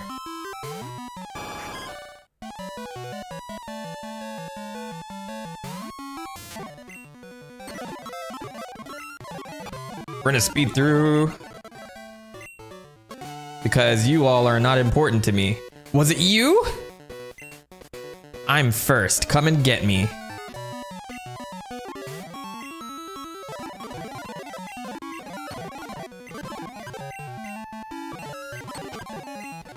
I think Misty has the same group this time around. So it's gonna be Star You, Star Me, but I think there's one more Pokemon in the lineup that she has. Man, I remember playing Pokemon Yellow first, then Red, Blue, Gold, Silver, Platinum, Pokemon Stadium, Pokemon Snap. Man, I didn't have a Nintendo 64, so I had to like get in the N64 time when I had it. Like my cousins all had N64s, so I'd go over there. Pokemon Stadium was like super cool. It was like groundbreaking. I think I like understated that fact in my last video about Pokemon. But yeah, I had a Game Boy and I had Pokemon Red, and then I wanted Yellow, and when Yellow came out, because I wanted the Pikachu edition and stuff like that, and my parents, for Christmas. They knew this for a fact. This is like, I was like, this is the only thing I want. And then they went out and they got Pokemon Blue instead. They were like, oh, you know, they ran out of yellow, so we got this instead. And I had to sit there in silence and just be like, oh, well, I really appreciate this game and stuff like that. And hey, I ended up playing Pokemon again. Like, so I think that's why I know Pokemon Gen 1 like the back of my hand. But yeah, I never got a chance to actually play Yellow until much later in life. And then I played Silver. I definitely bought Silver. And then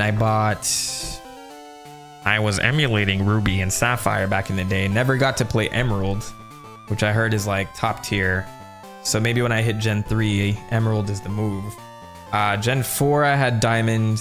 Gen 5, I had Y, because my name starts with a Y. Then I got Moon. And then I got... Oh, I forgot Soul Silver, of course. And then I got Sword. And then I got Violet. So those are all the games I got right there. I was expecting you, you pest. You may have a lot of Johto gym badges, but you'd better not take me too lightly. So tread lightly. I'm the one who knocks. My water-type Pokemon are tough.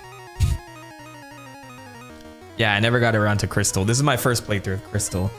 I really love Misty's improved look here. Like the slightly longer hair, the jacket over the swimsuit. Cool. It shows maturity, even though she's more mature now. I mean, like, more mature and rude now for some reason. Let's go.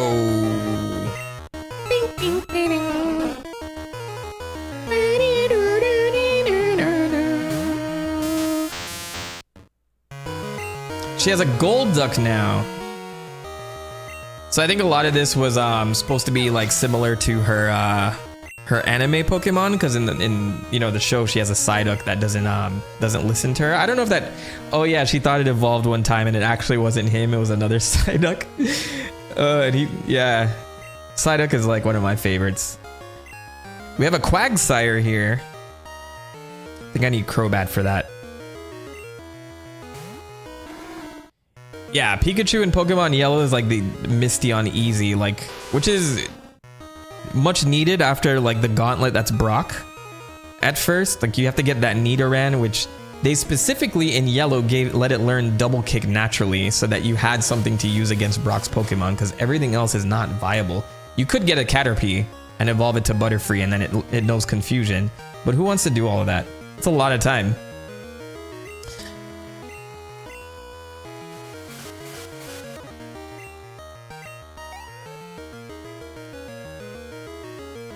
Leader Misty is about to use Lapras.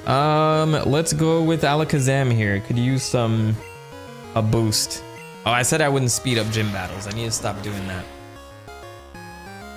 This is for the integrity of my game footage.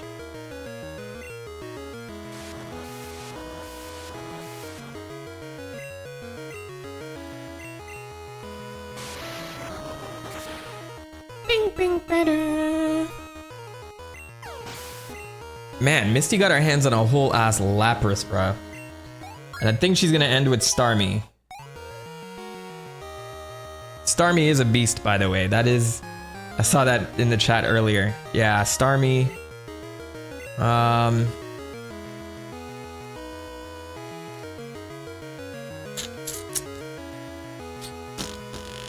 can stick to Alakazam, that's fine.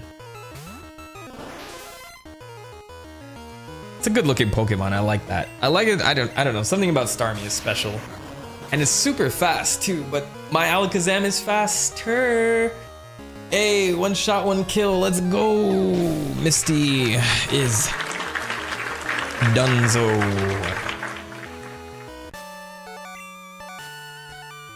You were really good.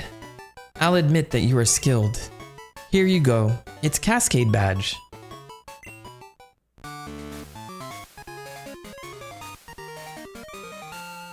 I think that's 6 badges I have? 5 badges? 5? I think it's 5. Are there many strong trainers in Johto? Like you, I mean? I'm going to travel one day so I can battle some skilled trainers. What were you doing up there on the lookout? I guess we'll never know who that guy was, huh? Oh, I need to get the... This guy hid the thing in the water. Now, if I were Team Rocket, where would I put it? I'd probably put it up there next to Misty.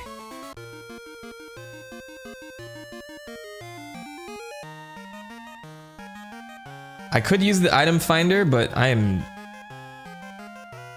so lazy right now.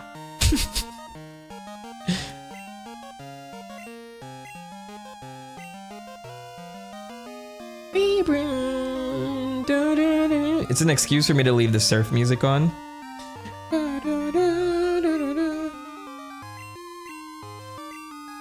It was I know who it was over there. It was Red Herring.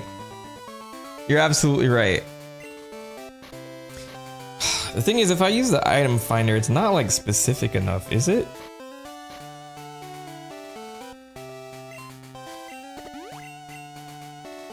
All right, let's get back in the water.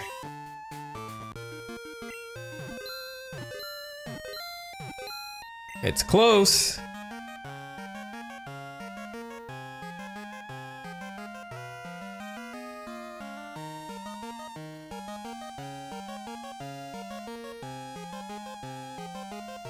I checked that middle pool already.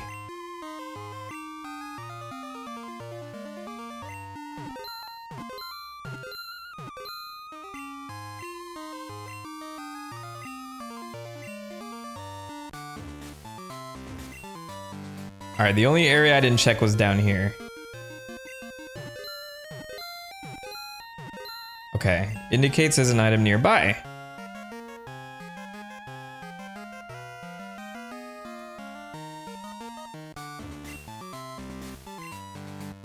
I didn't even realize you could walk around this way.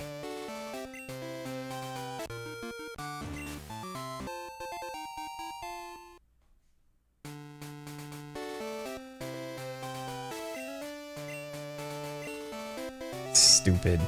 Stupid. I was in there. I checked.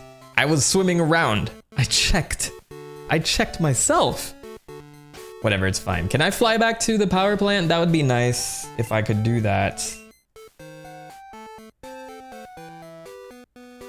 Nope, we're gonna have to walk it. All right, that's fine.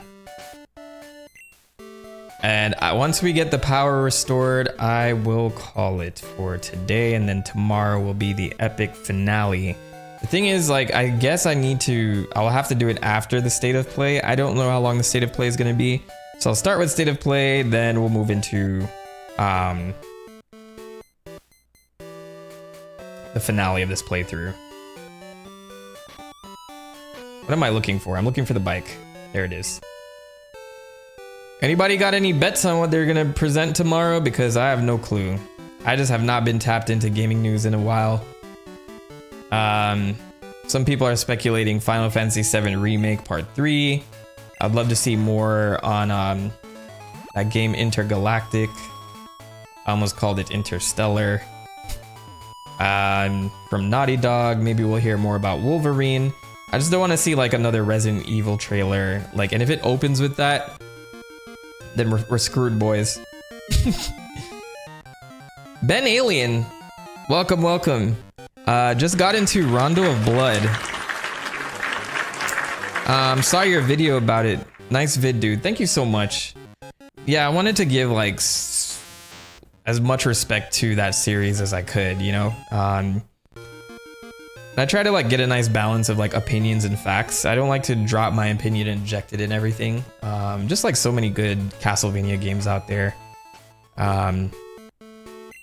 So I just felt like I need to cover all of it in the span of a month. So Rondo of Blood was definitely a treat for me to like go back and try for the first time, because I never actually did. I knew it existed, but never like actually got a chance to play. Thanks for checking it out. Always bet on Sonic Frontiers too. You know, that would make me flip a table. I'd love to see what they're working on now that like Sonic has more budget behind it. But they have to do well with this one. I don't want like I don't want Sonic Frontiers again. It has to be better. Like, it has to be all those mechanics, like, put to perfection. You know what I'm saying? Oh, so my fingers are crossed. That's the missing part for my beloved generator. You found it? Wah, haha, thanks. Here, take this TM as an award. I'm not gonna tell you what it does. Oh, never mind. It's Zap Cannon. It's a powerful technique. It's not what anyone would consider accurate, but it packs a He actually did that when he said it. Alright, so did we fix? I think we fixed everything, right? My beloved generator. Alright, so we have solved the problem with the power. Since the generator has been fixed, the manager has been cheerful. Alright, I think that is a great stopping point for me tonight. Tomorrow we finish this game. There is no option. I have no other option. We will do that. What is my favorite Zelda game? My favorite Zelda game is Link's Awakening. That was my first Zelda game. I loved the remake. I loved Link's Awakening DX with all the colors. I guess a close second would be like Ocarina of Time is great, but I actually really gravitate more toward Twilight Princess, because at that time I really enjoyed it. But I think I remember it took a while to get started. It was like, but once I was in it, I'm like, oh, this is some great dungeon design. Those are my two favorite, and then I guess the third one would be the Wind Waker. Fourth is Breath of the Wild. Fifth, Ocarina of Time. Sixth, Tears of the Kingdom. Seventh, Majora's Mask. I'll put him in that order. Eighth, Minish Cap. I have a very basic pick, Majora's Mask. Solid pick though, dude. Have a good rest of your night. Thank you so much for joining, Ben Alien. I appreciate it. Thanks for the question. I will get back into more Zelda stuff, by the way. I know people have been asking for it. I need to get over this Pokemon hump, into the Smash section, get that one video out, and then I'm like free as a bird to just try out things again. I got a plan. Your boy has a plan. Anyway, thank you all for joining me today. I am tired, but tomorrow I will be here. We'll have the state of play tomorrow, and I think I'll do state of play first. It starts at 6 p.m. No, let me see what time it is. Sorry. State of play. I think it's 5 o'clock. It starts.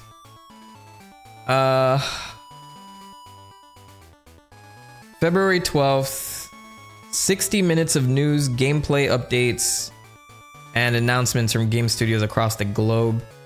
It starts at 2 p.m. Okay, 5 p.m. Eastern. Can I even do that? Well, whatever. I'll be on stream.